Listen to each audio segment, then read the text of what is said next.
And that's it from Wimbledon.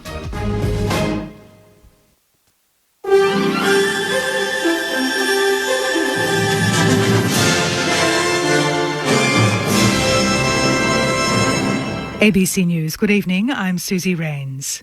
4 COVID-positive people linked to the New South Wales outbreak have been in the Victorian community in the last week. Health authorities are most concerned about possible exposure sites linked to a removalist crew who were in the state on the 8th of July. They were in contact with 2 households while here, one in the city of Hume and the other in Maribyrnong before travelling to South Australia. They're now back in Sydney where 2 of the 3 members of the crew have tested positive. COVID-19 testing commander Jerome Weimar says the contact tracing investigation is just getting underway. The information hasn't been as crisp and clear, as consistent as I would have wanted it to be.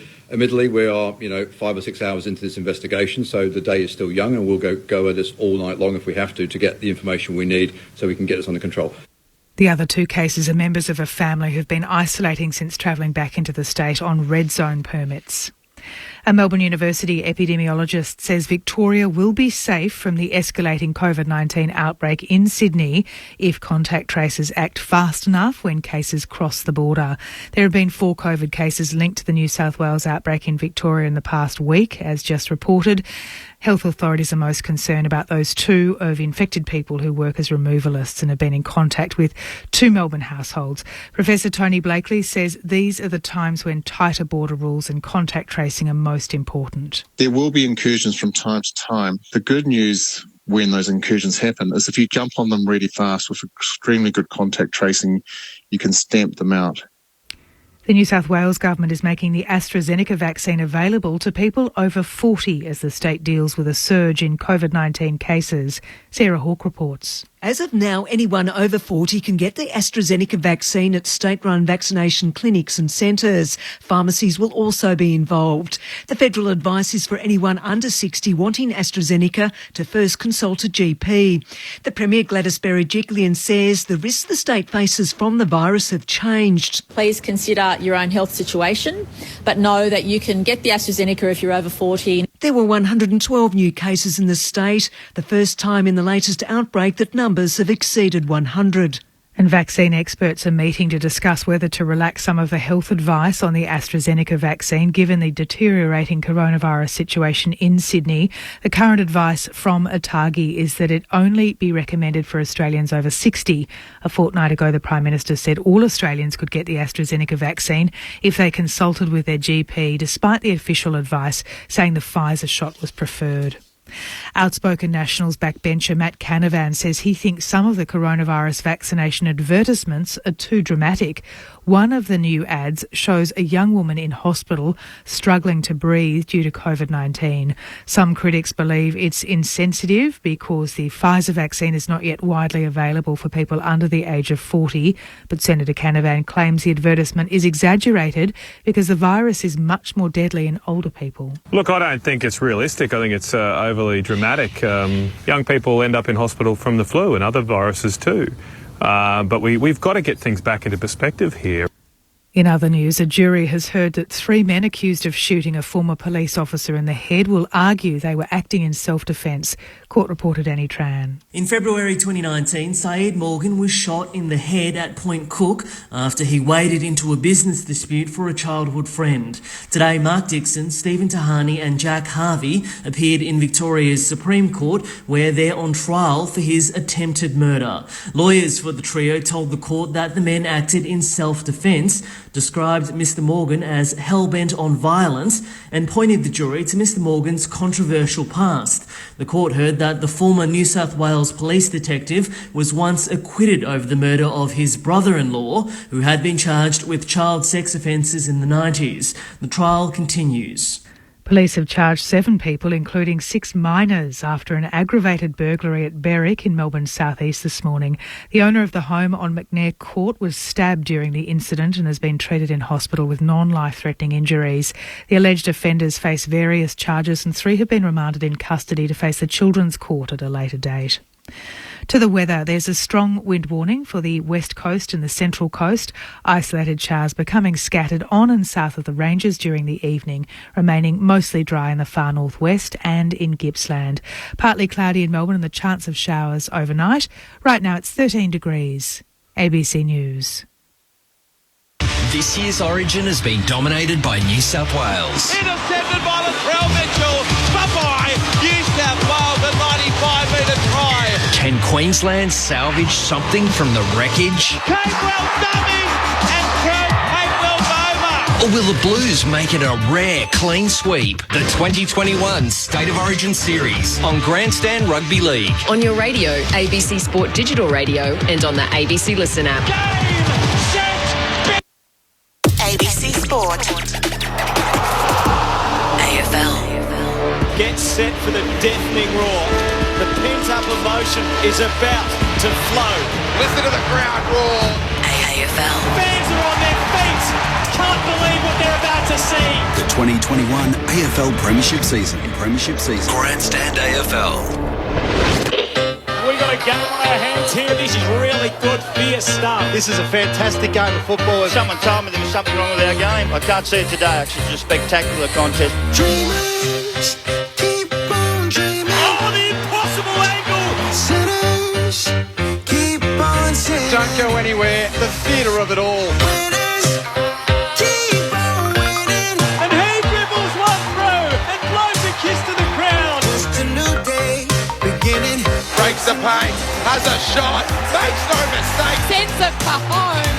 A sublime strike. Hard against the boundary. That's the glassy finish. That is sensational. Can he slide it through for the finish? Yes, he can. Right angle on the paint of 50. May have just snuffed an incredible goal. Tries to fend off. Got him. Takes him to ground. Back to now Nui. Second don't argue. Go to your best players. Go to your match winners. Plays on man down from behind. Holding the ball. Perfect tackle. It might be a game saver. Dreamers, keep on dreaming. Ricochets to Martin. You know the rest. A razzle-dazzle has arrived. That is spectacular. It's a new day, new day, new day beginning. Wonderful. Kicks the goal. Welcome to the big time. Oh, great mark. Outside of the boot, Eddie. Oh, he has kicked it. Makes no mistake. Goes back. Straightens up towards goal and brings it back superbly. Is that familiar roar? Double fist salute to the crowd. They might have a new fan favourite. He'll snap. He'll go. A ripper from Gripper. Snaps off a single step and fans approve. Grandstand AFL. The 2021 AFL Premiership Season. Dribbles it through and ends the game. On ABC Radio and on ABC Sport Digital. Weather of biblical proportions is predicted to hit Perth Stadium tonight. The biggest storm front of the year has hit Perth with severe weather warnings and wind gusts of up to 100 kilometres an hour predicted. There's a warning of damage to homes and property. Fitting, really, for that's just a taste of what West Coast might expect from their supporters should they lose to North Melbourne tonight on Grandstand AFL. The Eagles have lost their past two games by a combined total of 147 points. Their premiership credentials in tatters. The future beyond this season of their list under question. The Eagles need a response, whatever the weather. But North have been on the improve. A win and a draw from their past four games and spirited efforts in their losses to Brisbane and the Bulldogs. This is anything but a gimme for the West Coast Eagles. It's bucketing down as we speak to you. Good you could join us at Perth Stadium. Clint Wilden in commentary alongside Ben Cameron. G'day, Ben. Monday night footy is back. It certainly is. It's great to be here, Clint. Looking forward to it. I'm more of a Thursday night football guy than a Monday night football guy, but I must admit it's exciting to be at Perth Stadium. This game scheduled tonight so that they could wait until restrictions were lifted here in WA, and that will allow a crowd to be in attendance. I love the way it was written up in the West today, Clint. E-Day for the West Coast Eagles. Yes. They've already had D-Day. That was last week after their really poor showing against the Western Bulldogs, but they have to respond to tonight when they take on North Melbourne. E-Day. E-Day certainly for effort because it was lacking, sadly, against the Bulldogs and certainly against the Sydney Swans. And North Melbourne have shown plenty of effort in the last couple of weeks. Our experts, Sharad Wellingham, premiership player, 300-game docker in David Mundy. That's what West Coast supporters will be keen to see tonight. A much improved effort out on the field for their sides. Sharad, Dave, welcome to you both. Good afternoon. Monday Night Football. It's exciting. It's going to be an interesting night. I really do hope we get a nice contest. We'll have a chat to some of the people involved in the game and find out what's been happening on the training track with some of the poor performances by West Coast. But weather will play a big part in tonight's game, and hopefully it doesn't make it too ugly a game. Absolutely. Good night. Good evening, guys. Good evening to our listeners. Obviously a poor, disappointing result for West Coast last week, and if the mental side of the game got them off a bit with their record at Kardinia Park, I'm not sure what it's called now, last week. Hopefully that side will really kick in back home at Optus Stadium for the Eagles. Do you like days like this, Sharad, David? I didn't mind it. I think you can just play straight, hard, clean footy, and so I might not have looked like I'd played like that, but I did like football like that. It was simple, and you get to play basic footy, and it's about territory and then intent to lock it in your forward half, and so you don't have to worry too much about structures and ball movement. It's just about winning the footy and getting it inside there and locking it in and making the most of opportunities when they happen. Yeah, absolutely. I think you mentioned it, but there's a team who can do the basics better for longer in games like this. It's who can keep their head over the ball and stay in line with it more often than not, and it takes a lot of the tricks of gameplay and game structures out of it. How much does it hurt West Coast with their kick mark, possession style game when it does rain like this?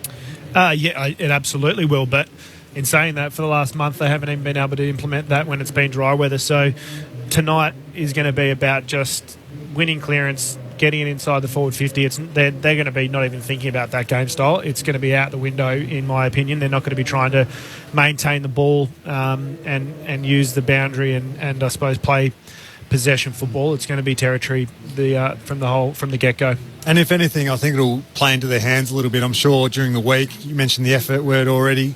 I'm sure during the week they've been revved up about their contest and getting to work around the ground, in the contest and the stoppages. So if anything, this kind of weather might help play into those hands. Simplifies it, doesn't it? It simplifies the game. Like I said, all the game tricks, structures and things just get simplified. It's about winning the footy and keeping it simple. It is, it's a whiteout here. It almost looks like snow. It is raining that heavily at the moment. The crowd that has made its way in very sensibly just clustered every little bit of shelter that they've been able to find up underneath the various levels of Perth Stadium. But the rain is coming in. It's very breezy as well. I did mention the weather conditions at the top. Severe weather warnings around Perth. If you're in the west and you're on your way to the game, best of luck. If you're anywhere else, hopefully you do stay safe, and we'll keep you up to date with what's happening right around WA as well. 0437 774 774 if you want to get in touch with us tonight. The usual number for Grandstand AFL, the text message line 0437 774 774. A couple of bigger picture issues that I'd like to get your thoughts on, gents, before we focus more in closely with this game. We'll head and speak to Jamie Graham in just a moment. But I was really intrigued with a current player and a former player, Chris Scott, making the call again to have shorter quarters going forward. I would imagine from next year, like Ben, I'm a big fan of Thursday night footy. Love Thursday night footy. Can't happen outside, at the moment, the bye rounds, because teams need to get only one 5-day break. And I understand why the AFLPA has done that. So to be able to squeeze in more Thursday night games, there would need to be an agreement with the AFLPA to have more than one 5-day break throughout the season. And for that to happen, Chris Scott suggests, look, one of the ways you could do that is have an agreement. You have shorter quarters so there aren't the same levels of fatigue with players. Do you like the way the game is at the moment, or did you prefer, either watching now for you, Sharad, playing for you, David, what we saw last season when the quarters were the 16 minutes plus time on? How do you see things, David Mundy? Yeah, I really enjoyed the shorter quarters last year, both as a player and a spectator. I thought with the shorter quarters, it gave each forward thrust of each team a bit more emphasis, and you're on your edge of your seat a little bit more because there was less opportunity, obviously. And we understand why they went to shorter quarters to get a bit more flexibility in the fixture and to move things around a little bit. And certainly that's why, from a player's perspective, it was a little bit disappointing from the AFL's side of things that they jumped back to normal quarters straight away and reduced interchanges this year. So yeah, I think that if there can be some sort of give in terms of the game length, quarter length, and bring back that player fatigue that you mentioned, it will open up the fixture a little bit more. We'll be able to get a bit more separation in prime times and some Thursday nights and Monday nights and things like that. And I'm sure the players would be more than willing to make a couple of sacrifices if there were some coming back. Sharad? Yeah, I would absolutely agree. Obviously, only from a spectator's point of view now, but I think the game was played really well in the shorter minute game. So I think it also, the only thing that I didn't like was that they extended the ads. They made more ad time available. That's true. Which made the gaps in between a little bit longer. So, and I mean, as a player, you probably didn't mind that. You get a little bit of an extra respite between goals. But I think it's a great avenue for the AFL to look at. Having a more adjustable fixture. We'll get Ben's thoughts in just a moment. I want to put my spectator's hat on. I really like the longer quarters. And again, I haven't had to run up and down like you blokes, so I have no right to say this. But I like the longer quarters. And one thing I'd be curious, though, is just do the longer quarters bring in certain players because of their ability to run out the quarters, where you start to see, as opposed to the more explosive paced players and the bigger bodies, do you see some players get more of an opportunity if the games do go longer, when the fatigue factor, and this by I mean just within that particular game, starts to tell? Has that got an impact or a role to play, perhaps? Yeah, I think some players certainly do benefit given their aerobic capacities and their physical makeup, but I think it's more of a team connection, team defence thing. That connection between each player starts to break down with a bit of fatigue and a bit of less talk, and with crowds it gets really noisy towards the back end of the quarters as well. So I think it has a bigger effect on a team's ability to implement their plan rather than enhancing or providing more opportunities for the individual. Yeah, just on the back of that, it does feel like so often now with the team defences that we see them break down late. I mean, watching the game Collingwood and Richmond last night or yesterday afternoon, Collingwood didn't look like scoring, and then all of a sudden they pile on, I think it was 7 goals in the final term. So it felt like, maybe there's bigger issues with Richmond, but that does seem to be a trend that team defence breaks down as players fatigue, and maybe if the quarters were shorter, we wouldn't see that quite as much. And that's mental and physical fatigue in the back end of a quarter. But again, I put my spectator's hat on here, and I know why it'd be frustrating if you're out there and these things break down. As a spectator watching yesterday, that was fantastic. Oh, of course. That was absolutely fantastic, the way that fatigue all of a sudden made an enormous impact on that game, which is why, again, I think it's an intriguing decision about whether or not you do it. I would love to see Thursday night games, but when things don't go to plan, when the structures do break down, you actually can see that free-flowing football like Collingwood were able to put on when it all did start to fall apart. So what did it get played at last year? It was 16 plus time, and we're back to 20 plus time on now. Yeah. So I think even a 2.5... Which adds about half an hour. It's only got to be... Yeah. It doesn't have to go all the way back. It can be a 18. A middle ground. 18 minutes. Yeah. You'd get a different look. It was the double hit, I think. It was the... going back to the longer quarters on top of the interchange reduction. Yeah. And again, without any major consultation. There's just a couple other things. Now with Steve Hocking moving on, I'd be keen to get both of your thoughts on this as well. And David, as a current day player, of the number of changes that have come in, the stand, the mark rule seemed to have an amazing impact early on, and teams now seem to have worked it out. We've seen on occasions where players individually have been, I reckon, very unfairly penalised when they had no ability to actually try to get around the stand of the mark. They, I can't run outside the boundary here, where do I go? But it hasn't been a desire to try to cut off the inboard pass, which is one of the reasons why it was brought in. Do they have to consider maybe going back to what we've seen before? Has it had the impact that I really like the stand rule. I think at the beginning of the year as well, obviously it was new, so everyone was adjusting a little bit, and so some teams adjust faster than others possibly, and are able to exploit those little gaps in the new rules. But I think also it was umpired more harshly. Guys taking one tiny step after they've been told to stand, and that's automatic straight away 50. Where I think as the year's gone on, that umpiring, that adjudication of those breaches has laxed a little bit, and I'd actually like that to be stiffened right back up. But I think the stand stiffened right back up. Yeah. In terms of making it, that's the rule, and so because now you're seeing in games now guys are coming up to the mark and still cribbing a little bit inside, and that's what the rule was brought in to stop. And so, as I said, I really liked it at the start. I thought it opened up, passages for ball movement that are really aggressive and allow you to get the ball to your forwards really quickly. And I think it's been great.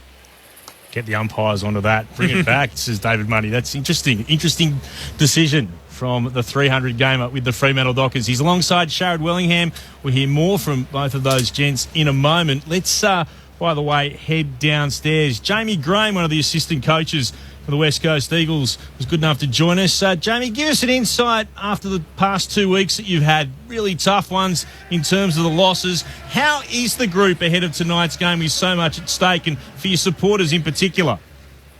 Yeah, g'day team. Yeah, it has been a difficult couple of weeks. Obviously, we haven't put in the performances that we would have liked, and then we have really reviewed pretty hard, and it's got that stage of the year where we're at. We've had a look at the way we're moving the ball and also the way we're defending. So we've tried to get some players some clarity on that. And to be honest, we've had a good couple of weeks on the track. So we're hoping to see the boys put it all together and put in a four-quarter performance tonight. Is there I'd imagine there's always a nervous energy, but do you get a sense from within the playing group about how much they need to step up after the last couple of weeks? Yeah, I think our leaders are pretty clear. There seems to be a bit of a steely resolve about them. And I'm sure, no doubt, internally there's a few nerves. But they're clear on what we need to do. And we haven't been happy with our performances. So we know that, we own that, we've reviewed it, and the boys have worked hard on the track. So they just got to, like I said, put it together for 4 quarters against a really competitive North Melbourne team who have been very good over the last month. One last one from me. The weather's been very odd in the build-up. It bucketed down, then we had sunshine and it rained, a bit more sunshine. We are expecting it to get to torrential conditions at some stage throughout the evening. Can you prepare for that as a football club? I suppose with your messaging pre-game around, keeping it simple, some clear focus, especially if it does come down with rain. At the moment, it's actually not too bad down here. It's a little bit swirly, but the boys seem to be kicking the ball around all right. So, I think when that rain comes, it will be around keeping it simple. Contests and outnumbering at the contest, pretty clear messages and simple messages, but that's all we can prepare for if that comes. Jamie Sharad, good luck for tonight's game, mate. You mentioned that you did a review, which is obviously what everyone does every week, but yep. Can you elaborate on what you looked at in terms of team defence and you mentioned ball movement? Is there going to be a change in the way the team moves the ball, and what side of team defence did you look at? Is it structure or is it the intent? Yeah, g'day, Sharad. A little bit of both. Obviously, our work rate hasn't been there, so it is sometimes hard to evaluate your system if you're not quite working hard enough. But really, the last couple of weeks we've been playing the game in our back half. It's been 38 inside 50s to 60 odd, and maybe 40 to 60. So clearly, we're not going to win too many games playing that brand of footy. So we do want to try and be a little bit more direct and get inside 50 and be able to lock it in and give our forwards some supply. So it is about some work rate definitely, but also, if we can move and be a bit more direct with the ball, we can get inside 50 and try and lock it in rather than just playing in our back half. Yeah, so often you guys have relied on turning the ball over. Is there a way that you can kind of explain how you're going to get the ball inside 50 more, maybe from stoppage, being such a strong midfield on paper, but just probably aren't putting it together at the moment? Yeah, we've... Previously, we have relied a lot on centre bounces, what the boys have been getting the job done in there. And we have definitely discussed our stoppages. We've had some mids who, to their own admission, they probably haven't been up to their high standards. And if we can start getting some clearances and owning field position that way, like most teams, then we can work hard behind the ball and lock it in and work together a bit more. But at the moment, we are losing clearances and we're playing in our back half, and it is hard to play that brand of footy, and that's not the brand of footy that we actually plan for and train for. G'day, Jamie. Dave Mundy here, mate. All the best tonight. So I take it from your comments tonight and the reports during the week coming out of fairly combative training sessions that around the ball, both around stoppage and around the ground, we'll see a really big uplift tonight, or the hope is that there'll be a big uplift there. Yeah. G'day, Dave. Yeah, that's the plan. As I said, the boys, we haven't been happy with our performances, and I guarantee the boys are going to bring intent. They've trained it. As we know, sometimes it can be hard to train it based on travel and all those types of things, but the boys have actually trained it really hard. I'm sure we'll see them bring intent, and it's going to be a challenge because North bring good intent around the ball in that area. Cunnington's, he's a bull in there, and Goldstein gives them some good use, so it's going to be a really good battle in there. JJ, it's Sharry again, mate. You mentioned you prepared for the weather. Did Simo get the baby oil out in the ice buckets again during the week? Yeah, we do that a little bit. Get the detergent out for some esky work. You don't get a lot of rain here in WA, so that's something we do during the week anyway. We're prepared for the weather, and it'll be simple. Few players copping the ball in the mush again. Yeah, a couple. All good. Jamie, a little bit of a quirky one, if you will, but the West Coast Eagles have a winning record in the opening term, in the second term, then losing records in the third and fourth terms, and the record descends. It's better in the first term, worse in the second, third and fourth. Do you guys have a theory as to why that might be? Why you're not running out games? Why you're not performing as well the longer the game goes on? No, we haven't got a theory on that. No, obviously the last couple of weeks, and it's definitely not an excuse, but we have had some boys who have got a lot of talent who've come back from injuries, long layout, and it is a tough game, AFL, and it's a real running game these days, and potentially we've got some boys who just missed a lot of footy, but I don't know as far as across the year goes. No, we probably don't have a hands for that. I'm not going to throw anyone. We're all in it together, and our intent is to play a solid brand of footy for 4 quarters, and that's always something that we're striving for, and we just haven't really been able to achieve that this year. North Melbourne have improved significantly over the last part of the season. The scouting report, what is it showing up that they're doing better than perhaps they were at the start of the year? Yeah, you're right. They're in their wins, their clearance and contested possession is really high, and they've beaten their teams quite convincingly in those areas, and they've been competitive the last month. They're starting to get some senior type players back, which is really important when you've got such a young group, and they're just playing a real honest brand of footy. Defensively, they're quite accountable, and we've seen a bit of a change with their ball movement. They are using the corridor and taking teams on, so they're growing. They play a real grind game, and we're definitely going to have to be at our best, and can't take them lightly, that's for sure. Jamie, one last one before we do let you go. The ruck contest tonight, as someone who's spent a bit of time in the ruck battle, this could be an absolute ripper. We know Todd Goldstein's 7 off a new record himself, and he's up against one of the very best in Nick Natanui. Are you looking forward to seeing that this evening? Yeah, they're both fantastic ruckmen. They're very different. Goldstein does, he obviously gets his hand on the ball in the contest, but he does work really hard around the ground. So I have no doubt, like a lot of opposition ruckmen, he'll try and challenge that area. And as we know, Nick's strengths is his leap and his work around the contest with his follow-up. So different ruckman, but it's going to be a fantastic battle. Can't wait for it. Good luck tonight. G'day. Thanks, boys.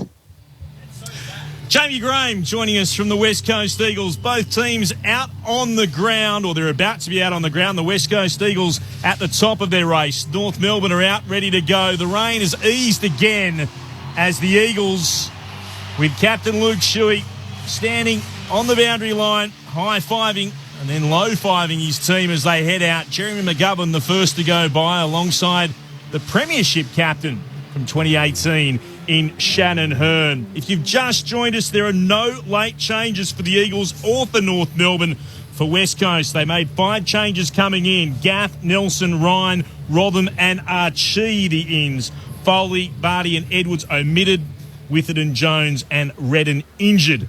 The medical subs for West Coast, Luke Edwards. For North Melbourne, it's going to be Charlie Lazaro.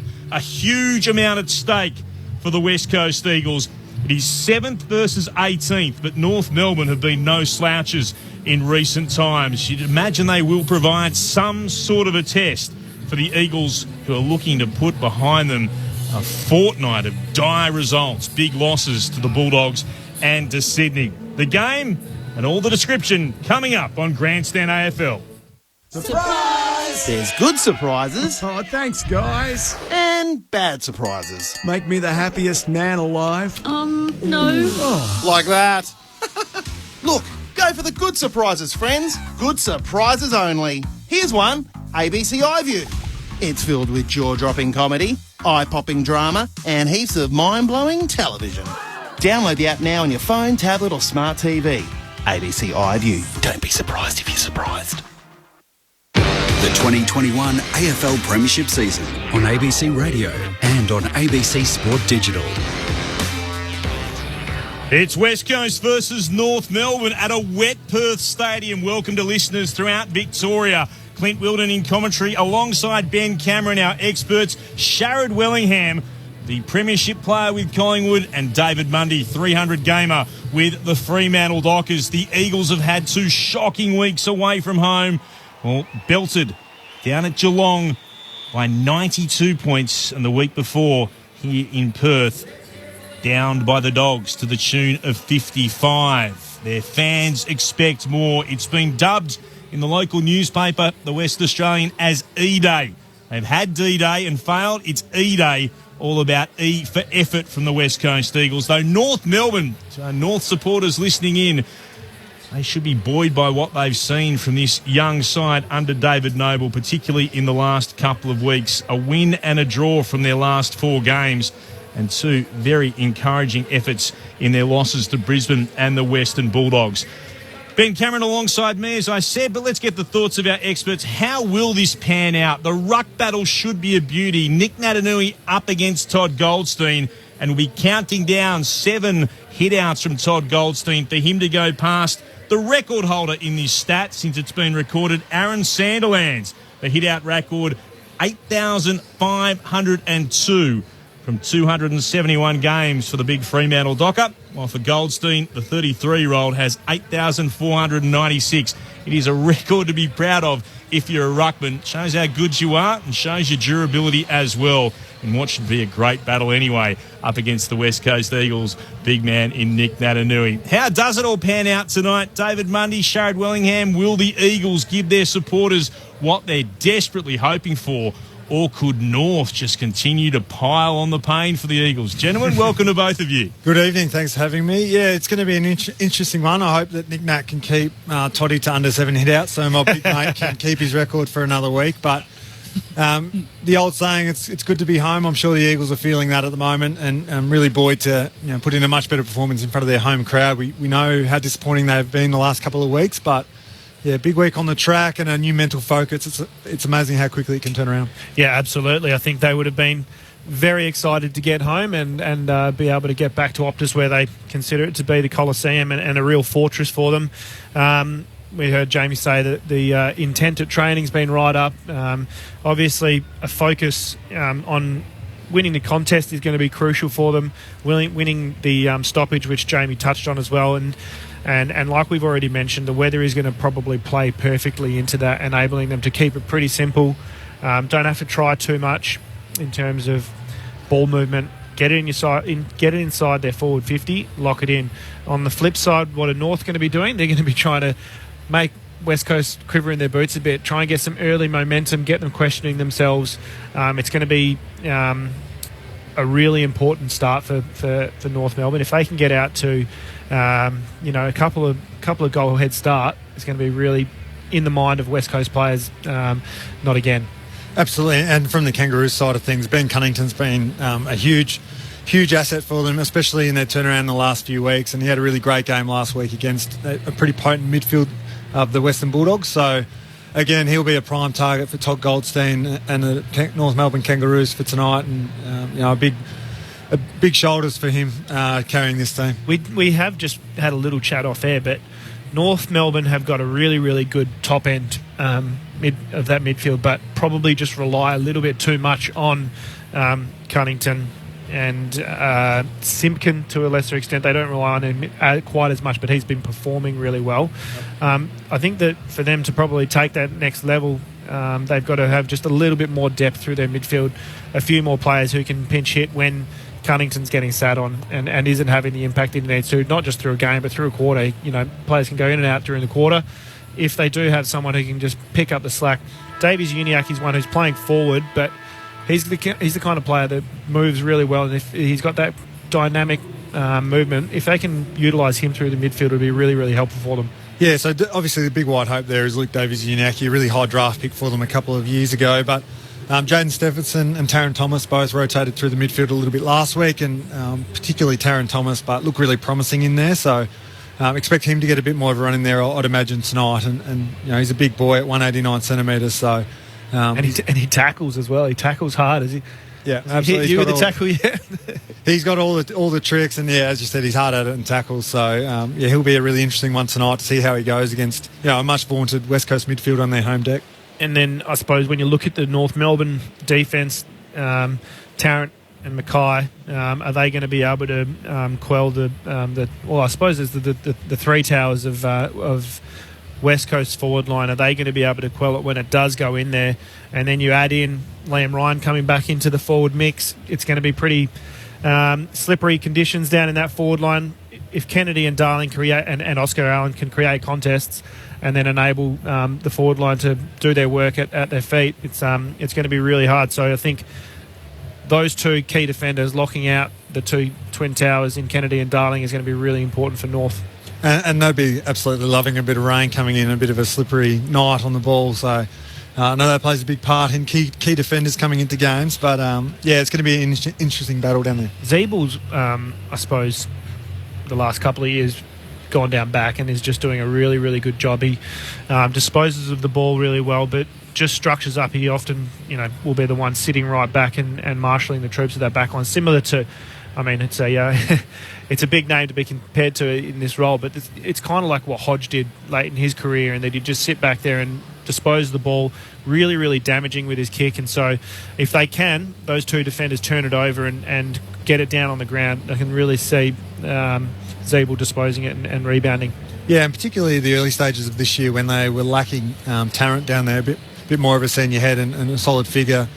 Zeebel, as you mentioned, really provided a lot of leadership for a pretty young back line, and if you picked him in Dream Team early in the year, you'd be a very happy punter. He absolutely racks them up back out there, and he doesn't take many kick-ins from inside the square. So he's been playing really well. One thing we did notice pre-game, North out there very early with the whole team doing whole team warm-up. West Coast had maybe a handful of players out there, not really getting used to conditions, and North looked really good, looked really clean, doing centre square drills around the ground, kicking. Wonder if that will weigh into I heard reports that they didn't go out on the ground pre-Geelong game, the Sydney game down in Geelong. Just wonder if it's a bad omen for West Coast.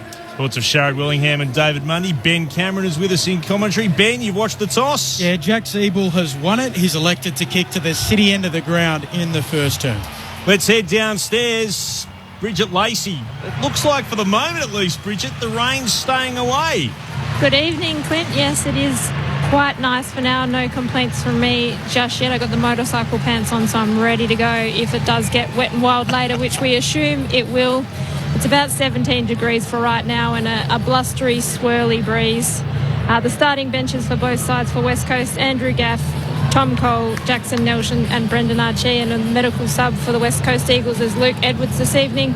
And for North Melbourne, starting on the bench is Curtis Taylor, Bailey Scott, Sean Atley, Will Phillips, and their medical sub tonight, Charlie Lazaro. So the Eagles, who started the week in 7th, have slipped to 8th behind the Fremantle Dockers. They're hanging on to a spot in the 8 right as we speak by percentage over St Kilda after the Saints' good win this round.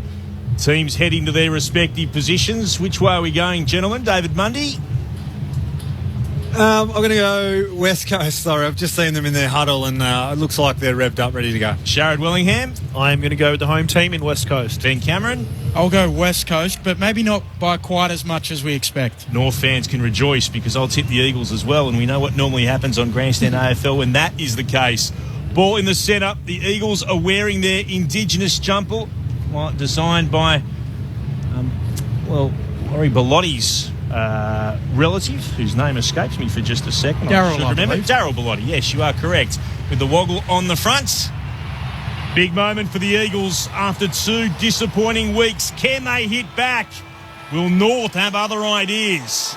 Let's get things started here on Grandstand AFL. Ben Cameron with you. Nat Nui and Goldstein. Nat Nui goes early. Goldstein knocks it down. Kelly soccers it off the deck to half forward for the Eagles. Coming in Cunnington. Can't quite pick it up. Then knocks it out. Nat Nui knocks it inside 50 for the Eagles. North of there first through Tarrant. He tries to soccer it. Mackay picks it up. Loses it in the Kennedy tackle. Gets a kick away. No, he doesn't. Holding the ball. He pleads with the umpire to say he did. But Kennedy will get the set shot to start for the Eagles. A 30-degree angle left of centre. Boot to ball from 48 out. Possibly a little bit blindsided there, the umpire, because I think the ball came out and did collect. I think it was a big JK boot that was coming through. Was it? Early signs of how the game is going to be played, I think. A lot of knock-ons, a lot of soccers off the deck. Well, there's localised water around the ground. Not a lot of it, but at half forward at the Farmer Freeway end, there certainly is. There's usually a very reliable set shot. Gets close to the man on the mark. Starts it out to the right. Bends it back. And the returning crowd out west love it. 1 straight 6, the West Coast Eagles. North Melbourne yet to score. We've played just over a minute in the opening term on Grandstand AFL. Round 17 out west, Monday night football. Sharad Willingham, David Mundy. Well, you called it, but it's the footy we're going to see a little bit of tonight. The ball was down on the deck, and I think it may have been Nick Nat and then Kelly just trying to get field position just by knocking it on. So, and then a forward 50 tackle by your key position player. You can't ask for much more, and a great conversion from Josh Kennedy. Yeah, it's a great start by JK, and immediately post-goal turns to the crowd to try and get them involved early in this game. Get behind us. Quite a small crowd in attendance, obviously. Poor weather for coming to the footy out west, but maybe just filing in a little late as well. Workday in the west as well. The early start at 5:40 as Natanui gets it off the deck. Gets a hand pass away to Sheed for the Eagles. Now to Duggan. Kicks quickly towards left half forward. The ball bounces towards Allen. Went away from him. Hall couldn't gather. Allen had another go. Looked to tap it in the direction of Yo. Yo taps it along the ground towards the boundary. Can't keep it in. Umpire's happy for it to be a throw-in at left half forward. Eagles with the opening goal. Wet conditions. Great surface at Perth Stadium. It drains quickly, but it's still sodden at the moment. Natanui front position. Won it down. Kelly couldn't gather. Sheed picks it up. Hand pass to Yo. Hand pass Kelly for the Eagles. Gets a kick away. Into the left forward pocket. Out is Kennedy. Couldn't mark the slippery football. He was charging at it. Ricocheted off the chest. Couldn't quite complete the grab and over the boundary line for a throw-in. Almost seemed to have one arm sort of coming over the top of the football as it's put back into play off the fingertips of Natanui. Down to Simpkin. He'll clear for the Kangaroos. Kicks towards the middle of the ground. Jaden Stevenson in the long sleeves tries to pick it up. Instead it's picked up by Sherry. Kicks inside attacking 50. Getting back. There to mop up Rotham for the Eagles. Loops a handball to Shepherd. Now they move it down this northern wing. Little 1-2 with Shepherd and Allen. On towards Sheed. Now Shuey on the wing. Wants to kick to half forward. In the direction of Darling. Bouncing ball. North have the numbers. Zeeble is tackled. Taken high by Darling. He seems to have taken his angry pills today, Jack. Give Zeeble a little shove in the chest for his troubles. He definitely deliberately ducked into that. So Zeeble will kick short to Walker, who has it at right half back. He did duck into it on the replay. Here's Walker kicking North to a contest on the wing. Natnui's there, brings it down in front. Marnie, Thomas for North, out to Stevenson. Handball out towards Davies Uniac. Tackled there by Duggan for the Eagles. Gets his handball away to Sherry though. Marnie knocks it on. Here's Thomas, North at half forward. Kangaroos in attack. Davies Uniacke runs inside forward 50. Kicks to the leading Zerha, who juggles but then marks. In front of the right-hand goalpost, he can go back and have a shot. He'll be putting boot to ball from no more than about 40 out. Nice slick ball movement there, and a nice bit of composure by Davies Uniacke. Didn't blaze away. He was probably lining up on his opposite foot, so just out in front of Zerha, who's a great mark. Back at home, he's kicked a goal in his past 9 games and 2 or more in his past 5. Zerha's kick's on its way. It splits the middle. He waves to the crowd. His family getting a chance to see him in action. They were denied that earlier in the season because of COVID restrictions when the Kangaroos played Fremantle, and scores a level after 5 minutes. The Eagles 1 straight 6, the Kangaroos 1 straight 6 on Grandstand AFL. Our experts David Mundy and Sharad Wellingham.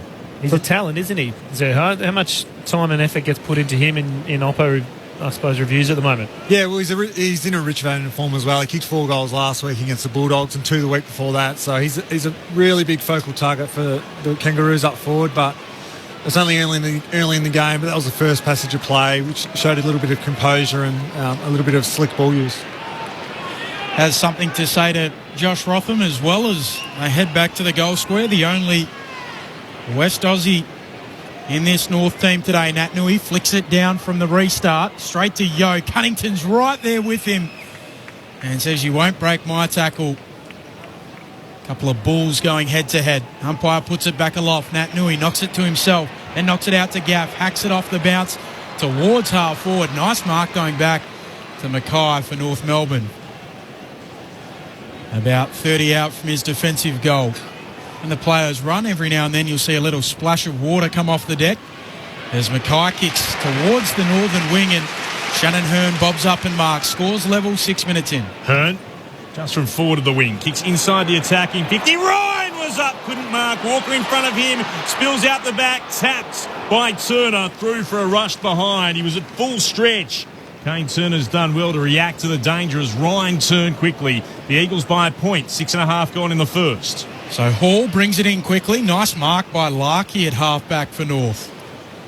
Chips it over the top. Onto Bailey Scott. Moves a handball onto Stevenson. Kicks around the boundary line. Well, he doesn't. He goes the wrong side of it. Out of bounds on the full. The Eagles to get it back through Tom Cole. 1-1-7 the Eagles. North Melbourne 1 straight 6. David Noble barking instructions down the phone. Cole runs his measure, kicks forward of the wing. Lots of North players there. Tarrant puts a fist through it. Cunnington front and square. He's tackled immediately. Taken to deck. Ben Cunnington been involved in a lot of scrimmages early on. Just forward of the wing on this northern side of the ground. The Eagles by a point. Off the restart, it comes down to McDonald's. Now added to Goldstein's total. Thrown up in the air. Sherry does the ruck work against Allen this time. Couldn't get it away. Archie shovels it forward to Cripps for the Eagles. Wobbly kick inside forward 50. Kennedy coming out. Couldn't mark up against the grass. Was right in front of him. Did really well to even get there. Eagles fans wanted a mark. It hit the deck first. It's been locked in. Ball up 35 out from West Coast goal. Eagles heading towards the Graham Farmer Freeway end of Perth Stadium. Darling does the ruck work and wins it down solidly against Sherry. Comes in the direction of Cripps, who then slips over on this very awkward surface at the moment. You could see the way that just a spray of water off the turf as he lost his footing. Throwing in the left forward pocket for West Coast. Darling again doing the ruck work. Opposed to Sherry, comes out the back. Jamming it on the boot. Archie dribbles it towards goal. He misses. And it tumbles out. Misses the lot. So another throw in. 1 metre around from the left-hand behind post. Left forward pocket for the Eagles. Sherry and Darling again. Darling knocks it down. Kelly coming through. Jams it on the boot. Floats it to Kennedy.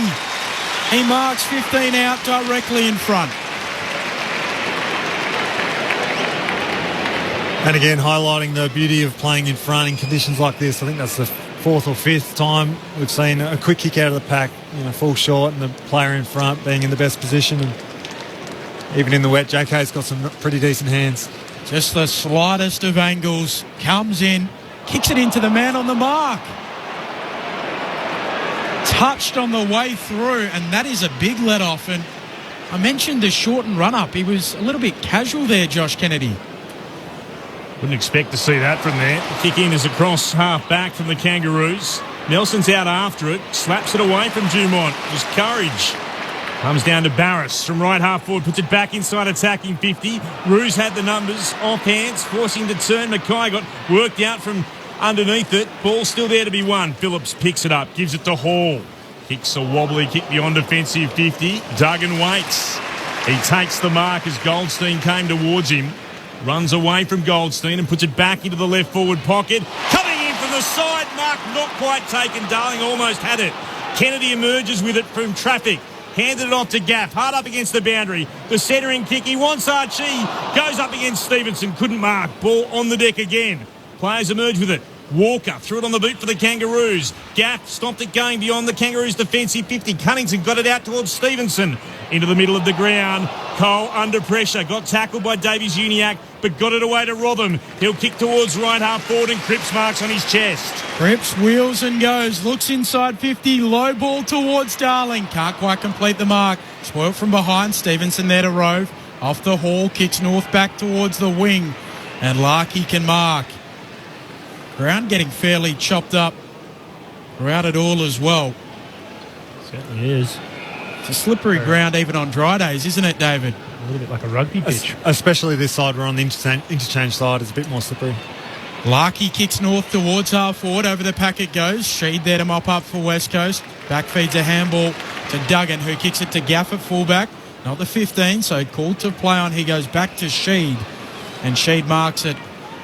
Right half back for the Eagles. They're 1-2-8. North Melbourne 1 straight 6. 11 minutes and change into the first. So Sheed kicks to the outer side. Tarrant went up. Couldn't get a fist on it. Spill down to Stevenson. Throws it on the boot for the Kangaroos. Up into the air. Backing back Larkey. Couldn't mark. Spills out. Sliding in. Good tackle. Shuey wrapped up Taylor. He wins the free kick. He's got it for West Coast at right half back. Shuey will switch play to Allen, who marks in his defensive 50. Looks to play on by hand. Duggan receives the hand pass and goes short. And he'll find Langdon, who marks just forward of left half back. Commentary wing. The Eagles by 2 points over the Kangaroos. 12 gone in the first. Langdon for the Eagles. Puts his boot through it. Sends it to half forward. Over the contest he was looking for. It lands in the lap of Tarrant. Robbie Tarrant at half back for North. Kicks towards Goldstein, goes up, juggles it down, roves it himself. He's tackled immediately, holding the ball. See, it's the third holding the ball for West Coast, just showing some good intent early on. And that's what we spoke about in the pre-game. As Duggan moves it to McGovern, who moves it to Shepherd at centre half back. He goes back inside the defensive 50 and Barris. And now to Kelly on the southern wing. He goes for a run, takes a bounce, pinpoints it in the direction of Gaff. Can't find him. Over the head and out of play. A boundary throw in at right half forward for the West Coast Eagles. They lead by a couple of points. Battle between Adenui and Sherry off the ball was absorbing. They went at it for a good 20 or 30 seconds.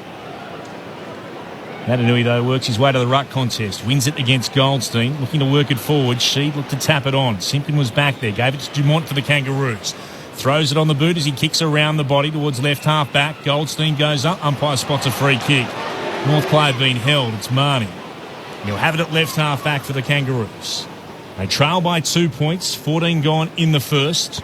Marnie looks to move it short. They look to set up again. The Kangaroos as they come down the line. Short pass again. Moves to Thomas from Scott. Thomas. 2 or 3 metres in from the boundary. Shy of the southern wing. The kick is towards left half forward. Sherry went up, couldn't mark, out the back. Cunnington out after it, tried to tap it forward, only as far as McGovern. Forced to backtrack, great pressure Cunnington. Kick goes beyond defensive 50 to Gaff, to Sheed, whose hand pass intercepted. The Kangaroos have it now.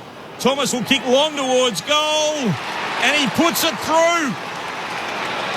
Taron Thomas Well done from Simpkin, and able to steal the ball away from the Eagles, and the Kangaroos are in front at the 14-minute mark of the opening term.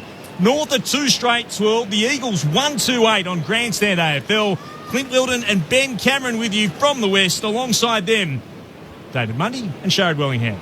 Spoke about it pre-game, keeping it simple in these conditions. I think Dom Shee just maybe tried to bite off a little bit too of a difficult handball just over the shoulder. Just get hurt if you turn the ball over in that kind of position on the defensive 50. Great finish from Taron Thomas as well. Great finish. I did laugh an article from his housemate and teammate Aaron Hall during the week. Said he's a 16-year-old trapped in a 20-year-old's body. On the day of a game, he has Fruit Loops, a sports drink, and then a chocolate bar for breakfast. Very interesting. Chocolate bar. It's an interesting diet, isn't it?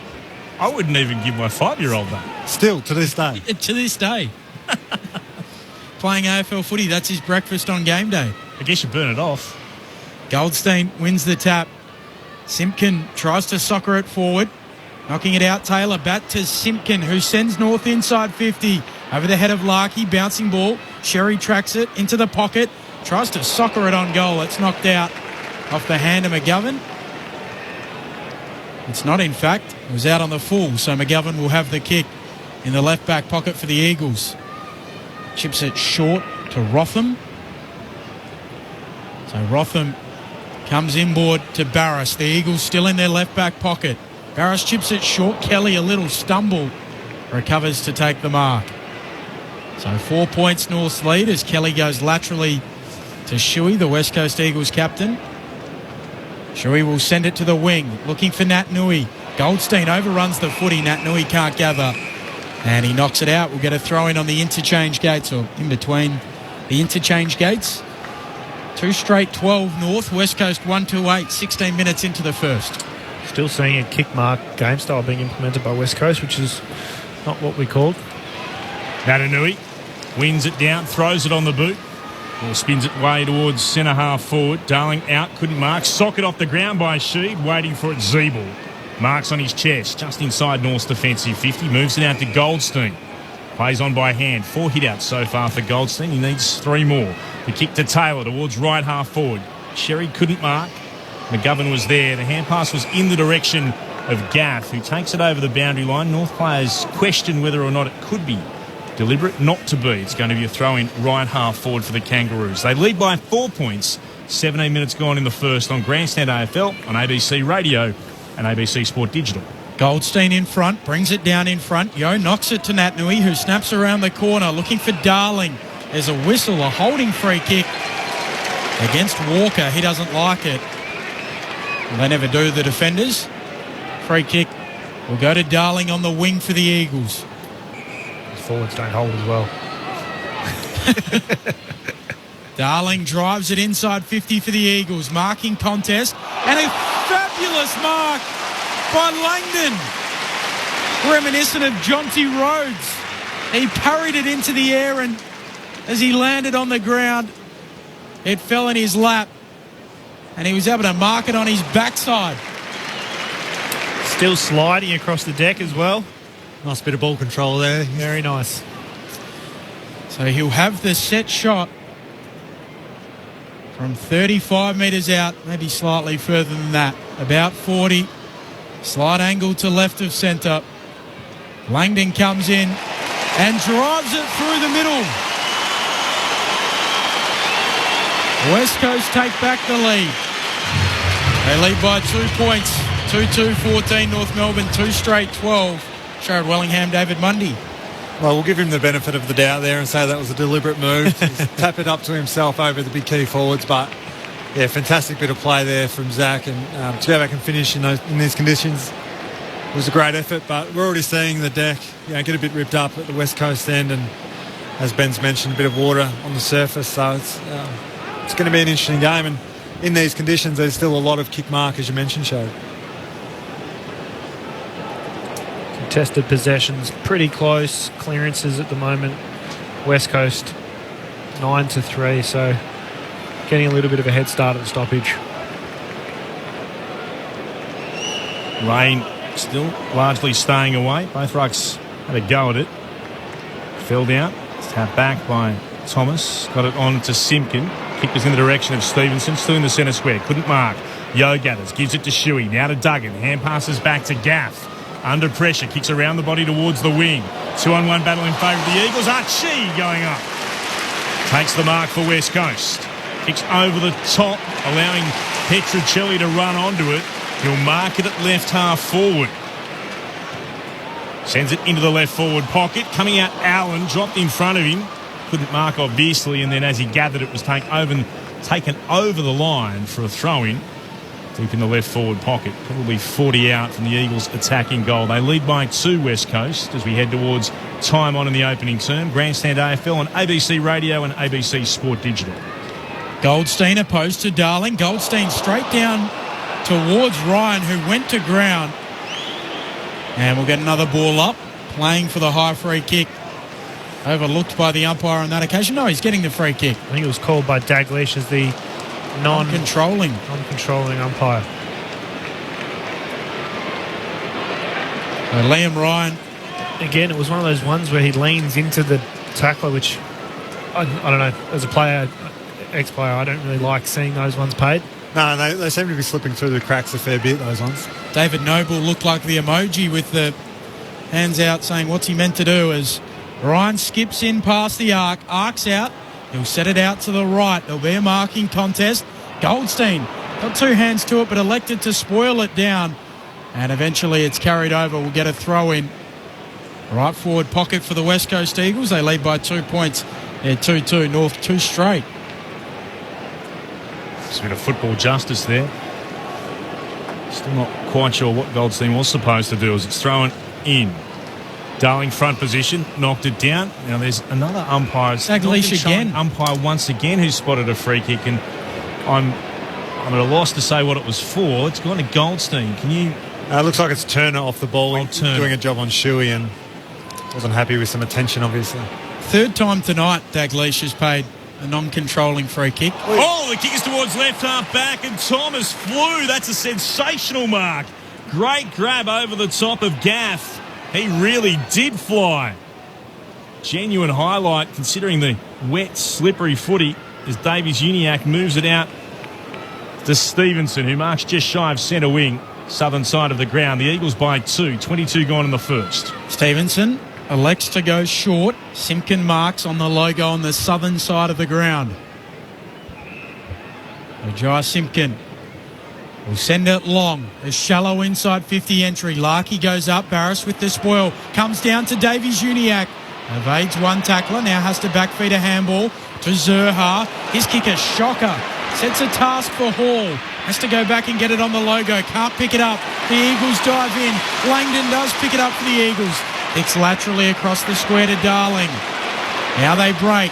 Gives the handball to Yo on the burst. Drives it long. Archie's in the goal square. Mackay getting back. And it skips through off the wet deck. The wrong side of the post for Yo, and a minor score. West Coast 2-3-15. North Melbourne 2 straight 12, 22 and a half. Travelled in this first term. Hall with the kick in. Goes to Zeeble, who marks in the left back pocket. Mark on the SMS line asks, what's your estimate of the crowd? Marks in Adelaide, I'd say about 35, 36. Yes, I think it's a few more than I initially expected to get through. Thought we'd get between 30 and 35 tonight, considering the conditions. As Tarrant with it goes long beyond defensive 50. Hearn up, won it down. Taylor's there for the Kangaroos. Goes back to Stevenson. Steps around Shepherd and gets a kick away for the Roos. Towards the outer side. Ball comes down. Umpires let a free kick go then. I thought surely Thomas was taken high. Umpire said it's all right. Larkey gave it back to Goldstein. Gets a kick that will bounce inside forward 50. Zerha one way, Nelson the other. Sheed's hand pass was dangerous. Scott goes towards it. Rotham got in the way. Marty has a swing and a miss trying to soccer it off the ground. Picked up by Sheed defensively. He gave it to Kelly and then taken by Rotham over the boundary line for a throw-in. Nice contest by Nelson, and who was Zerha coming the opposite direction. Just both clean at the footy. Beautiful contest. Marty thought he was in the Euro Championships final from this morning. Had a big swing but missed. Goldstein, there's another one. 5 now. He needs 2 more for the record. got the tap down, but straight onto the deck. Zerha wrapping up Sheed. Ball up about 35 out from North's attacking goal. They trail by 3 points, 24 gone in the first. Umpire puts it aloft. Hooked down there by Goldstein. Scott onto it. Taylor tackled Port, holding the ball. Liam Ryan able to get him in the right back pocket for the Eagles. He'll send it towards the wing in the Archie direction. Hall flies, goes over that pair, skips out the back. Darling knocks it onto Kennedy. Cunnington right there with him. Kennedy steps in, sends a handball infield, finds Kelly. Handball to Yo. He kicks the Eagles inside 50, looking for Darling. Into the pocket, bouncing ball. Zeeble tracks it, sees it out, will get a throw in. 2-3-15 plays 2 straight 12. 25 minutes travelled in the first. Goldstein has surpassed Aaron Sanderlands in the all-time hit-outs record. So he sent Sandy to second, Todd Goldstein. And those doing the stats have counted one that I had both of them having a touch as Goldstein got it away. Well done to Todd Goldstein. Gives it to Zeeble, kicks beyond defensive 50. One down by Rotham for the Eagles. Came back to Hearn, kicks inside forward 50. Off the hands back there of Tarrant once more. Shoveling it forward to Atley, now to Taylor. Oh, turned it over, straight down the throat of Allen. Popped it short. Petruccelli marks. Wow, that can... Or is it a free kick going the other way? No, it is going to be a mark to Petruccelli. That can only just have travelled the distance. If that. So Allen has it less than a metre from his 50 and he's popped it on the boot. And I reckon the player standing the mark is, well, 10 metres at best. So the Eagles with a bit of luck. Petruccelli with the shot at goal across the face. Mackay's up off hands through for a minor score. Am I being unfair? No, I'd say it was over 10 metres, but probably less than 15. It's got to be 15 though, Sharon. Bridget Lacey's on the boundary. Just thought you'd like to know the rain's now coming down with intent. Good on you, Bridge. Aaron Hall in the back pocket, goes short to Kane Turner. He's got it 48. 40 out from his goal. You can hear the rain on the roof, I assume. A lot of people slinking out of their seats and back to the cover. McDonald at right half back here for North. To a contest on the wing. Sherry launches. McGovern spoils. Ball slips throughout the back. We've been saying that a lot tonight. Coming in, Allen crashes in for the Eagles. Rotham, handball to Sheed. Handball to Yo, and Yo goes back inside the Eagles' defensive 50 where Hearn can mark. He kicks towards fullback and Gaff.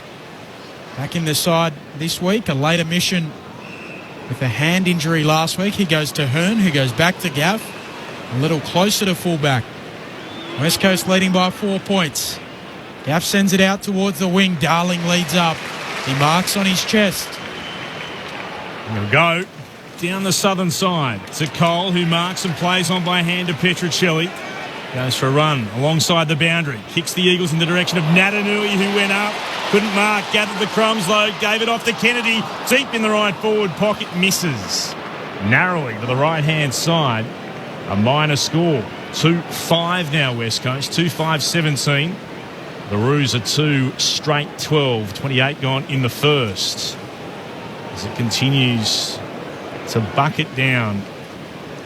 With intent was a good line from Bridget downstairs. So Zeeble plays on, sends it towards the wing. Sherry drops the mark, but it spills out the back to Zerha.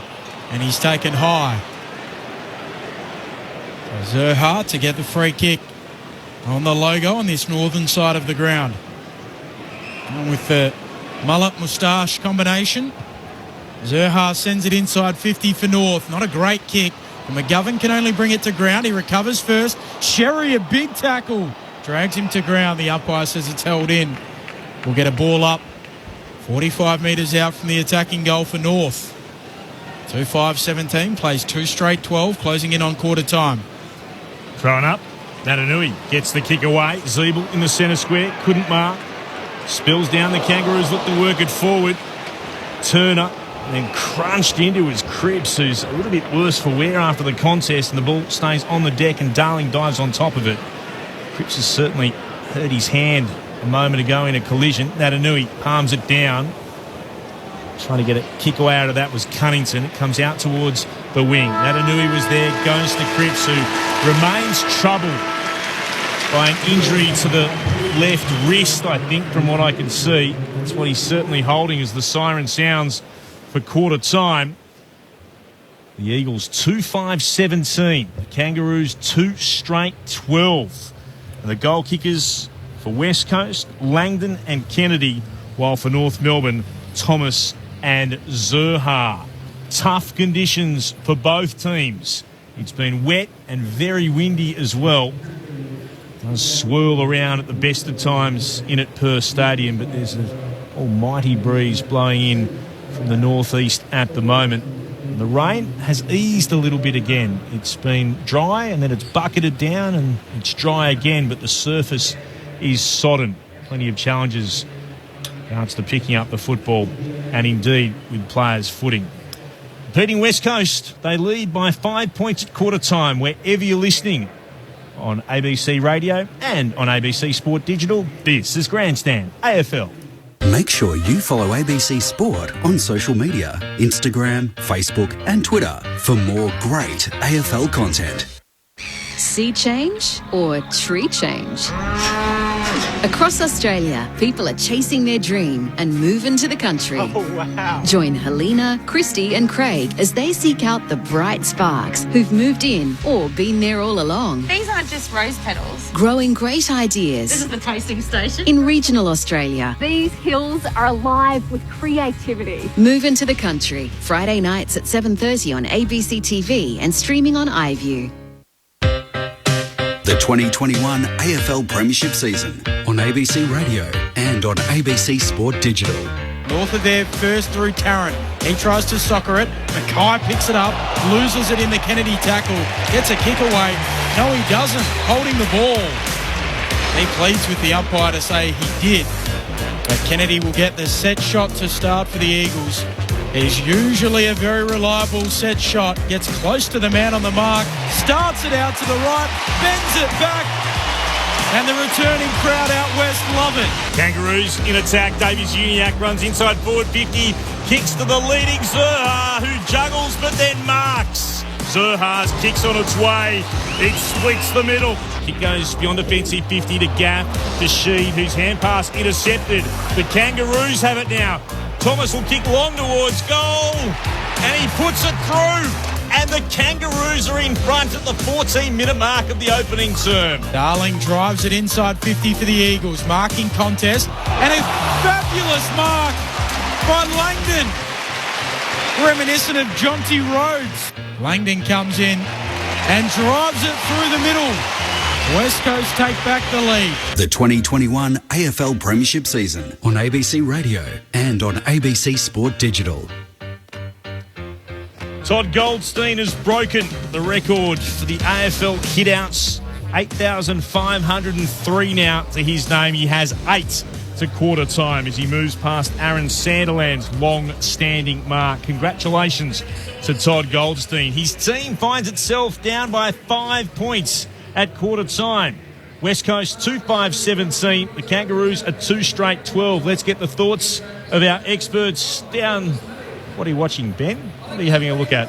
West Coast Eagles have got their media manager, Tyson Beattie, out there with Ross Glendinning having a kicking contest of some description. Now, Tyson Beattie was a college punter in the United States. He was. Really? Yeah, and a very good one. So. Yeah.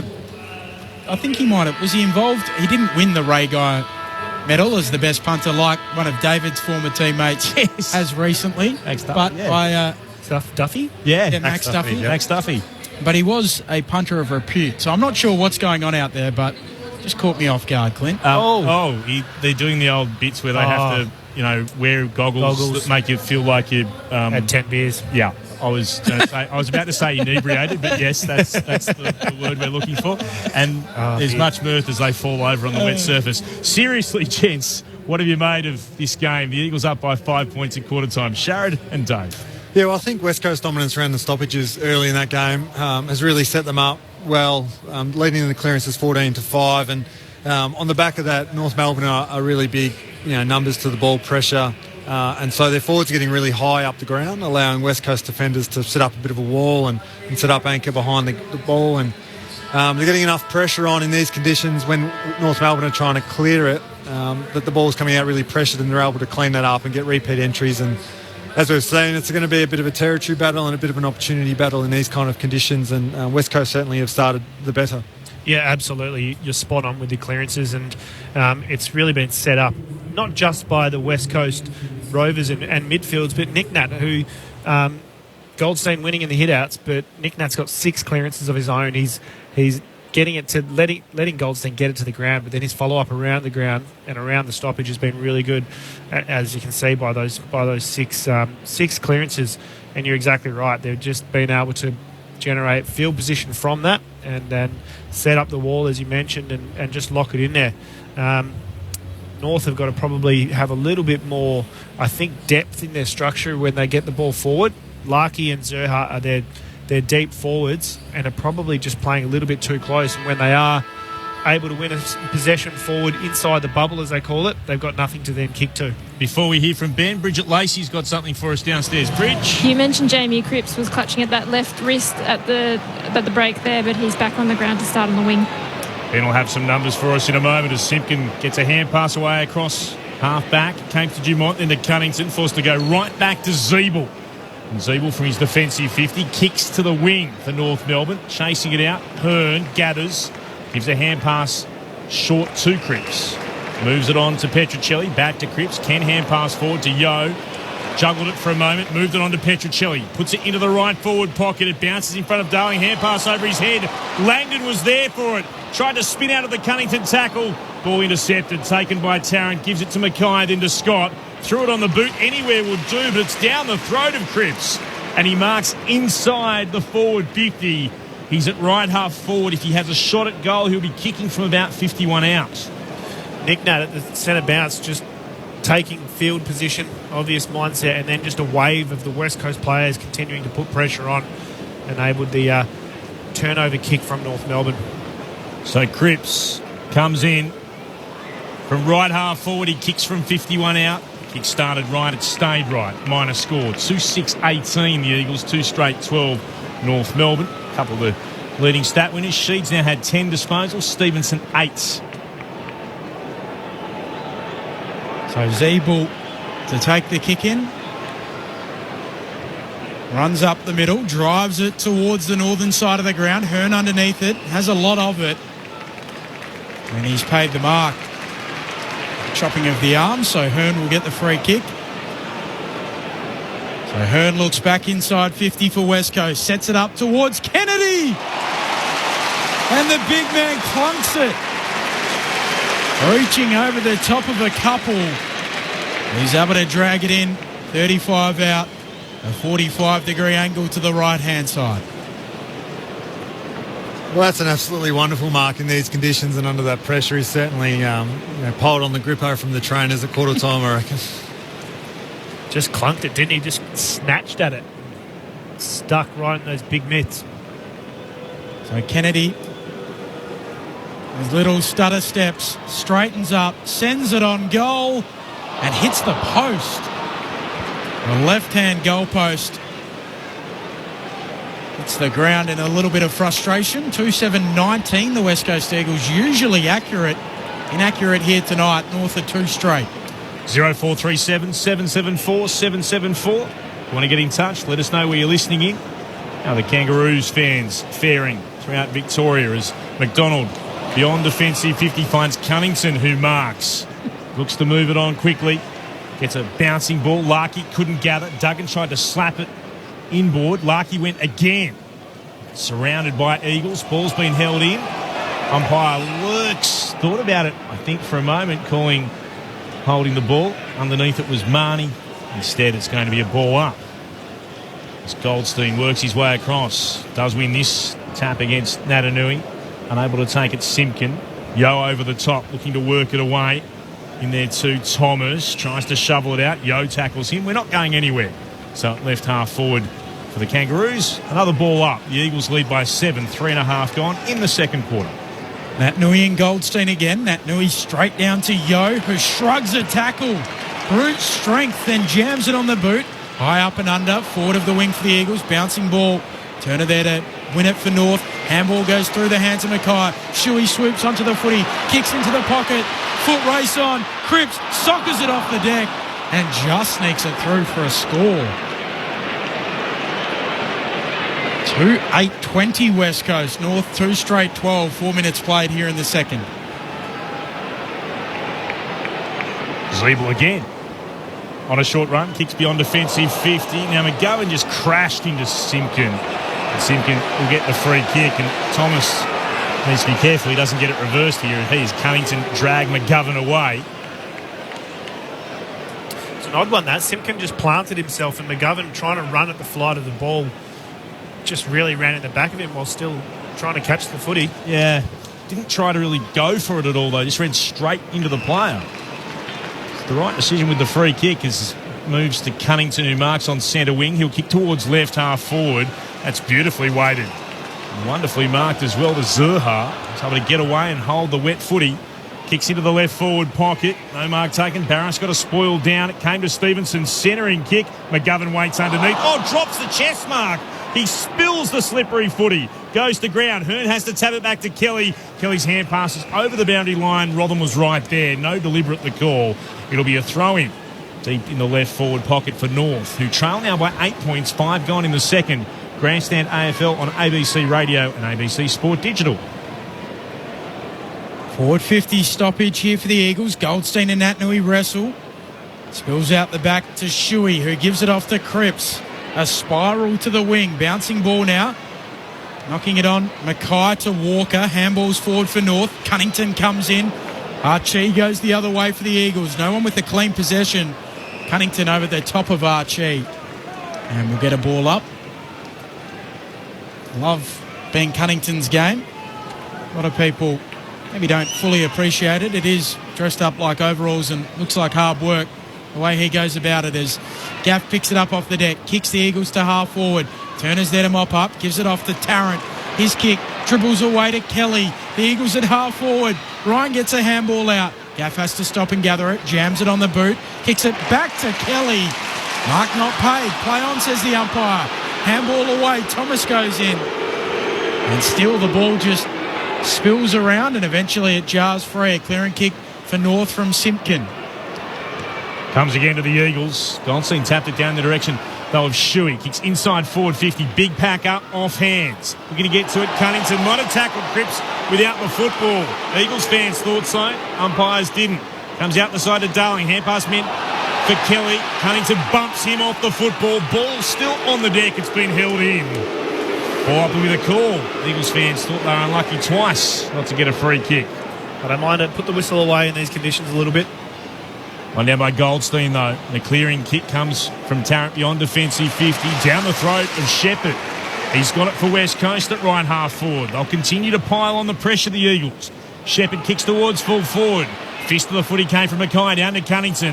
Tried to break the Cripps tackle. Just got something on the football. He comes out towards Thomas. And then Thomas tackled over the boundary line after Marnie gave him the ball by hand. It's going to be a throw-in at right half forward.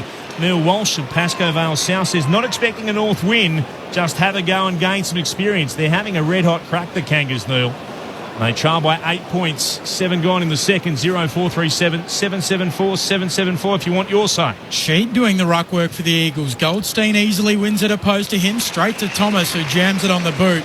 And Rotham intercept marks for the Eagles on the wing. Goes back to McGovern, lazy kick off a step. Bounces to Cole, has time to gather. He'll send it to left half back. And Nelson. It goes back to Hearn. About 55 out from his defensive goal. The Eagles fans get a little restless. Hearn goes back to Nelson.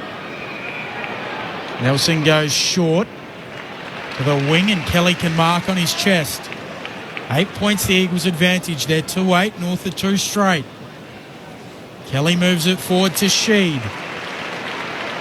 Sheed arcs around immediately onto the left, into the pocket, a sliding Kennedy. And he marks, no, play on. He walks over the boundary line, thinking he'd completed the mark. He remonstrates with Jeff Dalglish, who says, give it to the boundary umpire and throw it in. Having another look as Kennedy comes out to get it.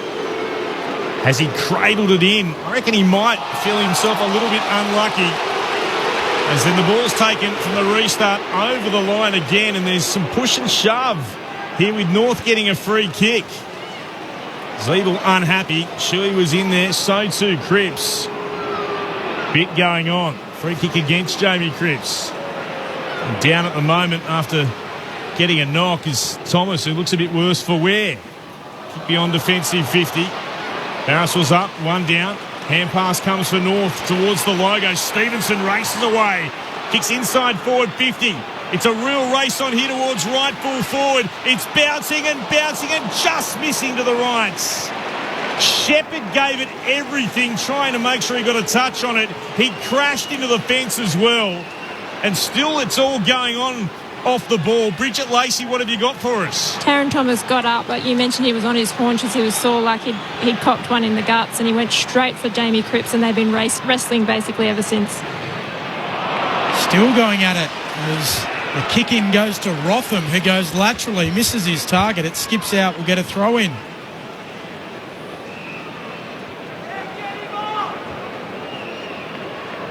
Got a blood rule behind play here. Taron Thomas coming to the interchange. So Thomas just trudging off. Jamie Cripps is yelling out at him as he runs off the ground.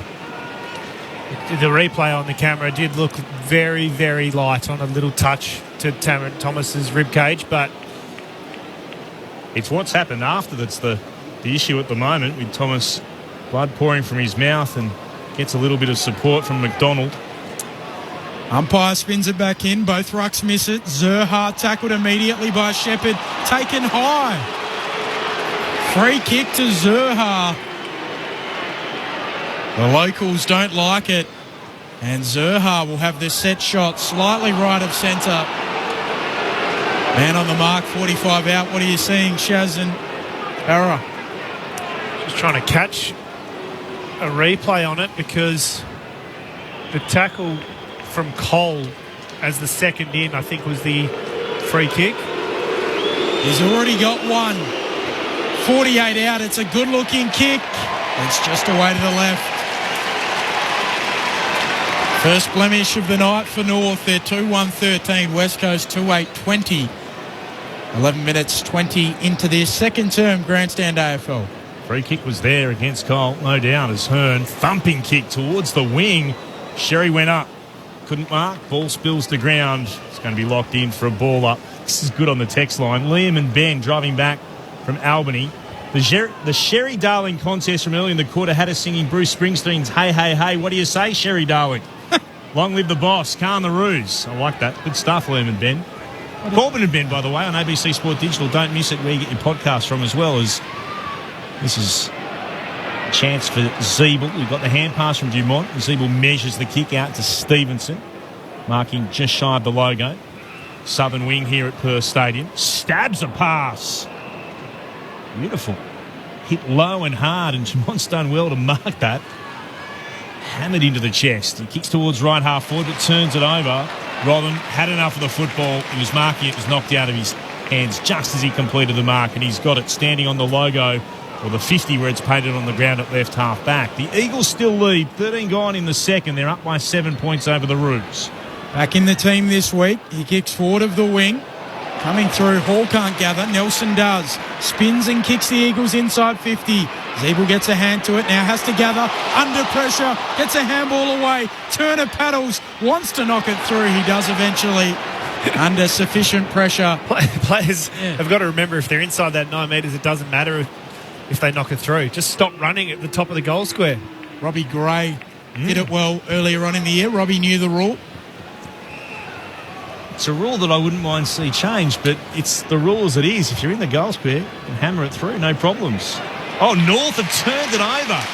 Atlee's just kicked it down the throat of Hearn, who marks 55 out from goal, hard up against the boundary, and Petricelli is unmarked inside forward 50. That's where the kick goes, and he marks. Just on his back foot as he went to step there, Atlee, and perfectly well. If you're not balanced and ready to push through the footy, you're going to skew off the ball, and that's exactly what Atlee's done. Jack Petruccelli, he'll start from beyond the boundary. In the right forward pocket, he's decided to put it towards the teeth of goal. They go up by hands. I think Allen got a touch on it, but it sprays away, hitting the right-hand goalpost for a minor score. The Eagles 2-10 now. 2-10-22 to the Roos 2-1-13. 14 gone in the second. Zeeble stabs it short to Simpkin. Simpkin bites off the kick on the 45. Had to be good. It was onto the chest of Phillips, who gives it off to Davies-Uniacke. He sends it towards the southern wing, misses his target in Scott. Rotham can gather on the bounce. Has support in Shepherd. Gives a handball to him, who gives it off to Gaff. Gaff will stop, prop, kick back inside the defensive 50 for the Eagles, and Cole. 9 points the Eagles lead as Cole moves it towards the wing. Yo with a little bit of room to run. On the logo, handball towards Archie. Handball back infield. Scott gets there for North. Gives a handball to Zeeble. Handball away to Atlee, to Phillips. Now Hall as North move it down the southern wing. Dumont, he wants to kick to half forward. Looking for Marnie, it overshoots the target. Big bump from Barris.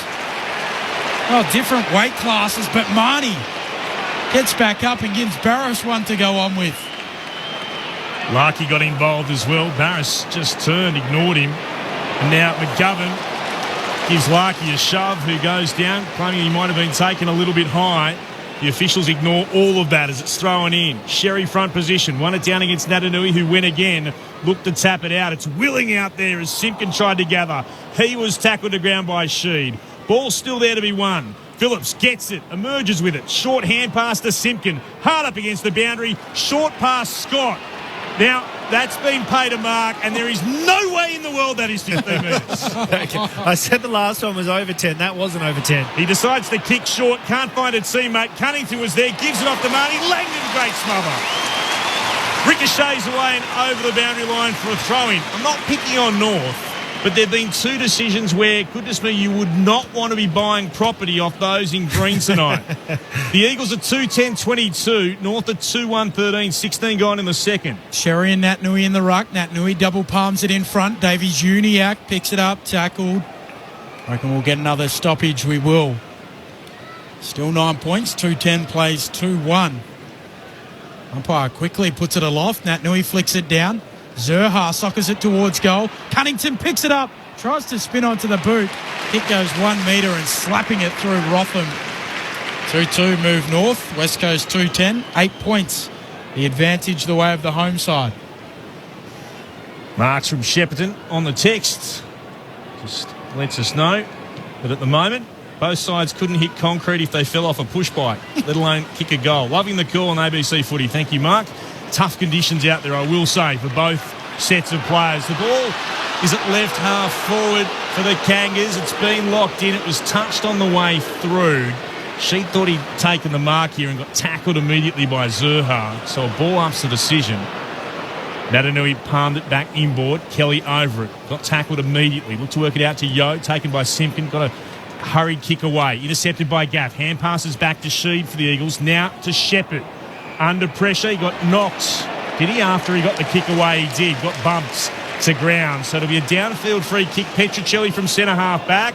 Kicks in the direction of Natanui. Couldn't quite get there. Cripps looks to keep it in. Poor kick from Petruccelli. Ball's over the boundary line for a throw-in. Bridget Lacey. Taryn Thomas getting ready to come back on. Obviously, there was a bit of blood there they needed to deal with, but I also noticed the doctors just felt around his ribs. So interesting, given the exchange with Jamie Cripps. Umpire brings it back in. Kennedy doing the ruck work for the Eagles. He slaps it straight down to that man, Thomas. Handball to Stevenson. Handball to McDonald. The best and fairest kicks North inside 50. Underneath it, Rotham. Good mark. I'm happy with the treatment from Taylor. It's going to be 50 here. No. Umpire Margetts tells Rotham to calm down too as he kicks to Sheed on the half volley under pressure. McDonald tackles, comes out to Taylor, kicks over the top. Larkey's out and Larkey marks. 30 metres out, slight angle and a little sloppy from the Eagles defenders. Not a night for finesse, really. No, the boys from Shep have nailed it on the head. It's a quarter of poor disposal at the moment, letting the other team in. I know these conditions in Shepparton, I reckon, as Larkey comes in, puts it out to the right, just brings it back enough. A costly mistake from the Eagles. And North capitalise. 3-2-20 North. West Coast 2-10-22, 19 minutes played, second term, Grandstand AFL. David Mundy and Sherrod Wellingham. That's your country up there, you Shepparton boy? I'm Seymour, Goulburn Valley, but I spent a lot of time at Deakin Reserve, Shep Bears and Shep United. Rotham just a little bit lackadaisical with his kick there, and a great turnover goal from North Melbourne, catching Tommy Barras offside, probably setting up offensively. Really, really hard to get back to your man when you are setting up offensively. And there's a little bit of heat getting into this contest, a few argy-bargy off the ball things, and we saw it with Josh Rotham there and Taylor in the marking contest, so it's a willing contest. North asking all sorts of questions of West Coast at the moment. Allen against Goldstein. Goldstein got it down. Out to Davies Uniacke to Thomas. Kicks the Kangaroos. High up in the air towards right half forward. Rotham out there with intent. He marks in front. Just got away from Taylor for an instant. Was able to take the mark. He'll get told to play on now. He'll kick down the southern wing. Archie flew. Got a hand to it. Spilled out to Davies Uniacke. He was well tackled by Yo. No prior. Ball up the decision. A couple of inside options there for Rotham that was looking at, but after the last little hiccup, decided to go long down the line. Nice to see him playing safe. Zeeble leads the way. He's had 16 disposals out there for both teams. Sheed with 13 as McDonald gathered it from the ruck tap. Got tackled pretty much straight away and taken to ground by Archie. One of 5 Eagles returning to the side this week. Goldstein got it down to Davies Uniacke to McDonald. Kicked into the centre square. Marked defensively by the Eagles to Hearn. Gave it to Barras. Running by. Sends it inside forward 50. Carries the pack at the back. Hall gets to it. And is able to show a clean pair of heels to get away from Darling. And did really well to spot Goldstein in the right back pocket. The Eagles by 2 points. 21 gone in the second term. Goldstein goes short to Cunnington. She's used to putting it on a platter to Cunnington, but a different type this time as Cunnington kicks to the wing. Zurha can't quite mark. The Eagles are there to win it at the back. Cole goes back to Rotham. Rotham kicks to Shepherd inside the D50. Shepherd goes to Nelson, who moves it forward to Gaff. Can't mark, low down. Now North arrive. Here's Stevenson. Gets a handball away to Taylor. Poor kick forward. And it's intercepted there by Nelson. It'll go laterally for the Eagles to Petruccelli. No one stands the mark, so he takes some grass. Kicks to half forward. Over the back it goes. Thomas tries to get there for North. He does first. Has time to get it off to Mackay. High free kick. It'll go the way of Thomas. So Thomas in the back pocket. The Eagles leading by 2 points. About 4 minutes away from half-time here on Grandstand AFL. And Thomas kicks beyond defensive, 50 towards left half back. Ooh. Coming out to try to get it was Shepherd. Sherry behind him, and Shepherd got a little nudge. It was an attack on the football from Sherry. He went crashing into the television cameraman who's just down there on the boundary alongside him. Fremantle captain in Matthew Pavlich. He's okay though, Brad Shepherd. He's up. Pavlich stays on his seat as it's thrown in. Goldstein got the tap to it. Umpire spotted a holding decision. It's going Goldstein's way. Infringed in the ruck contest. I think it's Jan from Euroa. G'day, Jan. Enjoying the call. Cunnington is an underrated, magnificent and very consistent player. He certainly is all of those things. Not sure if he's underrated throughout the competition, though. We're talking about someone number 2 in contested balls. Or more push and shove between Nick Natanui and Sherry. Sherry's enjoying a bit of argy-bargy with Nick Natanui today. He's the number 3 clearance winner in the AFL at the moment as well, Cunnington. Long and terrific career. One down by Natanui. Out after it, though, Simpkin gets there and then got a hand pass back quickly to Dumont, who's tackled over the boundary line by Kelly. At left half back for North Melbourne. The ball will be put back into play. 23 and a bit minutes gone in the second quarter on Grandstand AFL. The Eagles lead North by 2. It wouldn't look out of place playing in Shepparton, I reckon, Ben Cunnington. There's from the restart, picking it up, Kelly jams it on the boot, tumbles it out of play at the elbow of the 50 in the boundary line, half forward for the Eagles. Ex-teammate of mine still side bottom, Shepparton way. Yep. 2:10.22 the Eagles, 3:2.20 North. 24 minutes into this second term. Nat, he works his way to the front, has a fresh airy, and he's over the footy. Davy Juniak over him. Eventually the ball spills out. North have the numbers. Atley able to get it on to Dumont, who kicks a snap around the corner, knocking it on and out of play is Scott for North. We're going to throw him between left half back and the wing for the Eagles. Good bowls club there too. In the days of Jack High and bowls on the ABC, went there a few times. Those were the days. Spun back in. Front position. Taken down to ground by Goldstein. Scott looks to hack it forward. Sherry can't quite gather. Had it stolen away from him. Cole was in there. Net solidly coming the other way. McGovern, I think the impact would have hurt Cole as much as anybody else. Umpire says we'll ball it up out of all this. Throwing it off. Natanui palmed it down to Shuey. He was taken high by Goldstein. The Eagles will take the advantage from the free kick. Kelly bursting away. Heads towards right half forward. Darling couldn't quite mark. Good pressure came from Atley. And then Darling's bumped into a North player and then surrounded by four of them. A little bit of push and shove. Gets a bit of support now by Kelly. And then Darling, he throws his opponent in Walker to ground. And he's given away a free kick. And Eagles fans won't be happy, but just bit off a bit more than he could chew and gave away the free kick, Darling, as Walker kicks beyond defensive 50 towards left half back. Nui tries to rove it, loses possession of the footy. Eventually it spills out to McGovern, who jams it on the boot, floats it inside 50. Ryan had a little bit of his opponent's jumper. And the free kick was seen by the umpire right as Petruccelli was about to flash into goal. The free kick will go to Turner of North, who pokes it short to Dumont. Top five finish in the Sid Barker medal last year for Dumont. He kicks to the wing and Allen had a quiet day, but a nice intercept mark here. Goes forward to Sheed, looks inside 50. Ball kick, Dumont able to bob up. Mark inside his defensive 50 for North. The Eagles by 2 points. North switch comes to Hall in the right back pocket. Looks to move it short. On defensive 50 from Atley to Taylor. Taylor for North Melbourne. As we close in on half-time on Monday Night Football from the West. He marks up against the boundary, goes on a short run.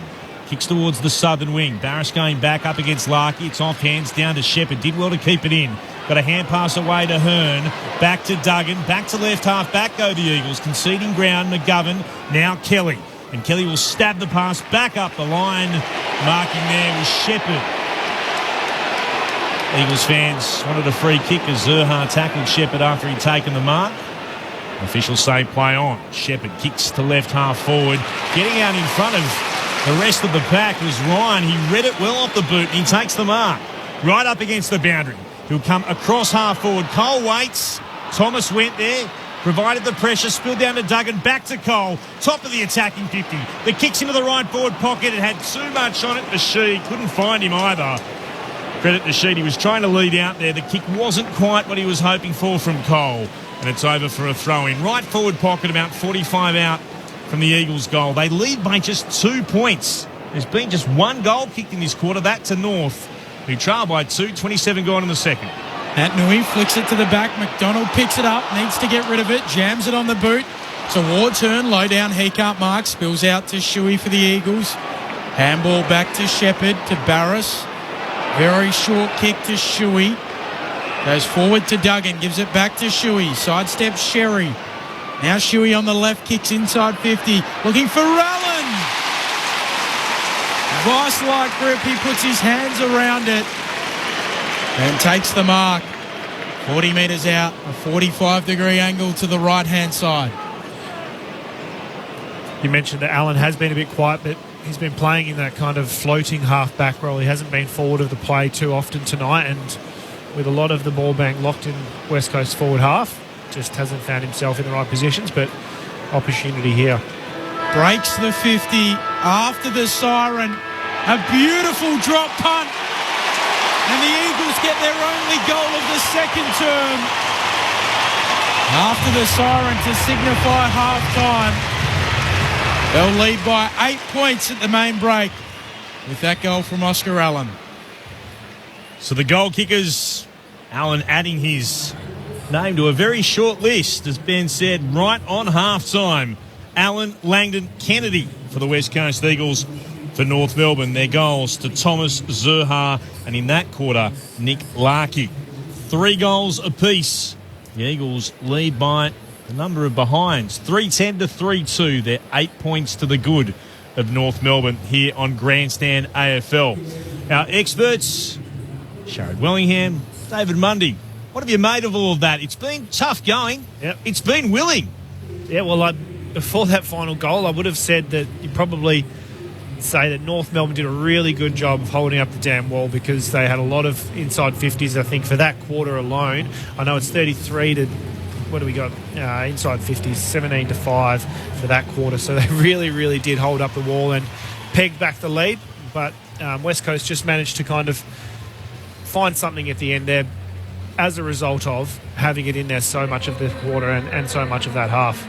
Yeah, I was going to say, about halfway through that quarter, it felt like West Coast were handling the conditions much better, particularly out of contest. They were able to absorb a bit more pressure and execute that handball to release the guy out of the contest or out of the stoppage much better. Where they fell away, I felt in the back half of that quarter, was just trying to be a little bit too precise, getting the ball inside 50. We saw Kelly, Sheed and Cole in the back few minutes of that quarter try and be really precise and hit lead-up targets, moving the ball forward. And in these conditions, they've got good one-on-one looks. Sometimes it's just about field position and getting it into your big guys like Josh Kennedy, who's looking really dangerous in the contest tonight. We're seeing an inaccuracy that we don't really see from West Coast either. They've taken some marks inside forward 50 and usually convert, I think, at around 50%, which is really, really high. So when they get those opportunities, and it's been from players who you'd really, really rely on most weeks. So, yeah, you're exactly right. They've got to continue trying to find those marks inside 50, but I even think they're trying to go a little bit skinny with their options as well. These conditions aren't conducive to getting the mark and being able to convert from wide, because even if it is a dropped mark, it's going to be most likely to skid outside. Just get it to the top of the square and allow your key forwards to make a contest, and then let the the small forwards do the work at the feet. So, yeah, I think North Melbourne didn't take the chocolates that quarter on the scoreboard, but I think they did a really good job of holding up West Coast. Yeah, on the North Melbourne side of things, I think their forwards need to do a better job at making a contest once they clear the ball, either from stoppage or from their back 50. We mentioned they were hemmed into their D50 for a lot of that quarter, but both their forwards making a better contest and their half forwards and mids getting out and providing a bit of ground level support. I think if they can do those two things, we'll get them a long way of wrestling back that field position battle. They haven't had any transition either. They aren't able to probably transition from defensive 50 to forward 50. Haven't seen one chain go the whole ground, but I think that's a result of lack of, I don't want to say work rate, because Zurha and Larkey do work pretty hard, but lack of providing options. And I think I mentioned at the quarter time break, they just, I think, find themselves a little bit too close to the ball carrier. I'd really like to see them, especially in these conditions, hold a bit of length and make the West Coast defenders really accountable. West Coast like to be able to make the ground pretty small and defend a tight bubble. Make them have to be ultra aggressive if they are going to be off their man. If they're going to be 80 metres away from the game, they've only got to get that one possession inside, and then they're going to be able to get them out the back, which is a great opportunity for them. Well, we know West Coast like to hold numbers and generate numbers behind the ball if they can, but tonight they're not having to do anything too tricky in that regard. North Melbourne, especially the high forwards, are getting up the ground to support their mids around the ball. What they're lacking at the moment is, I guess, that structure in front of the ball once they do win it. And you mentioned they haven't had any chains or many chains moving the ball forward into their forward 50, because when they're moving the ball so quickly, it's really hard to catch up and provide that structure in front of the ball. So they get West Coast mids, the West Coast team as well is putting on some really great pressure around the ball and tackling really well. So those quick kicks forward are often going to, Larky and Zerha, who are outnumbered by 2 or 3 at times. We're seeing some good intensity at the footy, though. We're seeing some contests, good tackles, bit of ferocity in the game, which is nice to see. And I think it's being led by some West Coast, I suppose, elder statesmen, the leaders. And I don't know if it's a message within that group or it's a message that's come from Simo, but there's definitely an intent to, I suppose, impose themselves on their opposition. We did hear from Jamie Graham beforehand that the Eagles leaders were steely in their determination for how they were going to go about things tonight. If it was E-Day, the E's been shown for effort. Perhaps not execution, but not certainly execution. Sharrod Willingham, Premiership player with Collingwood, and of course 300 gamer with the Fremantle Dockers, David Mundy, our experts. We'd love to hear from you as always, wherever you happen to be, your thoughts on the game. If you're a Kangaroos fan, they're certainly giving it a red hot dip under very ordinary circumstances regarding the weather, the Kangaroos. It's the Eagles who lead by 8 points though at half time. Don't rule the Kangas out. 0437 774 774 if you'd like to get in touch. We've had a couple of people from places where I'm a little bit envious of where they happen to be. Greg sends us this. Hi guys, enjoying the broadcast, sitting here on a balmy night in Point Sampson in the Pilbara. Thank you very much. It is a bit warmer up there in the Pilbara. And Karen C's listening in at Nisa Camp. Loving it, listening to the game, great commentary. Thank you, Karen, for getting in touch with us. You can too, 0437 774 774. If there's anything you'd like to say, we'd love to hear from you, wherever you happen to be.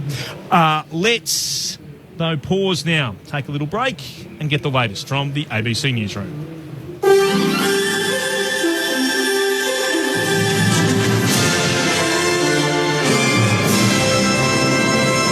ABC News with Murray Olds. A Melbourne University epidemiologist says New South Wales should tighten its COVID-19 restrictions, warning daily case numbers could soar to more than 1,000 if authorities don't get tougher. New South Wales recorded 112 new infections in the latest reporting period, with the southwest of the city remaining the area of most concern. Stay-at-home restrictions are currently being enforced across Greater Sydney, but Professor Tony Blakely says the rules must be made even tighter than those that were applicable during Melbourne's Stage 4 COVID lockdown. You really need to basically stop mobility, have people at home, no contact for as little as possible, get on with the job. And New South Wales, I just don't understand the logic at the moment, because the approach they're taking at the moment will see them in some form of soft lockdown for months. Australia's top vaccine advisory group is discussing whether to change the recommended timeline between first and second doses of the AstraZeneca vaccine. Experts from the Australian Technical Advisory Group on Immunisation are also considering whether to lower the recommended age for administering the AstraZeneca jab, given the worsening COVID outbreak in Greater Sydney. ATAGI revised its recommendations to confine its use to people over 50 after rare blood clotting disorders were identified amongst people vaccinated with the AstraZeneca jab. But that age was later revised upwards last month to those 60 and over, with ATAGI saying the Pfizer vaccine was preferred for anyone under 60. 112 new cases of community transmission were detected in Sydney in the latest reporting period.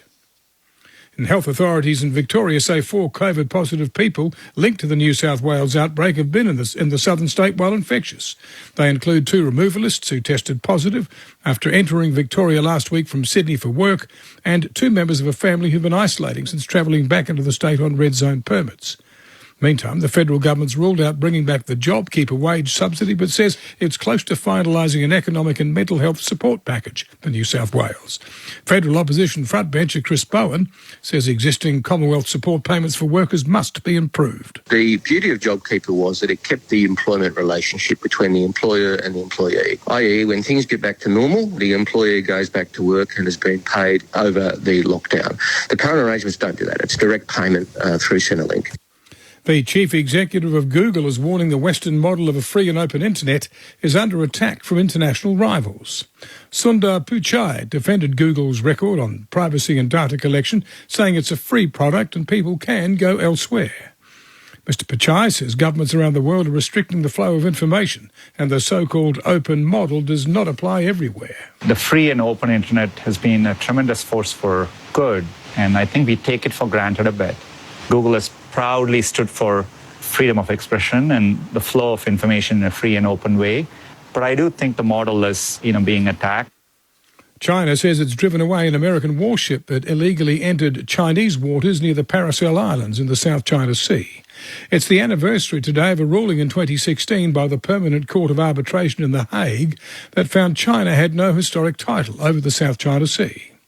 China's People's Liberation Army says the USS Benfold entered the waters without China's approval, seriously violating its sovereignty and undermining the stability of the region. In a statement, China condemned the action as provocative. The Weather Bureau is investigating a possible mini-tornado in the southwest of Western Australia after reports of major damage to properties. A resident at Eagle Bay, 250 kilometres south of Perth, lost the roof of his home early this morning. The Bureau of Meteorology says images of the damage are consistent with a tornado or straight-line winds, but forecaster Joey Rawson says it's yet to be officially determined. We have to do some further investigation whether it is a mini tornado or not. At this stage, we're just calling it destructive wind gusts. Storm conditions across Perth and parts of the southwest eased today, but more bad weather is on the way. Tasmanian police say 2 people who died in a head-on smash at Exton last Saturday morning were from Victoria. Police say the family of 5 was travelling north on the Bass Highway when their vehicle collided with an SUV. The 2 parents, both aged 46, died instantly. Their 3 teenage children survived and they are in stable conditions in hospital in Launceston. And England's Football Association says it wants the toughest punishments possible for people identified as having racially abused members of the national side after its defeat to Italy in the Euro 2020 final. The match finished 1-1, but Italy won on penalties. This is ABC News. Women have now been in Australian parliaments for 100 years. What do they have to do to fit in? I had to stop smoking cigars in public, and I was told I had to change my name. And I'm thinking, I'm taking fashion advice from a senior male member of the Prime Minister's staff. The first full day I was Prime Minister and all the reporting was about my jacket. Ms Represented, the secret history of women in Parliament told by some of its trailblazers. Starts this Tuesday on ABC TV and streaming on iView. The 2021 AFL Premiership season on ABC Radio and on ABC Sport Digital. It goes beyond offensive 50 to Gaff, to Sheed, whose hand pass intercepted. The Kangaroos have it now. Thomas will kick long towards goal, and he puts it through. And the Kangaroos are in front at the 14-minute mark of the opening term. Darling drives it inside 50 for the Eagles. Marking contest, and a fabulous mark by Langdon. Reminiscent of Jonty Rhodes. Langdon comes in and drives it through the middle. West Coast take back the lead. He kicks to Sheed on the half volley under pressure. McDonald tackles, comes out to Taylor, kicks over the top. Larkey's out, and Larkey marks 30 metres out, slight angle, and a little sloppy from the Eagles defenders. Larkey comes in, puts it out to the right, just brings it back enough.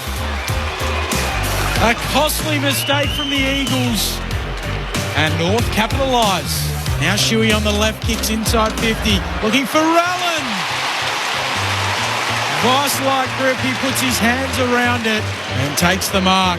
Breaks the 50 after the siren. A beautiful drop punt. And the Eagles get their only goal of the second term. The 2021 AFL Premiership season on ABC Radio and on ABC Sport Digital. Monday night football. And the very last of the games of round 17. West Coast up against North Melbourne under very trying conditions in the west. It started bucketing down again at half-time. And you wouldn't believe it, it's eased once more. The rain hasn't gone away. It's still a little drizzle. But it seems to just turn itself on and off most inopportune times. Will it stay away for most of the second half? Certainly we hope so for the standard of the football. The surface is slippery, you can see that. Players doing their best to stay on their feet. But overall, if it can stay away mostly, we could get a really good second half. It's been willing, contested footy's been tough, and there's been a few spot fires breaking out around the ground as well. Clint Wilden with you alongside Ben Cameron, our experts. David Mundy, the 300 gamer for the Fremantle Dockers, and Premiership player Sharad Willingham. Ben Cameron's got all the numbers in front of him. Let's have a look at those. what has been a reminder, a record-breaking night. Well done to Todd Goldstein. He now holds the record for the most number of hit-outs since the stat has been recorded in the AFL. But as for other numbers, Ben, what have you got for us? West Coast with a lot more marks, as we're accustomed to with that kick mark style, 59 to 39. The inside 50s, 34 to 12, the way of the West Coast Eagles. Contested possessions, North +5 in that area, West Coast +5 in the clearances. Leading ball winners across the ground, Jack Siebel with 16, but he's had 10 kick-ins, so you can deduct that as you please. Jai Simpkin with 15 possessions and Dom Sheed with 14 for the Eagles, then Shepherd and Kelly with 13. West Coast by 8 points at the main break. Kangaroos make their way back out onto the grounds. We're just waiting the emergence again of the West Coast Eagles. If you'd like to get in touch with us, feel free to do so. 0437 774 774 0437 774 774. We are wondering about the crowd tonight. It's a Monday night game because it allowed the West Coast Eagles to have 100% capacity, 100% capacity. It would have been at 50% had the game been played on the Saturday or the Sunday, which, you know, these maths sometimes don't add up. It's a 60,000 seat stadium, but it's about 27,000 you're allowed in because you have to allow 3,000 for both sets of players and security guards and people who work in the kitchens and those of us who sit in broadcast boxes and so on. So the decision was made to move it to the Monday night. Then, of course, the weather hit, and it has been horrendous weather all day in Perth. So anything north of 27,000 is a win as far as the Eagles are concerned. I would think somewhere between 30 and 35, having a look around the ground over the last half. So, yeah, curious to see who does turn up in the numbers tonight. Tough conditions for the Eagles fans. We're not used to the wet in WA either. Well, both teams back out on the ground. What would be the main message from both coaches? Sharad, I'll start with you, particularly for North, who have been very happy to get down and dirty and stuck in against the West Coast Eagles tonight, and the Eagles have been able to respond to it. But if you're David Noble, what do you say? Yeah, I think it's sticking to your guns. They've probably gone in at half-time, not saying we've done a really great job, but they would have gone in there and gone, we're only a kick and a half behind them, and they've had the whole game on their terms. It's been played in their forward half.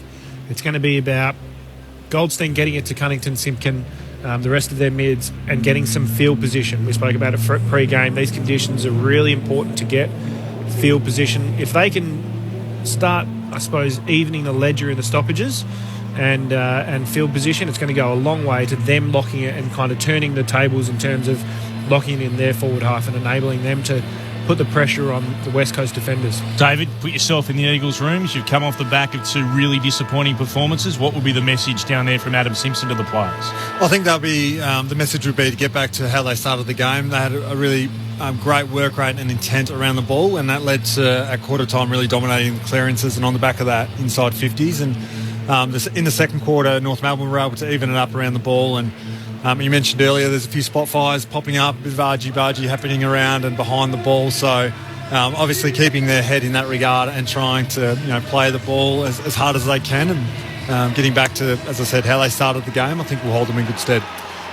Let's head downstairs. Bridget Lacey, as we're about to get the second half started. Bridge. We've spoken about how cold and wet it is, but only one bloke out there, Jaden Stevenson, is wearing the long sleeves today. Just a bit disappointed. And David Mundy, though, is not much of a supporter of the sleeves. So I've never worn a long sleever in a game in my adult career. I wore a few in the under-10s, kicking the dew off at Seymour, but... Jazz? Get cold up there. No, never wore a long sleever. Used to wear a jumper at training, which I used to continue when I moved to West Coast, and the West Coast boys did not like it. Really? Oh, Sam Butler and a few of the other guys used to give me that much grief that I wore a jumper. It can be a very polarising thing. I don't mean a jersey like a jumper. I used to wear like a jumper. Like a hoodie? A zip-up, like a West Coast tracksuit. When you were training? Yeah, because Melbourne, you'd wear a jumper and a beanie and be freezing. So I just used to like wearing a jacket to training. They just tore shreds off me. The big discussion points. You on wear them SNA always if you don't have a footballer's body, don't you? Yeah, I'd be in 3 or 4 of them in that case. I like them as a commentator. They help you stand out. Jaden Stevenson downstairs, as Bridget said, the only one wearing them. On a serious note, Malcolm Blight can be left of centre quirky. He always said on wet days, just gave you a little bit of extra grip, picking up the ball or marking the ball. Well, maybe they could introduce it. We see him on the back of the shorts now. You could put it on the arms. Second half underway. The Eagles up by 10 points over the Kangaroos. Ben Cameron with you. There's a free kick to start. It'll go to Cunnington. He's got it in the middle of the ground. Goes short for North, and mark taken by Dumont. No one stands the mark. Low penetrating ball. Big fly. Barris can't take the mark. Ball goes out the back. Hearn mops up. Gives it off to Rotham. Kick towards the right-hand behind post for the Eagles. Marked by Cripps. Kicks it short to Kelly. Still in the back pocket. He's able to find Petruccelli, who gives it back to Kelly. On the run now at right half back. Kicks to the wing. Mark taken by Mackay. So Mackay on the logo for the Eagles. Turns it over. And Ryan marks. And now the Eagles quickly come back the other way. Ryan back in the team this week. Kicks across the centre circles to the commentary side. Allen marks. Moves it on to Shepherd. He'll trot back to stand on the logo. Chip short to left half forward. Marking and playing on Duggan. Spears it into the left forward pocket. Lovely effort diving out Langdon. Will he go for goal? He'll have to kick from just inside 50. And he'll cross where the 50-metre arc meets the boundary line in the left forward pocket. It was a beautiful kick, but it was not a wet weather night kick. It was an absolute dart. Hang on. Off the ball free kick here. Turnover.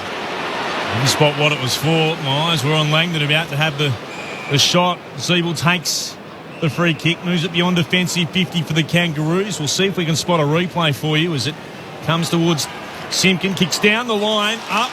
McGovern, no, not paid the mark. Eagles fans thought he had enough on it. Thomas was there doing the tackling. Spilled out towards Rotham, kicked around the body, bounced in front of Simpkin. Oh, well, whether or not it was paid the mark or otherwise, which I think he was from a whistle going downstairs, he bounces up quickly, gave it to Hall, now to Tarrant, to Zerha through the centre circles, kicks out to left half forward. Able to track it and pick it up. McDonald goes on the left inside 50. Larkey in good position. Barris gets back. Desperate. He's able to spoil it out. And we'll get a throw in. Left forward pocket for North. 8 points. A West Coast Eagles advantage. 2.5 minutes into the third. Goldstein and Natnui lock up. Natnui knocks it out. Stevenson off the deck. Gets across the face and tumbles out. We'll get a throw in. Other forward pocket. North Melbourne in their predominantly white jumper. No inverse Indigenous jumper for North, I presume, this year. Fremantle do that well every year as Goldstein gets to the front, knocks it down to the front. Kelly slung off it. Umpire says play on. Zerha snaps on goal and misses. Hits the post. Went with the check side on the right. And just bending it a little too far. So 3-3-21 North. West Coast 3-10-28. 3 played in the second half. Still can't give you any more clarity as to the free kick before when Langdon looked to be lining up on goal as Hearn kicks beyond defensive 50. Oh, Ryan flew! Got hands to it over the top of the pack but couldn't mark. Spills down to North and Dumont will kick inside forward 50 out of bounds on the full. Just had a little bit too much on it. Doing a better job at locking it in their forward half so far into the third quarter. Liam Ryan still hasn't given up the chance of snatching mark of the year. There have been some great hangers this year as well. It's been tremendous to see them return as Duggan with the kick in. Walker leaning backwards, couldn't mark, got a hand on it though. It spilled out to Turner, to Zeeble for North. Kick towards half forward. Stevenson was behind Rotham. He's been paid the mark. He's got it at centre half forward for North. So Stevenson looks inside 50. He can be an exponent of the barrel. Won't go with it this time. Just waits a kick. Sets it up to full forward. Larkey and Thomas there. Spills down for Kelly and the Eagles. Hand pass to Duggan. Kick smothered. Marnie comes again. Like a small dog just nipping at your heels. Here's Marnie. And we'll get a throw in the right forward pocket. Here for North Melbourne. Natanui palms it down for the Eagles. Zerha was out after it though, taken by Duggan, tackled by Zerha over the line, throw it in the call. Mark and Lydia, go the Eagles they say, enjoying the call while travelling the Gibb River Road in the Kimberley up in northern WA. Good to have you aboard as Goldstein pumped it down behind him. Scott tried to get a kick away, didn't make clean contact. Tries a second time, might have been held without it. Stevenson worked it forward. Marnie tackled immediately. Eagles come from every direction to lock it in. Like at all 4 compass points, he was surrounded by those in West Coast colours. It's thrown back to the umpire, who then puts it into the air. Natanui won it down. Sheed tries to bustle his way through. It's been held to him in a strong tackle. Goldstein, the player. There's another mismatch for you. We'll climb up off the deck again. Ball still inside North's forward 50. Goldstein palmed it into the corridor. Larkey tried to gather. Couldn't. Sheed could. Picked it up for West Coast. He gives it to Duggan, and Duggan will kick towards the wing commentary side. Bounces the ball. Able to pick it up there is Mackay for North. Back feeds a handball to Zeeble. Gives it off to Dumont. Tries to pinpoint Simpkin. Goes past him, and Duggan content to see it out. Throw in neutral territory, northern side of the ground. What have you made of the opening 6 minutes of this second half? North Melbourne are doing a great job around the ball, getting that heat and pressure, and as is the case in the second quarter, executing their stoppages really well. Goldstein and Natanui. Natanui in front. Palms it to Yo. Sends the handball to Sheed. Snaps around the corner. It lands on the line. Deliberate. There's umpire Dalglish. Not sure about that, but a free kick will go to North. What did you think there, gents? Always tough one. Interesting one, the deliberate's always very interesting. So the free kick will go the way of Atley. So Atley just backwards of the wing for North. Kicks forward of it now, looking for Larkey. Natanui's able to rove it. It's a handball away. Stevenson steals it. Handball to Goldstein. His handball stolen. Archie runs into a tackle. Just gets a handball away. Now coming through Cunnington. Goes lower than everyone else. Shrugs them off. Runs away. Kicks to half forward. Bouncing ball. It bounces out. We'll get a throw in. And what they call the Boo Factory is up and running out west. They were appealing for... Hang on, if the other one was deliberate, what about that one? That one certainly wasn't. It certainly wasn't that one. Good bit of humour, though, for the neutrals. There's one down by Natanui. It bounces back to him, too. Then got a hand pass out to Gaff. He kicks from left half back towards the commentary wing. Walker diving. Can't get there. Now a chance for West Coast. Picked up by Kennedy. Hand passes to Darling. From left half forward. Sends it to a one-on-one. Langdon against Hall, and Hall wins that battle. He has it for North in the left back pocket. And moves it short to Dumont, who drops the mark under pressure. Had time to regather. Gives it to Hall again. Stabs the pass. Bullet-like. I'll work it beyond defensive 50 again. Davies Uniac towards centre half back. No mark taken. Scott soccers off the ground. Cunnington marks. Cunnington loops a handball over the top. Back to the run of Scott. Goes short to half forward. Larkey marks. 55 out here for North. Looks inside 50. Sets it up for the lead of his teammate Zerha. Can't quite complete it. Got a little shove in the back. And Nelson probably didn't need to do it either. And Zerha will have a tough kick from boot to ball 40 metres out on a 45-degree angle. Yeah, absolutely didn't need to. Just undisciplined a little bit there from Nelson. The mark had already been dropped by Zerha, so... free swing at it here. So Zerha trudges in. Starts it out to the right. Isn't quite bringing it back enough. A minor score.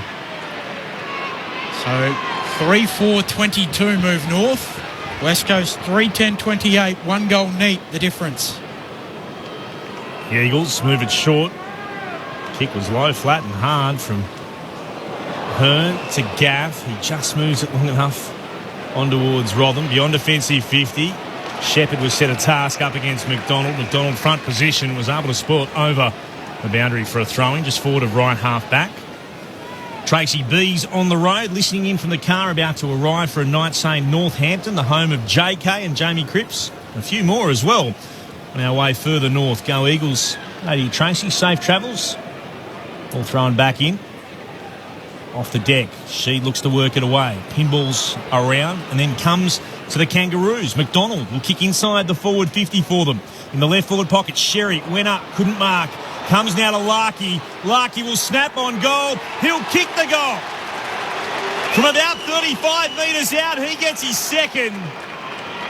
The little hand pass popped to him by Scott through traffic. He did well to find him, and Larkey converts and scores a level. At the 10-minute mark of the third term, North are 4-4-28. The Eagles 3-10-28 on Grandstand AFL. Scores a level, and the belief looks like it's there, doesn't it, from North Melbourne? Their ability to, I suppose, pounce on the loose ball. You mentioned around the stoppage, they're doing a good job and I suppose transitioning out of there. Perfect example there. Just bobble, free possession forward of the play, and a nice bit of crumbing, and then great finish from Larkey. Yeah, a contested kick out of the stoppage, that's almost the trademark result, isn't it? A big contest by your tall forwards and crumbing forwards, releasing really hard back into your forward line, beating the defenders back in. First multiple goal kicker of the game. Back in the middle, Nat Nui knocks it to his own advantage, but Stevenson steals it, gives it to Simpkin, kicks North inside 50. McGovern in front, marks on his chest. Gives off the handball to Kelly for West Coast across half-back. He gives it off to, now Rotham will kick as long as he can. Towards half-forward, Walker drops the chest mark, allows in Darling at ground level. Handball to Langdon, handball to Gaff, back to Darling, snaps around the corner. Bouncing ball, Mackay in front. North get it back. Stevenson goes with the defensive handball to Watley, who gives it off to Hall. Short kick to Cunnington. His kick just finds its target in Scott, who moves it on to Phillips. And North, like Shaz said, they're just growing a little bit of a leg here. Taylor on this northern wing. And Taylor towards right half forward to Thomas, who marks. Assesses the options. Puts it on the right, will turn it over. Disappointing kick inside forward 50. It was low. Marked there by Shuey. Goes short beyond defensive 50 to left half back to Shee, who twirls the yellow Sharon over in his hands, wondering what to do with it. He'll now kick in the direction of Allen. And marks well. Had the better position up against Mackay. Was behind him. Was able to make sure he could complete the grab. Glances inboard for a moment. Shepherd comes off the ground. Allen sends it inside forward 50. Archie battles away against Siebel. At the back was there for Turner. Gave it to Stevenson. Has to hand pass back quickly. Simpkin under real pressure. Just got a hand pass away to Atley. Hand passes back to the corridor. Siebel, ugly kick, worked out okay. It came to Mackay. Gave it to Hall. Chance for the Kangaroos through Taylor. Comes down the commentary wing but turns it over. Hitting it with pace. Marking on the chest. Duggan puts it back into the left forward pocket. Archie! Terrific grab. In a pack of four, was able to drag it to ground. He's hard up against the boundary in the left forward pocket. Will put boots a ball from about 40 outs.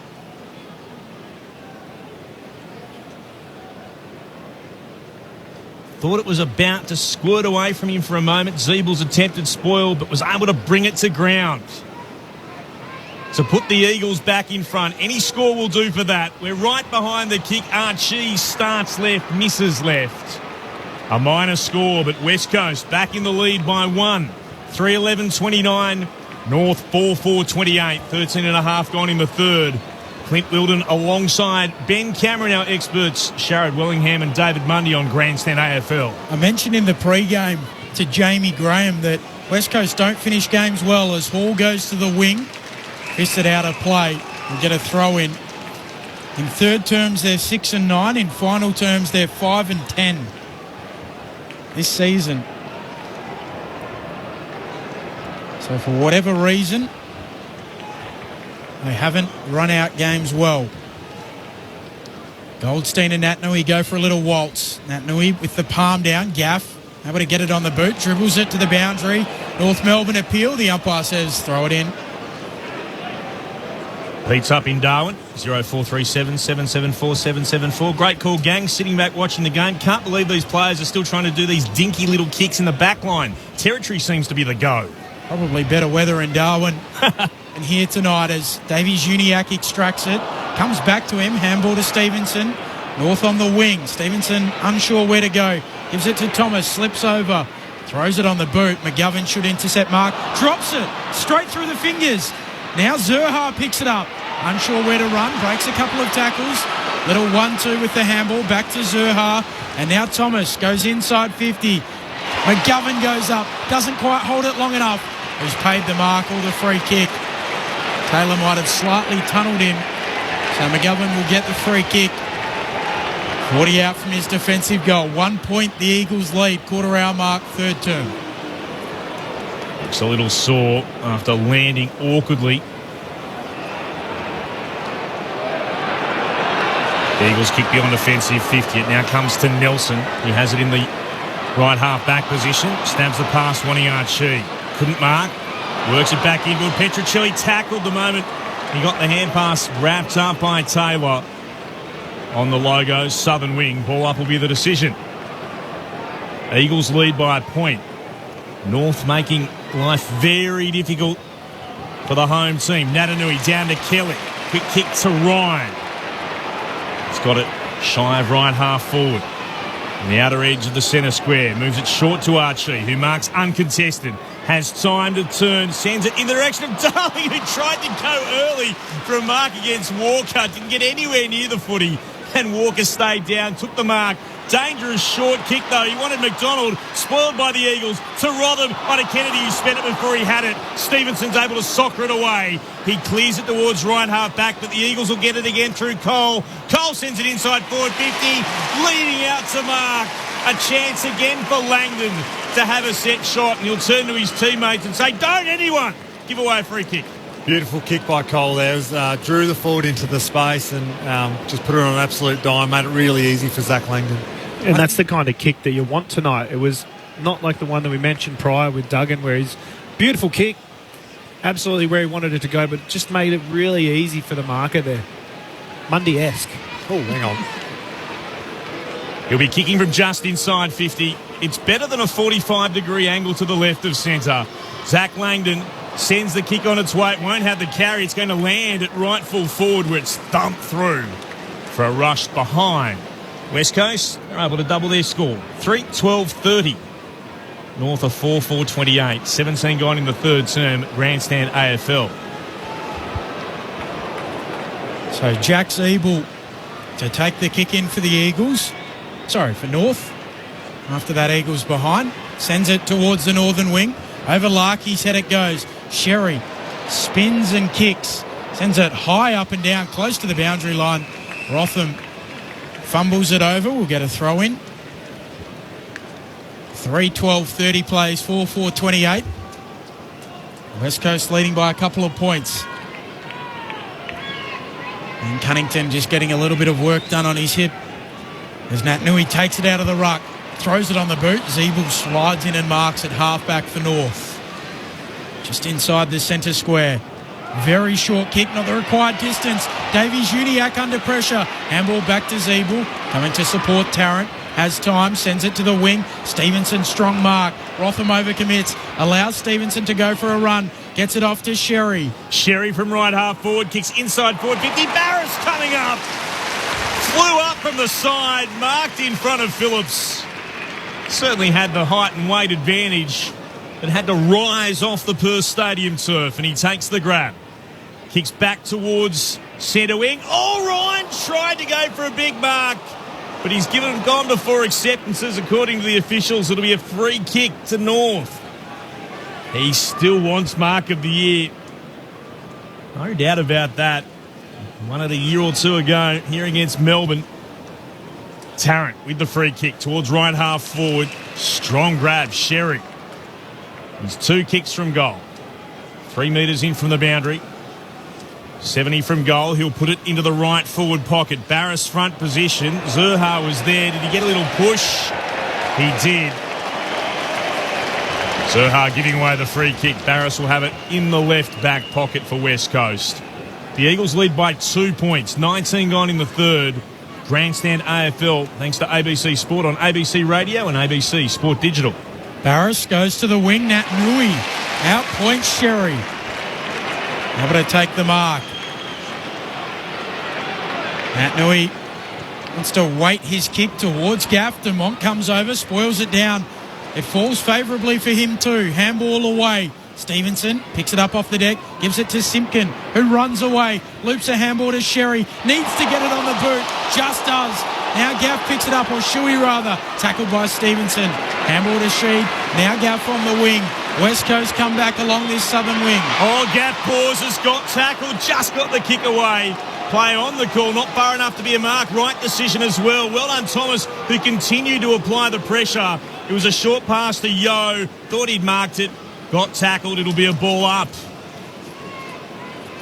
Ball thrown off. Natanui waits. Palms it down. Got away from Goldstein. Wobbles a kick towards left half forward, where he turns it over. Mark taken. North Melbourne will set things up again. Turner steps back to where the 50's marked on the ground. He'll go towards defensive edge of the centre square. The Simpkin puts it back towards Mackay. In the left back pocket, he'll move it short to find Hall. And Hall marks for North Melbourne.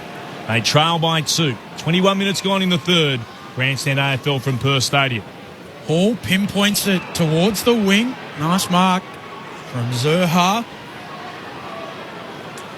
Wants to switch it towards Turner. Petruccelli closing it, just gets there in time. Turner moves it out wide. Dumont honours the lead of Stevenson. He has Goldstein further afield. Now at half forward North. Goldstein looking deep inside 50 metre penalty. Tim Kelly runs through the protected area. And Goldstein will be marched to about 20 metres out, a slight angle. And Goldstein can give North Melbourne back the lead. 9 goals on the season. Comes in. Puts it through. North back in front.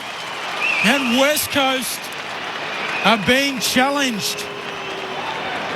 We were looking for the response, but they've been headed by North. 5-4-34 plays 3-12-30. 22 minutes into the third before Sharad Wellingham and David Mundy. Bridget Lacey downstairs.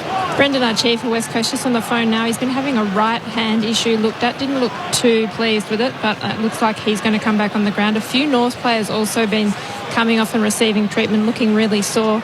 Luke Davies, Uniac, Ben Cunnington and Nick Larkey all coming off for treatment. And Ben Cunnington changed his socks. He changed his socks? Wet socks are never nice. Yeah, they aren't. Horrible feeling. Well, I almost do a full uniform change at half-time every game, so I understand his pain. There's a famous story about that, isn't there, with Matthew Pavlich and Ross Lyon? Very good one too. We'll get back to that one as Goldstein has had a record-breaking night. He's added a goal to it as well. Wins the tap down, but sockered forward by Yo towards left half forward. And then it's knocked off the ground, and that will be deliberate. Gaff, he looked to soccer it forward. He's been pinked. North happy to have it. Walker will take the free kick in the right back pocket. Eagles fans not happy. The kick is towards the logo. Commentary side of the ground. No mark taken. Spilled out the back to Larkey. Got it to Stevenson. Kicks North towards right half forward. Thomas might have been held without it. On hands and knees. Shovels it to Taylor. Running by. He'll kick on goal. He needed a lucky bounce. He wouldn't get it. Zurha was after it. Didn't have the pace to run it down. And then it just pings into the left-hand goal post. It was missing left anyway. A minor score. North's lead stretches to 5 points. 5-5 to 3-12. 24 gone in the third. A couple of good questions on the SMS. We'll try and get to them at quarter time. Hearn goes short to the back pocket. Duggan marks. Or three-quarter time, as the case may be. Out of contract at the end of the year, Liam Duggan. Kicks to a contest on the wing. Goldstein reaches over Darling and Allen. Takes the mark. Now kicks out to Davies Uniac. Runs his measure. Loads up towards full forward. Hearn gets back for the Eagles. Takes the mark at fullback. Spreads it to the right back pocket. Nelson quickly. Forward handball to the run of Cole. His short kick. Good into the lap of Cripps. He gives it off to Langdon. Kicks to Shepherd. And just backward of halfway on the southern side. The West Coast Eagles trailing by 5 points, 24.5 into the third. So Cole goes short to Yo. Yo wants someone to come to him. I won't forget about the Matthew Pavlich-Ross line story either. He just didn't have time with the bounce taking place. Yo now gets told to move it on. He'll kick down the southern wing. Out after it was Hall. Couldn't get there. Bounced off the shins of Mackay for the Kangaroos. Sat there for Zeeble. Zeeble kicks towards left half forward. Attacking the football. Hearn. Up into the air. Takes the mark. Stabs it in the direction of Kelly. The opposite 11. McDonald won it down. Spilled there for Gaff though. Gaff got it back to Kelly. Short pass intercepted by Cunnington. Not far enough to be a mark, but he took the football, looked inboard and found a teammate. Zurha marks and plays on. Kicks towards the commentary wing. Stevenson has it. Just thumps it long in the direction of Larkey. He juggles it and marks. The only multiple goal kicker in the game can try and make it 3. A tough angle, 45 degrees. Man on the mark, 25 out. Things just seem to be falling into place for North at the moment. Their work rate's really high and probably that's getting rewarded when they do transition from a turnover. They're getting it on the open side. So great reward for work rate. Larkey comes in and extends North Melbourne's lead. 3 for Larkey. 6-5-41. They lead the Eagles 3-12-30. 26 minutes into the third term. David Mundy, Sherrod Wellingham. Well, at the moment, all of North Melbourne's best work's going through Jaden Stephenson. I feel like he's everywhere. He's in the contest. He's providing really good options in the open side, like you just mentioned, Shaz, and being a really effective lead up forward. And I think the big fella Larkey looked around then when Jaden got the ball and thought, I haven't got Barras or McGovern hanging off me. So he started absolutely screaming for it. And a great finish again. He's kicking really well tonight. A really nice finish. Pinned up against the boundary. 35 out, 40 out. Kicked none 3 last week, so back to accuracy, and 3 and 3 the 2 weeks before that. 24 for the season. North, they get the clearance and they'll kick long inside attacking 50 again. No mark taken this time from Zurha. Comes out towards Scott, coming the other way. Duggan met again by Zurha. Tackled by Duggan. The ball came out. Yo looked to hand pass through traffic. Worked its way to Shee. Then Hearn kicks beyond defensive 50. Now this will be interesting. What will they say? Deliberate. Now Darling was chasing his way to the football and couldn't get there. So there was an Eagles player within 3 or 4 metres, but deliberate called. Walker kicks the right half forward. That's a strong grab to Simpkin. He's got it for North. West Coast under extreme pressure right now. They trail by 11 points. North Melbourne, the bottom team on the ladder, taking it to the Eagles at home. The kick is towards the right forward pocket off a big pack of hands and spills over the boundary line for a throw-in. West Coast at home at Perth Stadium being genuinely challenged by the side that props up the rest of the competition. 28 gone in the third, North by 11. Goldstein and Nat Nui again. Goldstein flicks it in front. Kelly on all fours. Able to pick it up and get a handball to Sheed, who runs and then kicks towards the wing, close to the boundary line. It bounces out. This time the umpire says throw it in. Jack Darling has a bit to say to Dean Margetts on the way through. 11 points is the lead the way of North. Goldstein and Nat Nui. Nat Nui hits the ground, picks it up. Back feeds a handball to Sheed. Throws it on the boot. Left foot. High ball to half forward for the Eagles. North there. Walker does really well. Rids himself of Darling. And then marks. So Walker at right half back for North. We'll send it back to neutral territory on the wing. There's a whistle. Holding free kick. It'll go to North. Sherry on the wing. There's a tad optimistic. He suggests he'll go with the barrel. And Malcolm Blight, you are not Christian Sherry just yet. Despite being in the North Melbourne jumper, he thought the man on the mark might have cribbed over it, which I think he had a case for, to be fair. But 6-5-41 plays 3-12-30 at three-quarter time. even so, he would have been kicking from 98 or thereabouts. It would have been a thumping kick. I'm exaggerating. It was a long way out. With a 50, though. That would have taken well, that's true. If he creeped over the mark, would have taken him well inside forward 50. Todd Goldstein is still standing with his arms out looking at the umpires, asking for the 50. I don't think it's coming back, mate. Let it go. It was there, though. They're in front, North. What a performance by the Kangaroos. We mentioned at the very top how they have been improving in recent weeks. Their last 4, a draw, a win, and 2, if there is such a thing, I think there is, meritorious losses to Brisbane and the Western Bulldogs, 2 sides who will be featuring deep into finals, you'd think, in 2021. But I'm not sure we saw this coming. West Coast needing to respond. They find themselves trailing at three-quarter time, 6:5:41 to 3:12:30. The goal kickers for North Melbourne.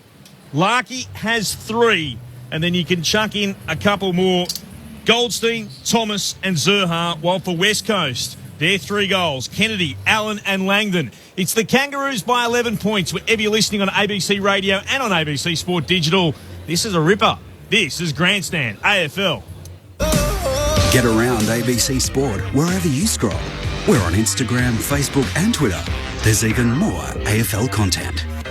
What do you think makes someone an Australian of the Year? It's people who show courage, sacrifice, and kindness. Now's the time to reflect. On your community. And who you admire. Now's the time to respect. By nominating and acknowledging them. Now's the time to celebrate. Their story, their contribution, and their generosity. I'm Hamish McDonald, and I'd love you to nominate an inspirational Australian who you think is worthy at australianoftheyear.org.au. The 2021 AFL Premiership season on ABC Radio and on ABC Sport Digital. McDonald will kick inside the forward 50 for them. In the left forward pocket, Sherry went up, couldn't mark.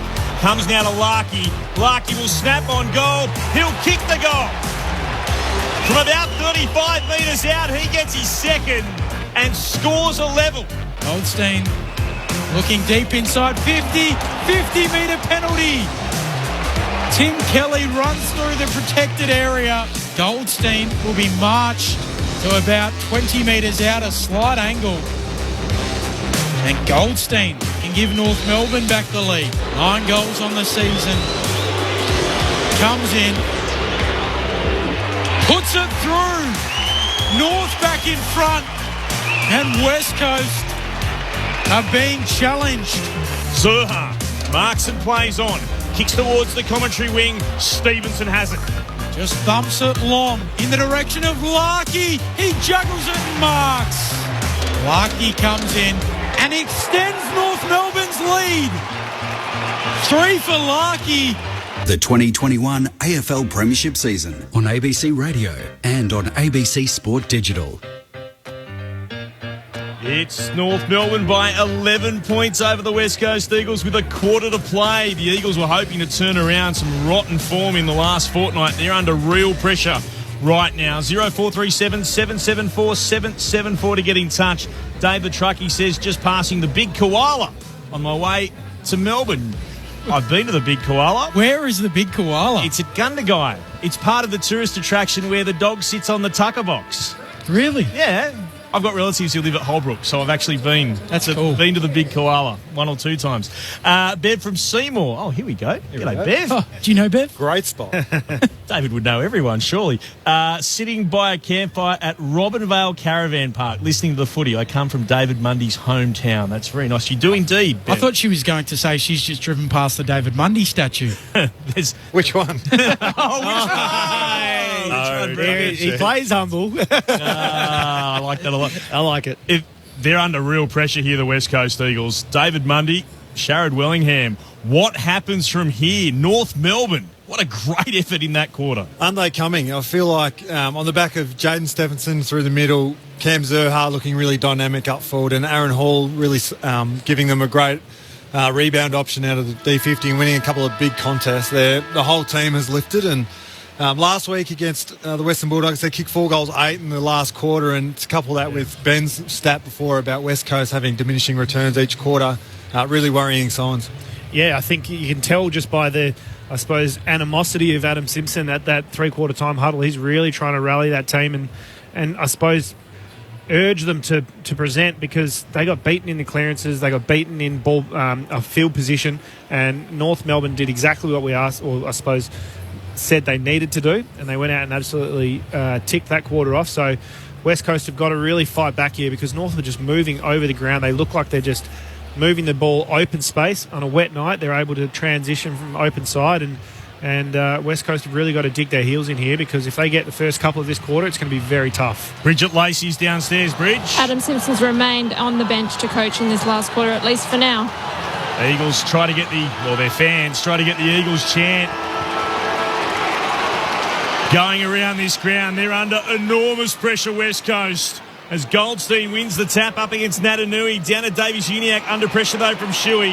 Short kick goes to Natanui, but there's a free kick coming back the way of the Kangaroos. Davies-Uniacke moves it short to Simpkin. What would this do for the Eagles' chances, what was left of them in 2021? To Davies-Uniacke, long inside forward 50. Barris crashes the pack, spill down to Scott. Tried to get a kick away. He was being held. Umpire says play on. Scott runs over the top of it again. It comes back to Cunnington for North. Hands it off to Simpkin. He's 40 out from goal, right in front. Shoots, but will miss to the left-hand side. A minor score. They're out by 2 goals, though. 6-6-42, the Kangas. The Eagles 3-12-30, 45 seconds gone in the last. Shannon Hearn runs to the pocket, kicks towards the middle of the ground, and Natanui having a mark on his chest. Kicks laterally, turns it over. McDonald bobs up in front of Gaff. So 12 points is the advantage the way of North, as McDonald chips it over the top to Simpkin. He pokes it short to Stevenson. He's got really busy in this match. 27 possessions, 28th coming up. Short to McDonald, very short, not the required distance. Gaff is on him, wraps him up. Umpire says, let me ball it up between wing and left half forward. 2 goals, North Melbourne's advantage. West Coast have only won 5 final terms this year. Goldstein straight down to Cunnington. Simpkin run down by Shuey. So it gives him a little shove in the back for his troubles. A tad unnecessary, gets a warning. But it was a captain's chase down, trying to lift the team. Here's Luke Shuey. Captain's tackle, if there's such a thing. He stabs it low, just in front of Yo. Bounced in front of him, wasn't a mark. Tackled by McDonald's. Ball up the corner, centre wing, right beneath our broadcast position. Lex on the text. Go the Roos. Love the Zerha. Be nice if some of those non-home team umpiring decisions were noticed by the men in white. They're in green tonight, Lex, but I understand the frustration at times. This one is going the way of the hometown. Free kick going the way of Andrew Gaff. He's got it for West Coast. Goes on a short run and then will kick towards right half forward. He wanted Kelly, and also leading out was Darling. Then knocked over the boundary line by Walker. Eagles fans wanted deliberate. They're not getting it. Throwing it right half forward for West Coast. Luca also says, do they call it deliberate anymore? Keep hearing about insufficient intent. Now, you are correct. The way it's judged is there was insufficient intent to keep the ball in play, but the call is deliberate out of bounds. As Yo steals it away, he spins, kicks into the right forward pocket. There's no mark taken. It goes over the line for another throw in. Marnie, the last touch. Bit easier to say in the heat of the call as well. Yeah, Clint. That's right. Insufficient intent is 6 syllables to deliberate, which is 2. It's a lot quicker. Hadn't thought about that before, David. You're spot on. Throw him back in again. One down by Natanui. Ball bounces around. Taking it, Yo. Oh, breaks one tackle. Then got a hand pass to Natanui. Kicks towards full forward. Ball bounces at the back. Kennedy gathers. He can run into an open goal and bang it through. They desperately needed something, West Coast. And Josh Kennedy at the back delivers with his seconds. It brings them back to a 6-point difference. North are 6-6-42. The Eagles 4-12-36. It wasn't pretty. Those in blue and gold won't care. And sometimes that's all you need, a little bit of a kickstart into the game. They went goalless in the third quarter, and maybe that'll kickstart a bit more of the West Coast football we've come to see. But really great intent from their senior players, Shuey, Gaff, Yo around the ball. Joey's intensity then just to kind of evade a couple of tackles, quick little hand to Nick Natanui, and his intent was pretty obvious then. Just get it forward, get it inside their forward 50. They didn't stop either. There was a call for a high. Walker against Darling. Kennedy only had eyes for the footy. In the middle, Nat Nui to Shuey, to Kelly, who slips twice, then gets around Cunnington, kicks inside 50, Darling in good position. Kennedy comes out, gathers on the bounce, gets a handball away. Ball jars free. Cripps, handball to Darling, handball to Allen, in the pocket, snaps on goal, bends it through. His second. The Eagles have started the fourth like they've been shot out of a cannon. Or have they? We'll be heading to the box. You can only imagine, see if it's gone over the right-hand goalpost. Interested to see what the umpire's call will be here. Goal umpire said she thought it was a goal. It looks like it's... Well, these angles don't tell. We're looking from what is the Farmer Freeway end down to the city end of the ground, and that doesn't really help. Doesn't show, no. Better make a call here and say those three angles are useless. Going to remain a goal. So scores are level. 5-12-42 plays 6-6-42. And a fast start in the fourth for the Eagles. Crowd certainly lifting here, trying to get their team up. And Eagles there demonstrating their absolute one-wood out of a CSB. Nick Nat down to Shuey, to Kelly, getting the ball forward, and a really nice finish. Apparently there's a big koala between Horsham and Ararat as well. Big koalas everywhere. Thank you, Paul from Ballarat, texting in. We do like a few, let's be honest, big things in this fair nation of ours. And this has been a big game of footy despite the conditions. 42 points apiece. Scores level again. 6 and a bit played in the final term. Natanui won it down. Shuey sliding out. Saw it go towards half forward for the Kangaroos. Thomas was there. Got it out to Dumont. Tackled by Cripps. Did a 7-20. Got a hand pass away though to Simpkin.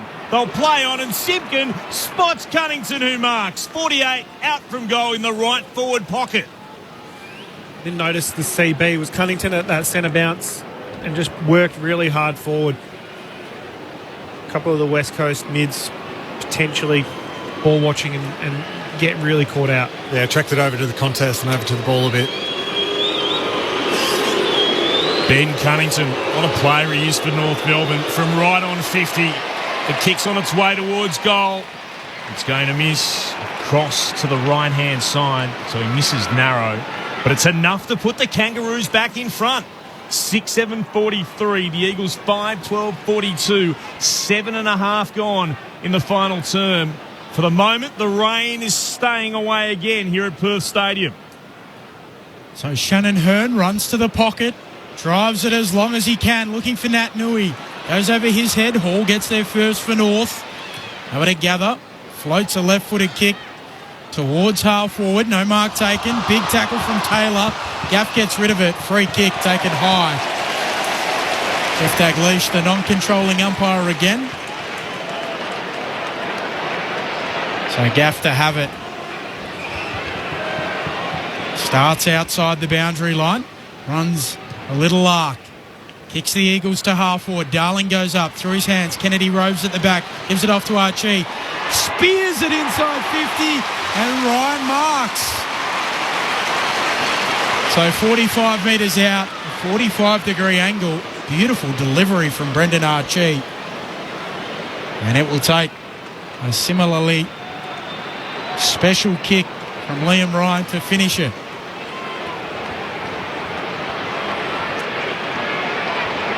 No scoring shots for the first time this season in his last game against the Western Bulldogs.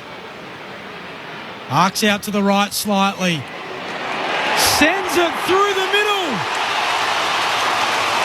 West Coast have kicked 3 unanswered to start the fourth and lead by 5 points. 6-12-48. They lead North 6-7-43. A 5-point advantage, 9 minutes into the fourth. Bit of fine-tuning for their goal kicking at three-quarter times, paying dividends there. That was a beautiful kick from Liam Ryan. He's flashed in and out a bit. Yeah, just leant back and...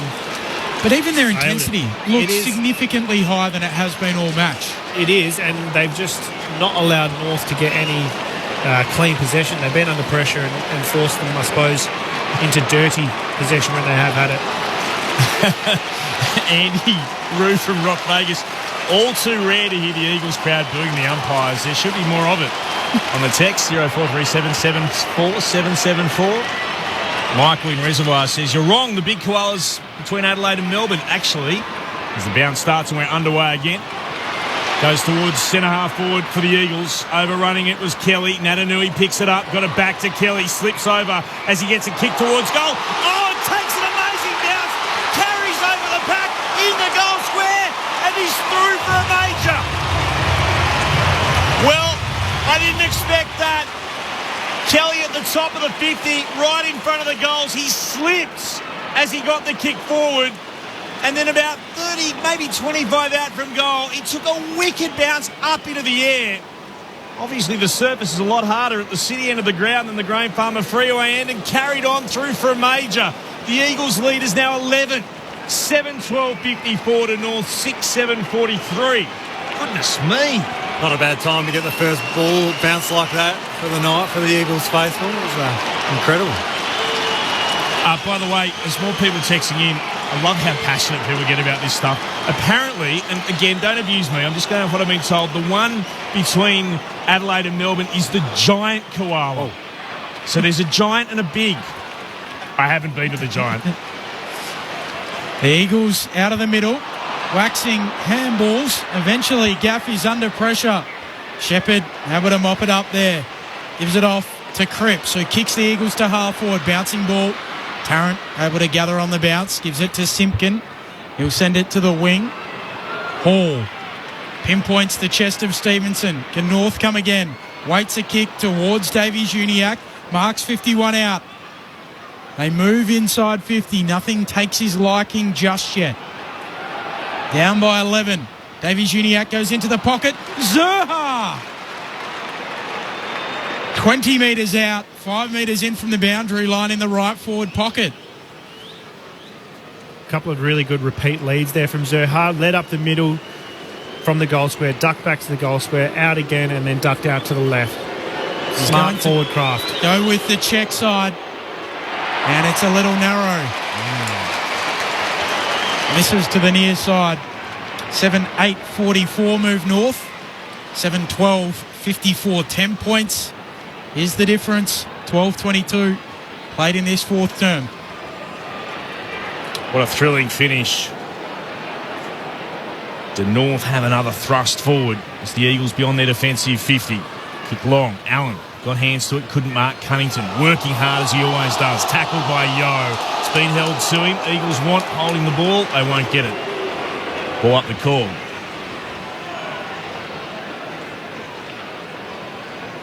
Grumpy people wanting to know about the Pavan line story. I promise I'll get to it. We've got plenty of post-game.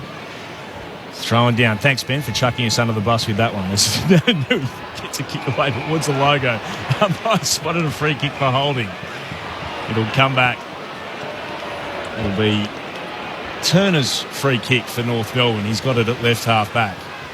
And stab it into the middle of the ground and almost turn it over. In fact, Sheen was able to knock it away from its intended target. It's been locked in. Umpire will ball it up. Dumont couldn't mark. Great pressure coming from the Eagles. A ball up in the centre square. West Coast by 10. 13.5 gone in the fourth. Sherry down to Stevenson. Sidesteps a couple. Gives it off to Phillips. Kicks inside 50. Larkey in good position. Not quite. Roving Zerha. Snaps on goal. Puts it through. And he loves it. North do come again. 4 points the difference. 7-12-54 plays 7-8-50. 14 minutes into the fourth. Jared Wellingham, David Mundy. He's dynamic, isn't he? It's just explosive pace. 2 or 3 steps and he's got a break on his opposition player. And outside of the boot, full pace. It's a great finish. I feel like he's looked like the most dangerous, the most dynamic forward all night. He's got the second best mo in the AFL, and he's had plenty of shots on goal tonight. Who's at number one? Oh, Zach Tui, Zach surely. Tui. Yeah. What about Oleg Markov? Nah. Tui's got everyone covered. Yeah, so Zerha slipped down to 3 there. Zerha's been relegated. He's still on the podium, though. Apologies to Oleg. Yeah, great. Mustaka from Oleg. True, but it just has to be Zach Tui. As the ball's thrown aloft in the air, Goldstein won it down. The record for hit-outs is his. Came to Stevenson. Sends it inside forward 50. Shepherd threw himself. Tried to spoil. Came down. Hearn was able to just soccer it away. Zerha taken high.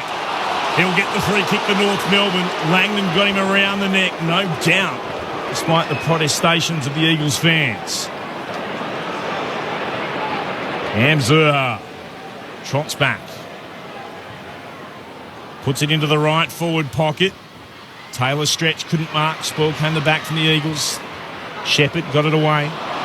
The Eagles kick beyond defensive 50. North will win it over again. Dumont gave it back to Zerha. Sends it in the Larky direction. He goes to ground against Barras. The ball continued on its run, but it won't go through for a goal. It's to the right-hand side. It's a minus score. What happened afterwards, Ben? I glanced up at the screen. Larky started appealing to the boundary umpire for the free kick, and then he realised, he can't pay it. He turned around and went to the field umpire. Eagles by 3 points. 15 gone in the fourth.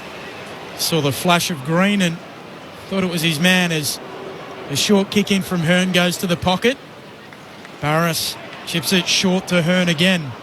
Still inside the defensive arc here, the Eagles. Had all of the momentum with 4 goals to start the fourth. Zerha just goal to bring it back to 4 points. Hearn to the wing. Zeeble has taken the mark. Quickly goes back the other way and North might be out. Here's Scott looking inside 50, trying to find Larky. Over his head, bounces towards Davies Uniacke. Just can't quite gather, allows in the Eagles. Now Hearn across the last line. It's a handball away to Sheed. On his right, out of bounds on the full. North will get it back at left half forward. 3 points the advantage the way of the Eagles. Huge effort by Nick Larky. He had the big head nod run going, but was able to get there, put enough pressure on. McDonald from left half forward, kicks towards full forward. Larky put his hands up, couldn't mark. Desperately trying to keep it in, can't do so. It's over the line for a boundary throw-in. Left full forward for North. Ball to be spun back into play. Daniel from Alice Springs says it seems like there's some support for North Melbourne in the crowd. There is. North are they got a big following over here. Massive supporter base in WA. Thrown back in. Marnie tried to get it away. Came out towards Davies Uniacke. Broke one tackle. Then got his arms free. Umpire says play on. Stevenson runs backwards. Hands it to Cunnington. Cunnington will kick towards goal. He's given it the lots. Oh, if anyone deserves a goal tonight, it's Ben Cunnington, and he's got one. And it's the goal that will put North back in front. They're up by 3 points. 17 and a half minutes gone in the final term. What a moment for Ben Cunnington. And all the pressure piles back on the West Coast. 8-9-57, the Kangas. The Eagles are 7-12-54 on Grandstand AFL. A couple of the guys we mentioned pre-game who, aren't the top-tier midfielders, but Uniacke and then Stevenson, 2 guys who've played a really good game, really dynamic in that forward 50 then, and a great reward by the ever-reliable Cunnington. Yeah, fantastic job of absorbing that pressure and not panicking, really driving their legs out of pressure and finding that next opponent. And as you mentioned, that handball from Stephenson as well, was able to diffuse the pressure quite a bit because it was quite a long handball. Goldstein and Nat Nui stare each other down. Goldstein wins the tap. Shuey gets it on the fly. Kicks long inside 50. Zeeble. Stands tall and takes the defensive mark. He's just marshalling that North defence. He kicks short towards Atley, who heads out towards the wing. No mark taken. Phillips, nice pickup. Gives it off to Tarrant. Kicks to the logo. Goldstein marks. Wheels and comes inboard. Now Cunnington has Stevenson breaking. Lazy kick on his left. It'll bounce out to half forward. Favours Shepherd, who hits it on the fly for the Eagles. Sweeping it forward is Cripps. Hands it off again to Petrocelli. Got a hand pass inboard to Langdon. Was behind Cripps. Knocked away by North. It went back, though, to Langdon. He worked it into the right forward pocket off the boot of Cripps, and then it's over a boundary line for a throw-in, looking and trying to find Darling. Jeff in Sunshine must be great fun at parties. Deliberate is 4 syllables. Not if you're in the crowd, Jeff. It's deliberate. And you know that as well as I do. Throwing back in. One down by Goldstein. Got it on in turn. Comes to Stevenson, who thumps it into the middle of the ground and then diving out, trying to take the mark. It's done well in the end. Rotherham gets up quickly for the Eagles to Langdon. Oh, ugly kick. It'll bounce inside forward 50. It's sat there for Tarrant, tackled immediately. The ball comes free. North looking to work their way forward. Nelson wrapped up his opponent, stole the ball away, had it knocked out of his grasp. It comes to North again. McDonald involved. And a kick towards the logo out of side. Rotherham couldn't take it. Scott could. Picked it up off the deck. Davies-Uniacke to Cunnington. North on the attack. Cunnington, lovely pass. Measured it perfectly. Precision like the Stevenson, who marks 50 out from goal just to the right of centre. Wow. Very, very nice touch there by Cunnington. He's really lifted in the last couple of minutes, I feel. He's getting his hands on the ball and driving North Melbourne forward. He's just been such a good link. He's just planting himself in the middle and just being a link forward and back. The Ben Cunnington, he's a 3-syllable word. Exquisite. Stevenson kicks on goal from 48 out. He's given it an absolute beauty of a kick. North fans celebrate at Perth Stadium, and the players come from everywhere to celebrate with him. Stevenson puts his name on the list of goal kickers, and North Melbourne put their lead past the goal. They're out to a 9-point advantage. 9-9-63 the Roos. The Eagles 7-12-54. 22 gone in the last on Grandstand AFL. It's been a wonderful last 7 or 8 minutes from North Melbourne. It looked like they were going to get run over, and West Coast had all the momentum and their crowd behind them and really dominating out of the centre. But great fight. The North Melbourne leaders, Cunnington, Zeeble, Stephenson, Zerha, have really lifted and dragging their team along. And from a West Coast perspective, they'd want the same from their guys now. We've got all the English teachers in. Rob from Perth asked the same question, on delay admittedly. Nat Nui to Sheed towards Ryan at half forward for West Coast. Can't complete the mark. Ball's at the fall of the ball. Gives it off to Simpkin, who sends it out towards the wing where Thomas can mark. The West Coast Eagles fans are going to be furious if they drop this game as Thomas kicks forward of the wing. Mark taken by Rotham, who sends it back in that direction. Hall marks. And then sends it out to McDonald on the southern wing. 9 points, 22 minutes travelled in the fourth. North lead West Coast. What a finish we've got coming up as the Kangaroos look to work it around. We've got it on the southern wing. Ball in the hand of Thomas. Goes on a short run and then kicks towards Ryan half forward. Natanui against Goldstein. Goldstein got hands to it, couldn't mark. Sherry at the back, tried to gather, tackled by Shuey straight away. The ball came out of his grasp and has gone over the boundary line for a throw-in. Tonight's attendance, 30,515. So the lowest crowd by some margin for West Coast at this stadium. Their previous lowest, 41,883. But a Monday night under torrential rains. The Kangaroos take it away from the restart through Marnie. He finds Zerha, who marks on his chest. He's got it at right full forward. Nice work from Phillips in the ruck contest to get it out to him. Marnie on the run and used the bright fluoro boots to good effect.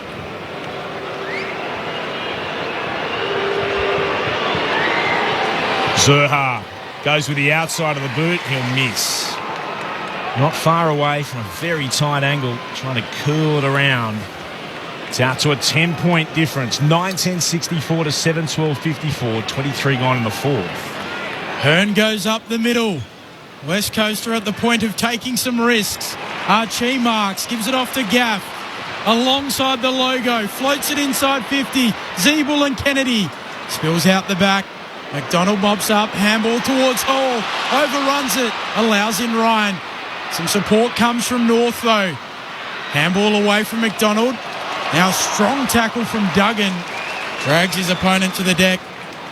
Forces a ball up right on the arc of 50, 10 metres in from the boundary line. Left half forward for the West Coast Eagles. Nat Nui flicks it boundary side. Gaff snaps it back to a central location. Zeeble underneath it. Can't mark. Petruccelli comes up with it. Floats it on goal. It'll go to the line. Walker's there. He marks on the last line for North. 10 points remains their advantage. So Walker, a bit of a run towards right full back. He'll kick beyond defensive 50. Stretching. Duggan marks. West Coast need to get going. They need to get going now. Inboard kick to Rotham. Thumps it towards full forward. Darling stretches. Kangaroos are back there. Oh, dangerous tap from Walker. Oh, Ryan couldn't believe his luck. Walker tried to tap it and rush it through for a behind. It spilled to Ryan. Gathered in the goal square. Turned and kicked his second. They'll be sending it upstairs though. Was it touched on the way through? I think not.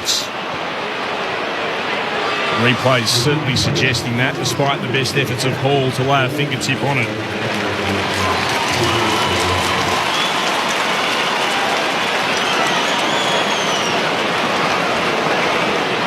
We wait.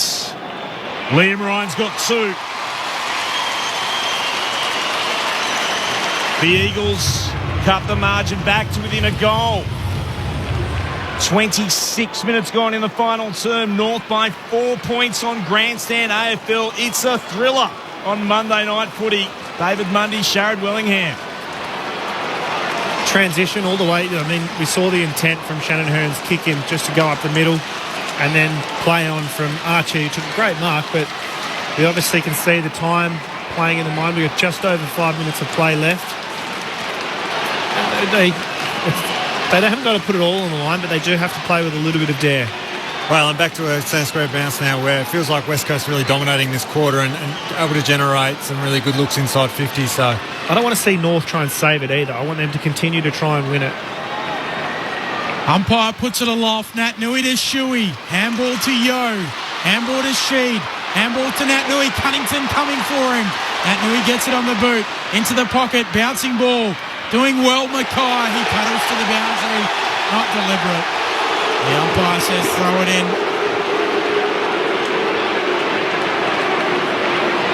40 around from the Eagles attacking goal.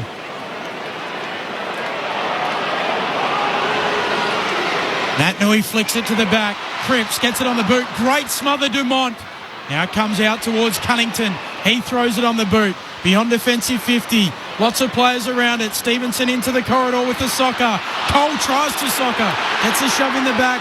The umpire says play on. Comes out to Stevenson. He gets a handball away. Atley onto Hall, who sends it to the wing for Thomas. Thomas chases the footy. Gathers. McGovern stands in front of him. Thomas steps back. McGovern fell over. Thomas almost tripped over him. Elects to play on. Finds Scott. Takes a good mark at right half forward. He moves it on quickly as well. Puts it into the right forward pocket and it's marked there by Taylor for North. Curtis Taylor can put boot to ball from 50 out. He'll start right up against the boundary. Just 7 goals in what is tonight a 24-game career. He's got 2-3 for the season. Big kick. Does he put it to the top of the goal square? Does he try his luck for goal? Taylor starts the approach. From 49 out, it won't have the carry. They come from everywhere. Goldstein takes the mark in a big pack. What a grab by the big ruck to put it back to a 10-point lead. Todd Goldstein. He could throw it over. The mark deserves a goal. He already has one tonight. Todd Goldstein, on a record-breaking night for him as a ruckman. He kicks his second. in a goal that might just seal it for North Melbourne. What a moment for the Kangaroos. They're 10-10-70 to West Coast 8-12-60. Their lead is 10 points. There's not long left. We know West Coast's got a really tall defensive line, but just got to wonder why Nick Natanui was standing at the top of the 50 and not alongside his opposition ruckman. McGovern in front of the contest. Barras caught behind. You'd certainly expect your ruck back there. Lack of focus there from Nick.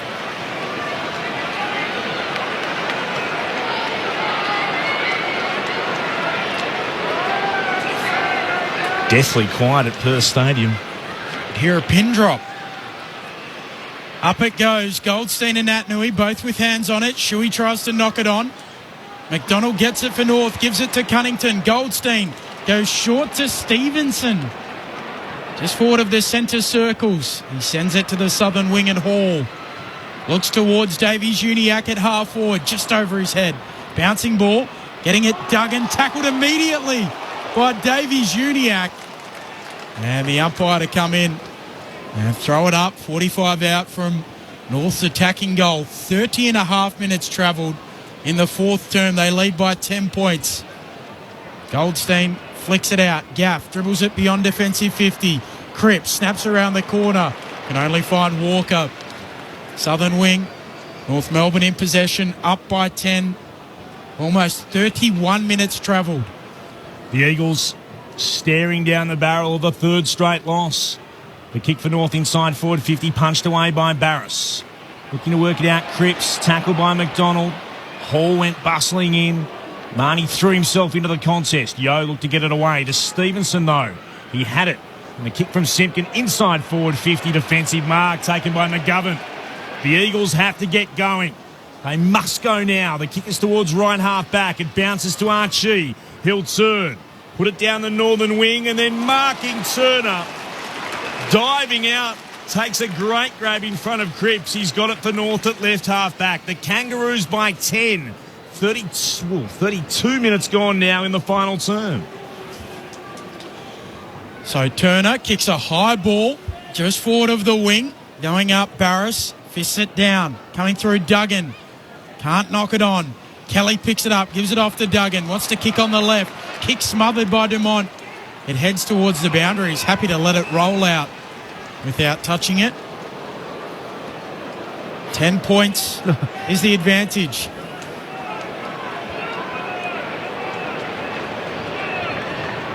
This would be something. Goldstein straight to Davies-Uniacke. Gets a handball away to Taylor. Kicks to half forward here for North. Trying to find a target in Zurha. McGovern brings it down. Now Barras goes in over the footy. He's taken high. And he'll get the free kick. Shepherd will take the advantage and starts to run away for the West Coast Eagles. Kicks to half forward.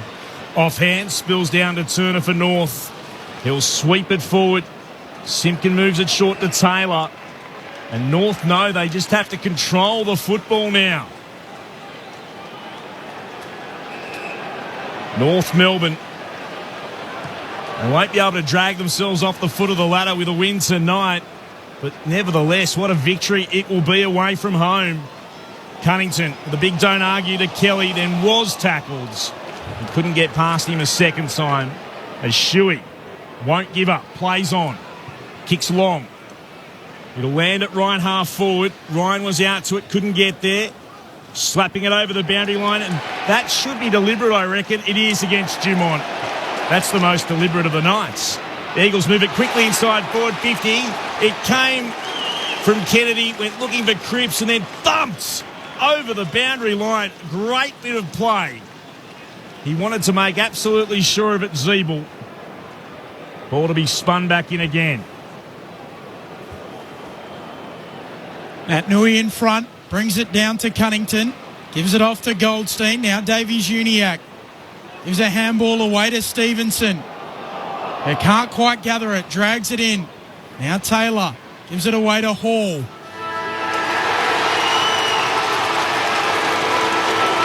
The Kangaroos with a brave and famous victory in Perth. It's all about North, but West Coast season heading south and fast. A 10-point win for the Kangas over the Eagles. You'll agree, North Melbourne is the team that plays to win for you and me. Joining the chorus, no doubt, wherever you are, if you're a North Melbourne supporter. For North, Larkey kicked 3, Zerha 2 goals 6, Goldstein with 2 on a record-breaking night for him. Cunnington, Stevenson and Thomas also with goals. Join in the chorus and sing it one and all. Join in the chorus, North Melbourne's on the ball. Good old North Melbourne, they're champions, you'll agree. North Melbourne is the team that plays to win for you and me. North by 10 points, while for the Eagles, 2 to Kennedy, 2 to Ryan, 2 to Allen, singles to Kelly and to Langdon.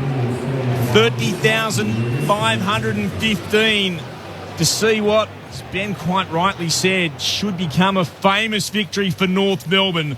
The bottom-ranked team up against the side that was desperate for redemption after 2 terribly disappointing weeks.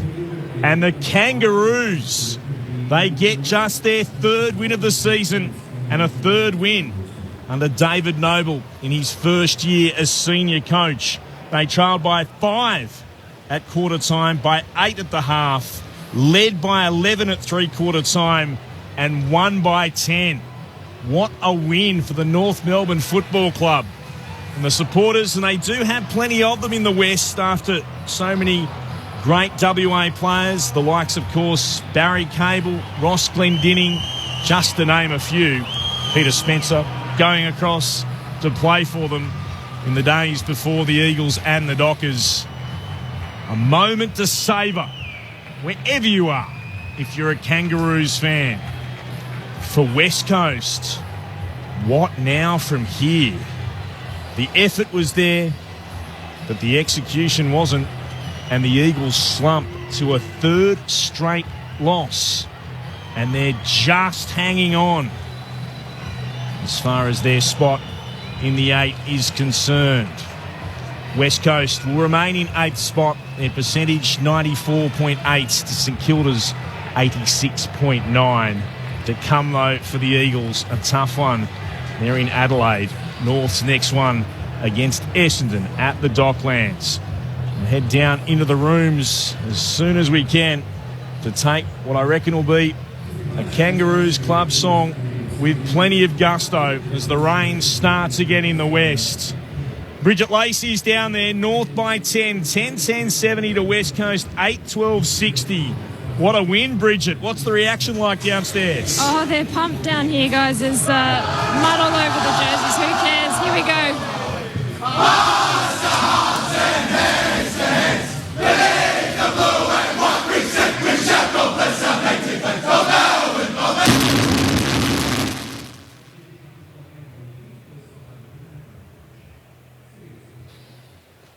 Yes, we're going to have to leave that, unfortunately, because that's just horrific downstairs in the North Melbourne rooms. I do apologise. Hang on.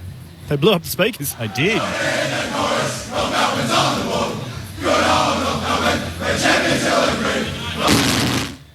No, we're going to have to leave that. I'm so sorry to North Melbourne fans. We haven't been in the away rooms because of COVID protocols for a serious period of time, and I'll bet you that there's another radio station or television station that's gone rogue with their frequency a little bit too close to ours, which quite often happens. It's a bit, well, the term the Wild West is well earned. Protect your space, Bridge. Get in there, get the elbows out.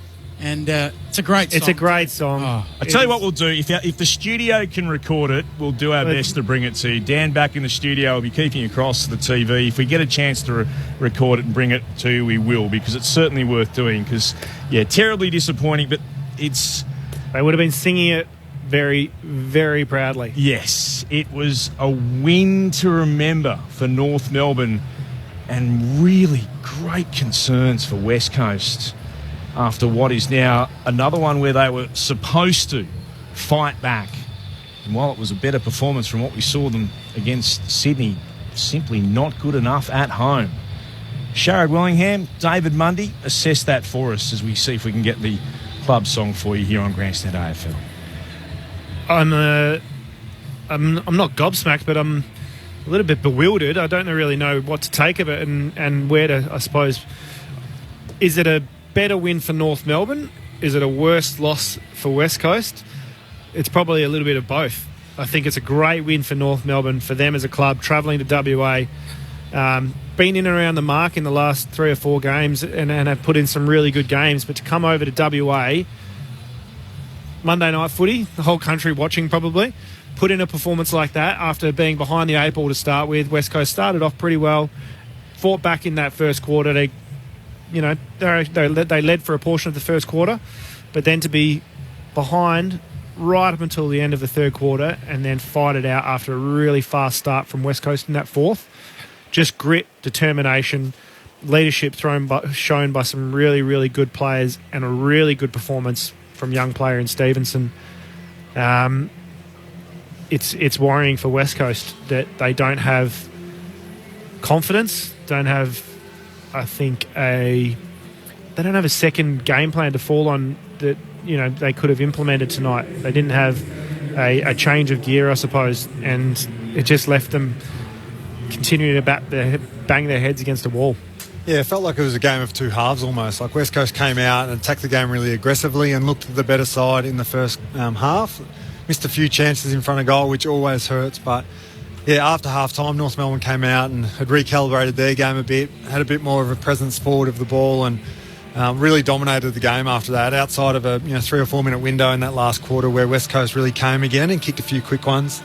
North Melbourne really controlled that in the second half and a thoroughly deserved win. I thought they were fantastic, particularly in that second half. And you mentioned a couple of guys there, but Jaden Stevenson had a huge night, probably a career night. Jai Simpkin, Jack Zeeble in the back half really controlled the troops and took some really great intercept marks at really crucial moments.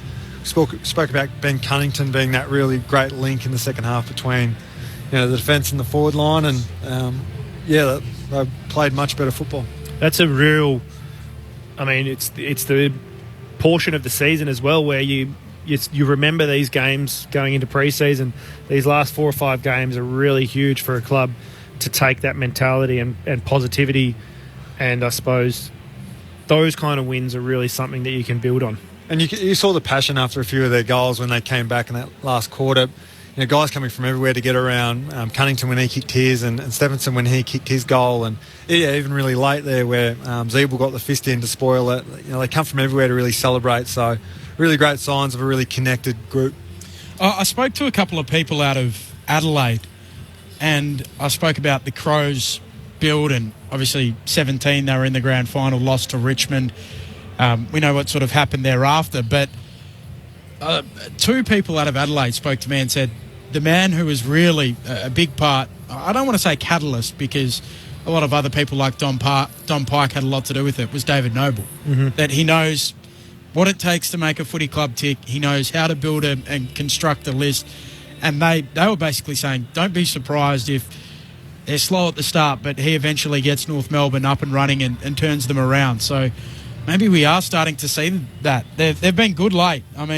Last few weeks they've been good, and while West Coast aren't much chop at the moment, it's never easy to head out west to win.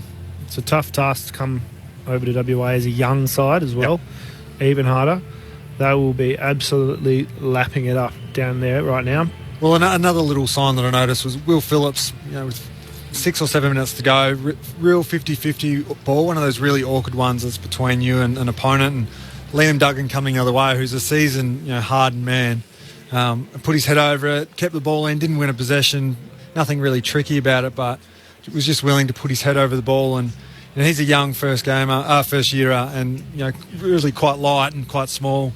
Take it up to a 5th year, 6th year established player. Yeah, so you just look for little signs like that within the group, and to come over and obviously get the win is great, but those little signs coming out of games like this in a pretty in pretty ordinary conditions, it made a bit of a slog most of the night, are really pleasing for the North Melbourne faithful.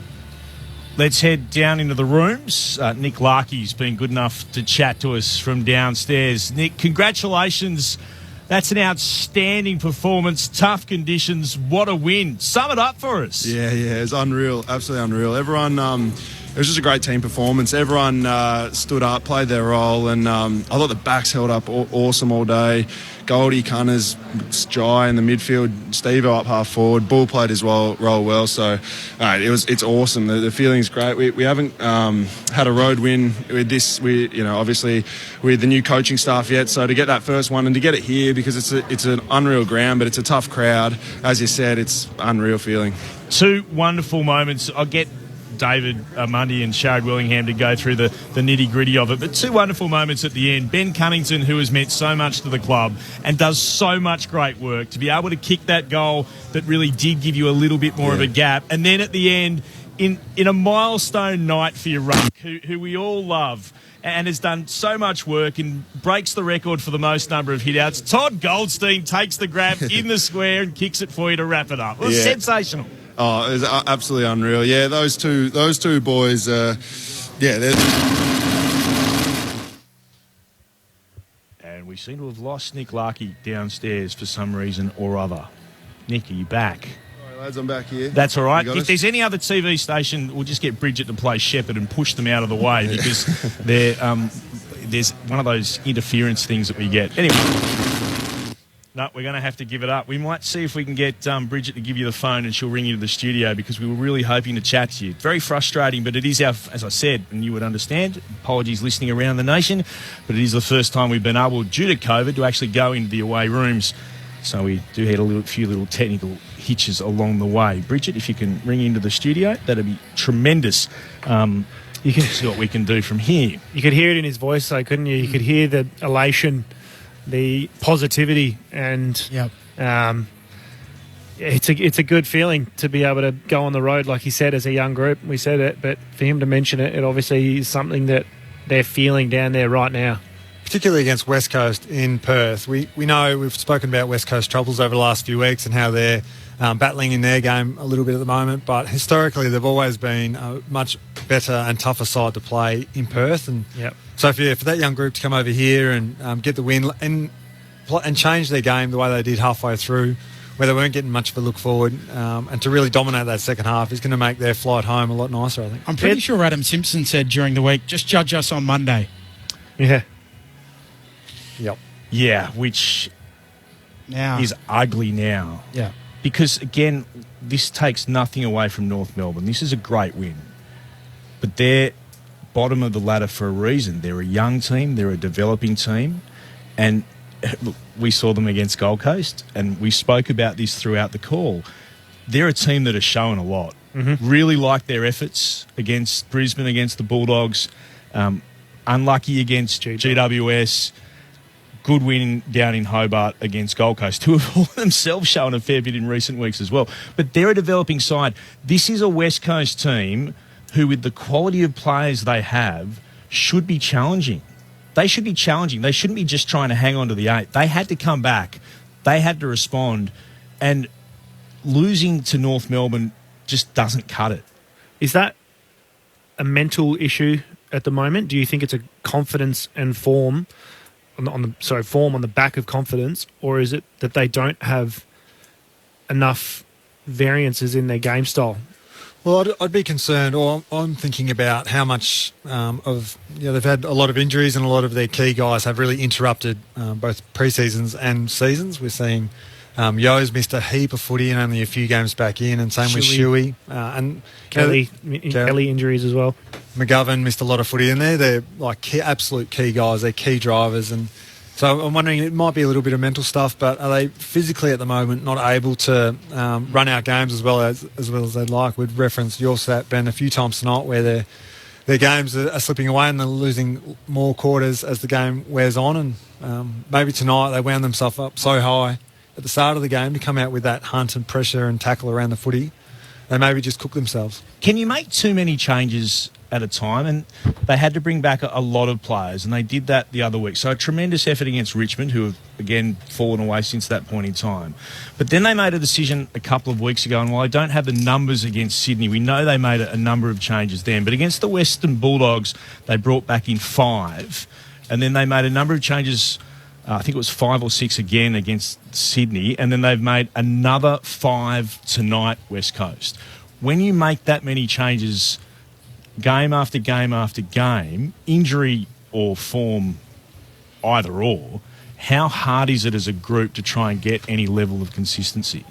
Well, I think it just shows they're still searching and they're still looking for their best mix. We're trying to get guys back in off the back of injury with limited preparation physically, and trying to get those guys in and amongst the group, with enough guys around them who have done the work and have been in and have seasoned themselves into the season. Shows they're still searching for their best mix, and that search will continue. We're going to try one more time because I'm really pumped. I want to talk to a North Melbourne player. Nick Larkey's been happy enough to move around, shuffle things around downstairs. Let's see if we can chat to him again. Nick, hopefully this works. And we're back.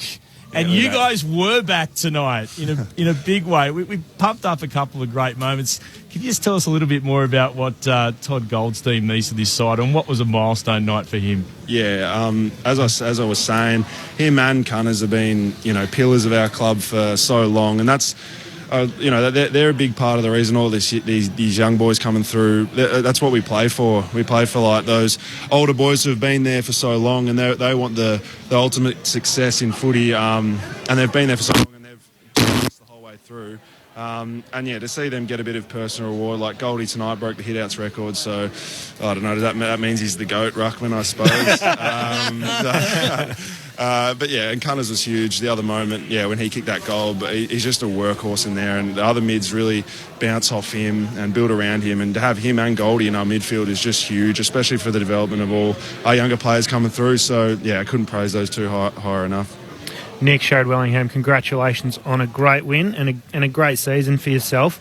Talk us through the start of that fourth quarter when West Coast really came out with a bang, and what you guys kind of did to resolve that and fight back with such grit and determination. And I want to hear what the vibe is like down in that room right now.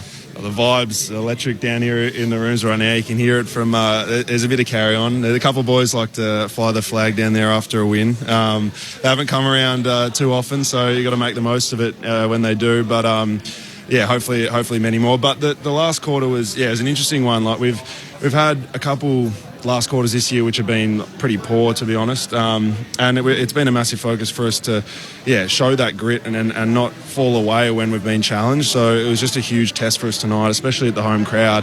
When they kick goals here, it's just so loud. And for our mids to win the ball forward, our backs held up, backed themselves in with marking contests, and our ability to arm wrestle it back. Nobes talks about balancing that arm wrestle. If they come a little bit, just full force back, bring the intensity, and we did. So it's a special win for us.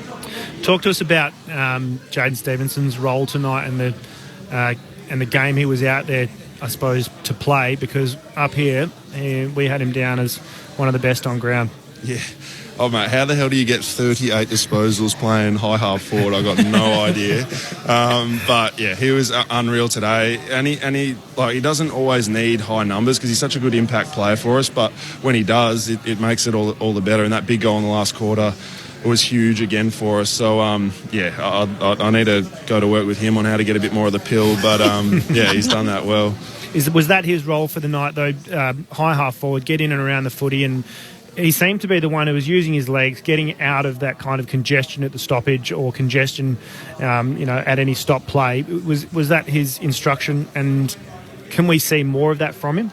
Yeah, I think it falls your way sometimes. I don't think he's been doing too much different, to be honest. It just, sometimes it falls away, sometimes it doesn't. But his role is to play up higher and then be that link for us between forward 50 and defensive 50 and forward 50, and played that to a T tonight. We just need, we just need more of that from him. I think it helped winning the pill, winning contested ball out of the middle, and he's first to it. So he's just a great link for us, and we need him. G'day, Nick. Dave Mundy here, mate. Thanks for the win tonight. You've kept us in 7th spot, so the Fremantle folks will really appreciate that. But you and Cam Zurhaar, a really dynamic duo up forward tonight. You had 9 shots on goal between you. You've kicked 3 straight yourself. Tell us about your pairing with Cam. Yeah, well, it's unreal to share the forward line with Cam. He's my best mate here at the club. I used to live with him, but I don't know. I always get it's weird. Like I always just get tunnel vision, sort of when I'm outside the 50 and doing Cam sort of moving. He's a big presence in there, but he's been huge, just not only offensively but defensively. His work when it hits the ground. He's getting a lot of the pill as well. He had a slow start to the year, but he turned it around. It's awesome. I love playing with him up forward. It's pretty lucky to play with your best mate in the team, not let alone in the same line. So it's good to share that with him. And can you remember at half-time what was the message from David Noble? It looked like in the first half you were wrestling, multiple extra numbers in your forward 50, and it's a tough gig for you, but it seemed to change after half-time. Yeah, we just have to find the balance between rolling up too early. There's a couple of times, we roll up too early, they drop off and they get heaps of numbers behind the ball. We just had to bring the ball to ground. We knew that coming into the game. So it was more adjusting the positioning and when to go, when to roll up, which worked, and we adjusted that well. But I think, it was funny that it was forecasted to absolutely bucket down. People were saying they're sandbagging their houses and stuff, but so we're lucky it held off, and we're actually able to lower the eyes and use the footy a bit better. It turned into a bit much more of a nicer game, and when we do that, they like to sit back. So that was the key. People had been, and I know businesses around East Perth were sandbagging their houses. I don't know whether it's still coming, but it's been okay so far. You talk about your best mate. Is there a goal-kicking rivalry between you and Cam Zurhaar at the moment? Well, he's come home hard. I know he didn't kick one for the first 6 rounds or something, but he's come hard. I think he's had 2 in the last 5 or 6, and he hasn't missed one in the last 9 now. I know. He helped you tonight. He kicked 1-6. Yeah, well, he was actually before tonight. 2-6. No. I think he won the goal kicking last year, but I was injured for the first 6 games. So I let him know about that. Finished one behind him. No. It's good that it's good to share the role with him up there, and it's good to have another presence up there. Trishan Jerry's been providing a great contest as well, but it's good, when I don't know, if I take number 1 and number 2 defender, it frees him up a little bit more, and he can get on the end of it, which he's been taking advantage of. So it doesn't matter who kicks the goals, mate. I'll be cliche, but it does indoors. But I don't know. But it's good sharing the forward line with him. I was just going to say, you guys still share the same barber as well, obviously. Well, it's him actually. He cuts me hair. Home job. I cut his. Really? Yeah. Sometimes we used to. Cam likes to get the clippers like out. Yeah. Can you grow a moustache, Nick? No, I can't grow one like his. Thank God. That's a shocker. Just last one. It's been great fun to have a chat after a great win. We heard during the week that the terrific news for North Melbourne, we know the club's had some battles along the way as a club, but to get a record number of memberships signed up, 40,000 plus, and then deliver a performance like that, what does it mean to the entire club, not just the playing group? Everything. In a year where obviously we struggled hard at the start of the year, and we battled really hard last year. So it means everything for members to jump on and just show the support. And they obviously see something in the group, which is really important to us as well, because we know that there's something special there. It's a matter of bringing it every week, and for them it's sort of like an acknowledgement from them to say we believe in you, and it gives us an extra lift. When we start winning, it's just going to grow even more. So it's everything to the club, not just the players, but the coaching group, and it means everything to us. We know you've got a massive supporter base over here in the West as well. Those who came tonight would have been absolutely thrilled. Congratulations on the win. Great stuff. Thanks, guys. Appreciate it. Well done too, and we appreciate Nick Larkey just being happy enough to move across and continue on with his chat after a few little technical issues downstairs. Big win for the Kangaroos, their 3rd of the season. They beat West Coast at West Coast's home deck by 10 points. The Eagles have now lost their past 3 and are just hanging on to a spot in the 8 on percentage over St Kilda. Serious concerns for West Coast. Plenty to celebrate for North Melbourne. We'll get the numbers, if we can, from Ben Cameron. And I have promised that we'll get the story about Matthew Pavlich and Ross Lyon. It took us a while to get there, but if you're hanging on, we'll get there eventually. Good tease. Very, very good tease. Benny? Time spent listening over 2 hours waiting for this story now. Yes, that's exactly right. I've got lots of engagements too on the SMS line from people who thought I was serious about deliberate being 2 syllables, but anyway, these things. I don't think you can shout out in the crowd, as you made the point. Insufficient intent. I don't think it quite works the same, does it? I am genuinely. I'm not trying to be facetious here. I'm genuinely surprised by how many people actually text in to go, deliberate's 4 syllables. I was just being silly, as I quite often am. Anyway, there you go. Benny, what are the numbers? That's why we love ball. It's just 1. Ball. So it just works a treat. It's definitely 1, isn't it? I don't want any texts or anything like that. 339 disposals to 366 for the West Coast Eagles. The marks, North Melbourne actually ended up with more than West Coast, 105 to 102. The tackles, 54 to 48 the way of North. Inside 50s, 53 to 45 the way of the Eagles. Contested possessions, North plus 10. Clearances, West Coast plus 9. Leading ball winners, finishing up for the West Coast Eagles, leading the way was Dom Sheed with 27, Gaff with 26. Leading all comers on the ground, playing at Death Valley, high half forward, Jaden Stevenson with 38, 548 metres gained, 10 marks, 4 inside 50s. Jai Simpkin with 32 and Zeeble with 27, but he took the kick-ins. So those are the final numbers. And before we get the story, to our North Melbourne supporters who have been patiently waiting, here are the Kangaroos in victory downstairs.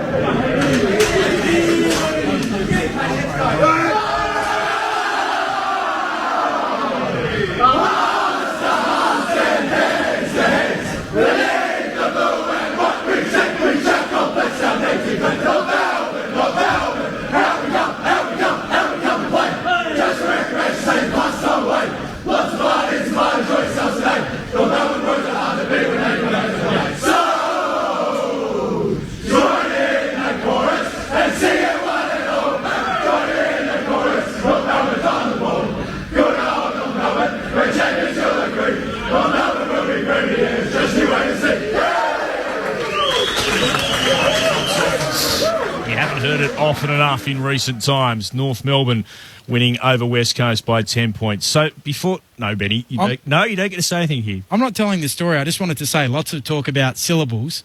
North Melbourne's a song that has 3 syllables as a song. It has sort of 3 distinct parts, doesn't it? That's true. They got the hearts to hearts part, the middle part, and then also the ending, which they're going to join in the chorus. They've got a couple of changes along the way. So there was a discussion downstairs about a change of socks for one of the North Melbourne players. I think it was Ben Cunnington, and David Mundy bobbed up with that. You don't mind a change of the full kit at half-time. Is that right? Shorts and jumper, yeah. Shorts and jumper. And then Ben said... Not the socks? Not the socks? Never the socks? Nah, it takes too long, yep. And then Ben said... I said there's a famous story about Ross Lyon and Matthew Pavlich involving a kit change at half-time. You lived it, David Mundy. What happened? I was there, yeah. It's one that comes up quite often, actually. And so if you can transport your minds back into the early days of Gold Coast, they hadn't won many games. We're up on the Gold Coast playing, and up until halftime hadn't been going very well. And in those kind of situations, Ross always loved to start at the top, get the captain, and then target your leadership group and get them back on board, and everyone else would follow. And so at that stage, Pav was our captain. And so I looked at Pav and... saw him and just reacted. And another thing Ross loved to do at halftime, as you'd walk in, he'd have your magnet up, and then in the column next to it, there'd be a headline, tackles. It'd be 0, 0, 0, 1, 1. And so then he'd obviously target those blokes. But, so he looked at Pav, lost his mind a little bit, and among other things, had to go at Pav and said things like, have a look at you. You haven't got a bead of sweat on you. Jumper's pristine, tucked in, socks up. How about you have a go? There's a few other words in there which I can't repeat, obviously, and a little bit more, which makes the story even better for those on the inside. But anyway, to Pav's credit, he just took it on the chin, and like a great leader that he wasn't going to get into an argument with the coach in front of everyone, but he just stood there stoically and said, yep, no worries, mate, yep. Anyway, we run back out, and it was at this point that someone informed Ross that Pav had actually had a full kit change, possibly even a shower at halftime going into our team meeting. So it was, he absolutely did look pristine, but it was absolutely new kit. So he's come off the ground, jumped straight in the shower, got changed, come out for the team meeting and copped a second spray. Yeah, Pav, the big Croatian, he didn't mind sweating enough, and the Gold Coast gets quite humid. So, yeah, a complete fresh kit. The story I heard is that apparently after the meeting, I think it was Bondi, sort of leant in and said, Ross, just so you know, Matthew had a shower and changed his kit at halftime. I said, oh, okay. It doesn't matter. Often Chris Bond had the unenviable task of trying to wrap Ross up at a halftime with a knock on the door and 2 minutes, Ross. Yeah. That would be the worst job. Oh, that is one of the all-time... I've heard that before, but it's still one of the all-time great stories. We got there eventually. Did take us a quarter and a half, but eventually, if you stuck around, it was worth hanging around for. Let's head down into the North Melbourne rooms. Here's their coach, David Noble. The growth, I think, the experience that our guys have gained tonight, travelling away, playing a mature team, a team in the finals, generally a hostile environment, to be able to be headed, show some resilience and show some grit. I think it's a massive tick to the players for what we're trying to build together, and our members are involved in that. So, yeah, it's a significant night for our club.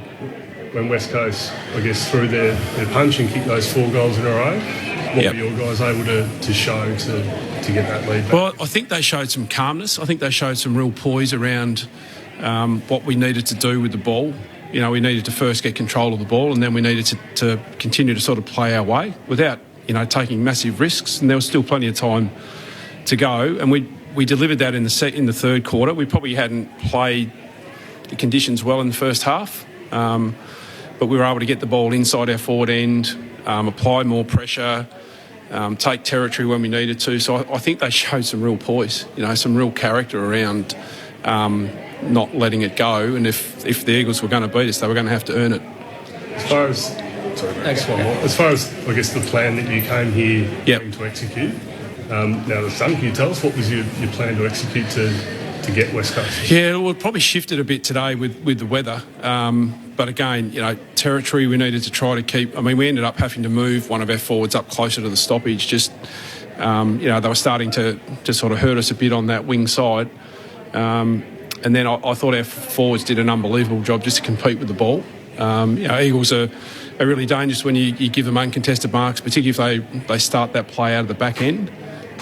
We knew we had our work cut out. I mean, Goldie to get the record tonight and play the way that he did, kick that last goal, it's a credit to him. As a champion of our club, to now be the record holder for the most hit-outs is something we'll reflect on tonight, and certainly give him a pat on the back for it. There was times where the weather cleared and it got heavy, but you showed dare regardless when you needed to get back into the game. How challenging was it for them to have the concern of the slippery footy and the weather and still have that dare when you needed it? Yeah, well, we said that yesterday, didn't we? We said that we thought there'd be periods of the game that if it wasn't, a massive heavy downpour, that we would still feel confident enough and believe in our system to be able to execute that. The dare's there, but I think what we've built since the bye, I think we've built some really good systems that dare, it's not a risk, it's the way we want to play. We had to score in the second half to beat them. We don't think we have 12 or 14 inside 50, so we were struggling. The territory battle in the first half was certainly in the West Coast favour, so we had to do that and be able to play with some composure through the middle part of the ground, and we flicked it out a couple of times and got some run. I thought Jaden Stevenson's game tonight was just one that I think he can really build from. We know it, sort of talent. Yeah, it's like that's the talent that he can show long term. Yeah. Is that what you think now? That's when you have that sort of big game, sky's the limit? Yeah, I do. I think his mix, we're getting his mix right. I think we are understanding him in our style. A few times in the midfield, in centre bounce, up around the stoppages a few times, back as a forward. But I think what we all learnt tonight is the level of intensity that you have to play if you want to be a really good team and play finals. That's the level. And I think for our guys to get that experience under their belt is going to hold us in really good stead for the back end of the year. Not only that, and beyond. The team has been in really good form over the past 4 or 5 weeks. What do you think they can achieve now, looking towards the end of the season? Yeah, not sure. We only looked at tonight so far. It's an old adage, but it's really true. I mean, we'll probably do a review in the morning, move into the Bombers next week. We've just got to keep taking each team as they come along. So I think what our guys have been really good at since the bye is just continuing to be disciplined in the way that we want to play. Our structures have really started to take shape because of that discipline. I think players are able to play different roles within that structure because they understand their role. But I think overall our consistency of the contest, I think, is now starting to really formulate. And I think for guys like Marnie and Taylor, Taron Thomas, those younger guys, they're now actually getting a real taste of what that level needs to be on a regular basis. And the potential to get off the bottom of the ladder, do you hold any importance for that? Would that mean anything for you and the group? I don't want to finish on the bottom. I'm pretty clear. I think, as I said, I think we might have mentioned yesterday at the presser, we want to win every game. So that's a fundamental staple. We've now got our systems, our processes and our level of intensity. I think that's at a level that we are going to be competitive in every quarter. We were able to wrestle momentum back in the last quarter, but that's not the first time we've done that either. So look, what can we achieve in the back end there? Not sure. Would I like to finish off the bottom? Yeah, I would. Absolutely. Do you sense that belief is growing? Like it's a confidence thing as well? Do you just sense that walking around at the club and things like that, talking to players? Yeah, we do. I think if you came down, I've mentioned before, I think if you came into our environment and you would get a sense of calm, you'd get a sense of growth. Our players want to continue to come to work and get better. And I think there's a sense of fun. We're able to enjoy each other's company. I mean, you guys can see it on the field now. They're really willing and prepared to step up and be selfless for their teammates. There's usually a landmark moment in every build where people look back on and go, is this the landmark moment you reckon we'll look back in hindsight? Yeah, it could be. It's a significant achievement, I think, for our club. I mean, it's really tough here. It's tough to win. It's a long trip, but not only that, I mean, they're such a good team, and have been over a long period of time. It's one of the hardest trips. I mean, I think it's here. I think it's the Gabba and Adelaide Oval are the three. But look, we'll probably look back in 12 months' time and maybe this will be the marker from where we move off from. Your form is showing now since the bye. Yep. Has this come early, or have you expected that this is how long it would take to reach this type of level? Because the form's been pretty good since the bye. Yeah, I've been asked that a few times. I'm not sure. I suppose I'm probably not a good one to ask because I'm in it all the time. I see the little incremental movements and increases that we've had. We celebrate those, we move forward. We challenge when the time's right, if the level of performance isn't up to the level that we now expect. And I think, importantly, what's happened is I think our leaders internally are driving that standard. They've been significant in probably the last 8 weeks, I think, in the standard that they're now creating. And I think that's great. So it's hard for me to say, look, I think we're in front or about where we thought we'd be. I think if you went back to the front half of the year, we might not have seen this quite on the radar, this sort of size of win, but we knew we were building towards an understanding of what playing at this level needed to look like. And over the last 4 or 5 weeks, we've been able to deliver that on a regular basis. Who else were you really pleased with tonight? I know it was really even. Yeah, plenty of contributors. I think Zerha's, turning into a really dangerous player. I thought our skipper led us so bravely in the back end. He did a fantastic job back then. I think Ben Cunnington's second half. Jack Marnie doesn't get a lot of touches, but his defence is really good. He really helps us. Shut that ball coming out a few times. I thought Larky's ability to compete in the air. You could probably go on with another 3 or 4. Probably unfair of me to sort of miss some of those out. But I think again, what we're seeing is that players are willing to play their role and stay in the moments that they need to be in. early in the year, I think they were a bit frustrated and ball movement wasn't great, and all of a sudden it's like, oh, well, I've missed my chance. And we talked to them a lot about staying in the moment. You know, you might only have 3 or 4 in a game, but when they come, you've got to take them, because that's your role for the team on that night. So yeah, there was a bunch of guys there that I thought did a bloody terrific job tonight. They were terrific tonight. Well done to North Melbourne, beating the Eagles by 10 points. David Noble in his press conference downstairs. Before we get the votes, and the Christian Middle votes as well, from David and from Sharad, I want to wrap things up with a couple of major talking points from this evening. Yes, deliberate has 4 syllables. Yes, we're aware of that. Yes, I was being silly. No, I will never be silly again. Well, that's not true. I'll be silly every opportunity I get. I am aware it's 4 syllables. Anyway, if you've texted, it's been entertaining. What has provoked almost as much controversy is the big koala. Dave the Truckie, who sent the original, so he does get a point in all of this, Dave, and there has been a few people wondering where you had your mixed grill as well. Dave says, if you Google it, it only brings up one near Horsham. Well, I just Googled it because I wanted to get to the bottom of this myself. And Google, for whatever it's worth, has 2. The big koala in New South Wales, which is a tourist attraction in Gundagai, on 31 Annie Pyers Drive, Gundagai, New South Wales. I have been to that one. The one I haven't been to is in Google as the giant koala, which is at 5,829, the Western Highway Dadswells Bridge in Victoria. I think that's the one that you're referring to. Josh from Tasmania says, I saw a pretty big koala today in Tasmania. I don't think it was giant, though. and just to wrap all these things up, Andy, evening, guys. I drive interstate. I'm currently travelling east. I think it's Moal Mine. I apologise, Andy. I've completely botched that. The giant koala is located between Horsham and Stawell in the village of Dadswell Bridge. Yes, Andy, I just mentioned that one. There's a big koala located in Phillip Island. So perhaps there are 3 big koalas, oversized, I'm not going to say big or giant, oversized koalas around the nation.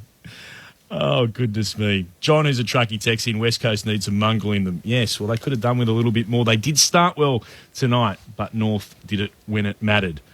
We go some random places on Grandstand AFL. Thank you very much for whoever you've been listening around the nation. It has been good fun. I've had a good chuckle throughout the evening. To those who've been involved, 0437 774 774. The votes. Sharad Wellingham. David's just pointed in your direction. Is that a hospital? Exactly. Yeah, hard to go past anyone in the North for the 3-2-1 today. They were pretty convincing. The one vote for North was Jack Zeeble. I forgot who we went with the one. That's okay. Jack Zeeble. Good contest. 2 votes to Cunnington. Ever reliable, did a great job through the midfield. We've spoken about him already. And the obvious one tonight was Jaden Stevenson. Probably a career best performance, 38 possessions and a goal at a really crucial time. 550 metres gained. Really, really important link through their half-forward line. And the Christian medal, which I imagine is a bit more of a challenge, though there were a few very impressive efforts. Dom Sheed particularly good again tonight. But how did you go with the Christian medal? Yeah, thought Sheed started the game pretty well, but drifted out of it, and probably just turned the ball over a touch too much tonight. So we went with Brad Shepherd for the 1 vote. Yep. Elliot Yeo for the 2 votes. Yep. Thought he tried his guts out in the middle, pretty trying. And then Nick Natanui for the 3 votes. 20 possessions, 10 clearances, 17 contested possessions. So that wraps things up for the Christian medal and for the ABC Footballer of the Year. We've got about 3 and a bit minutes before we depart, ending round 17 with a big win in terms of what it means in the context of their season. For North Melbourne, they're still last, but their 3rd win of the year. 3 wins and a draw for them for this developing side, beating West Coast in the West by 10 points. Let's take a little bit of the Adam Simpson press conference. Yeah, obviously disappointing to lose. I thought, we had good supply, especially in the first half. Probably didn't make the most of our chances, really. We knew what North was going to bring, and we knew they've been showing real grit all year, and last 4 weeks in particular, it's it's lasted longer, so we sort of knew it was coming. Inability to convert in the first half. We had a poor third quarter. And then when we hit the lead in the last, we couldn't keep it in our front half. So, yeah, we're disappointed. We're low on confidence. So that's definitely something. The effort was better this week. But, yeah, not making the most of opportunities. North have played a really good brand tonight. So, they played good footy and we're not good enough. Being low on confidence, how's that playing itself out on the field? What are you saying? Look, I suppose decision-making, some, unforced errors that we don't normally make. Taking the game on a little bit more. We've been trying to do that, and some hesitation with that, or a skill turnover hurts you the other way. So next time you get it, you're more hesitant. So, yeah, we've got to work through it. Yeah, it's football. That happens. You get down on form. So my old coach send you down Puckle Street and buy some confidence. It's pretty hard to do that. So got to keep training hard. We need to look at the side, see if we can mix it up a little bit going forward. Try and get players to perform better for longer. You said during the week, judge us on how we perform on Monday night. Now that you've had the loss to the bottom team, how do you think you'll be judged? Well, that's your you how do you, go how for do your you life. How do you judge the team? Like I just said, I thought, there was periods there where we had dominance. We didn't make the most of it, and we're low on confidence. So, there was better signs this week than last week, although we played a side that, at home we should beat, and we didn't. So we need to own that, of course. So, and we need to stick together. Adam Simpson downstairs, Craig O'Donoghue from the West asking the question that many of us wondered. As Ben said, judge us on Monday. Well, on Monday, the Eagles lost again, their third straight loss, this time going down to the team sitting 18th on the ladder. Thanks very much for your company this evening. Thank you to Adrian and to Bridget for all their hard work, to Ben Cameron, of course, as always, and to our experts, David Mundy and Sharad Wellingham. Next time we see David, we'll be out on the park with round 18 getting underway on Thursday night here in the West as the Fremantle Dockers take on Geelong. Hopefully you can join us wherever you're listening around the nation for that. On behalf of everybody else, it's a win to North, 10-10-70 to the Eagles, 8-12-60. Thanks for being with us here at Perth Stadium.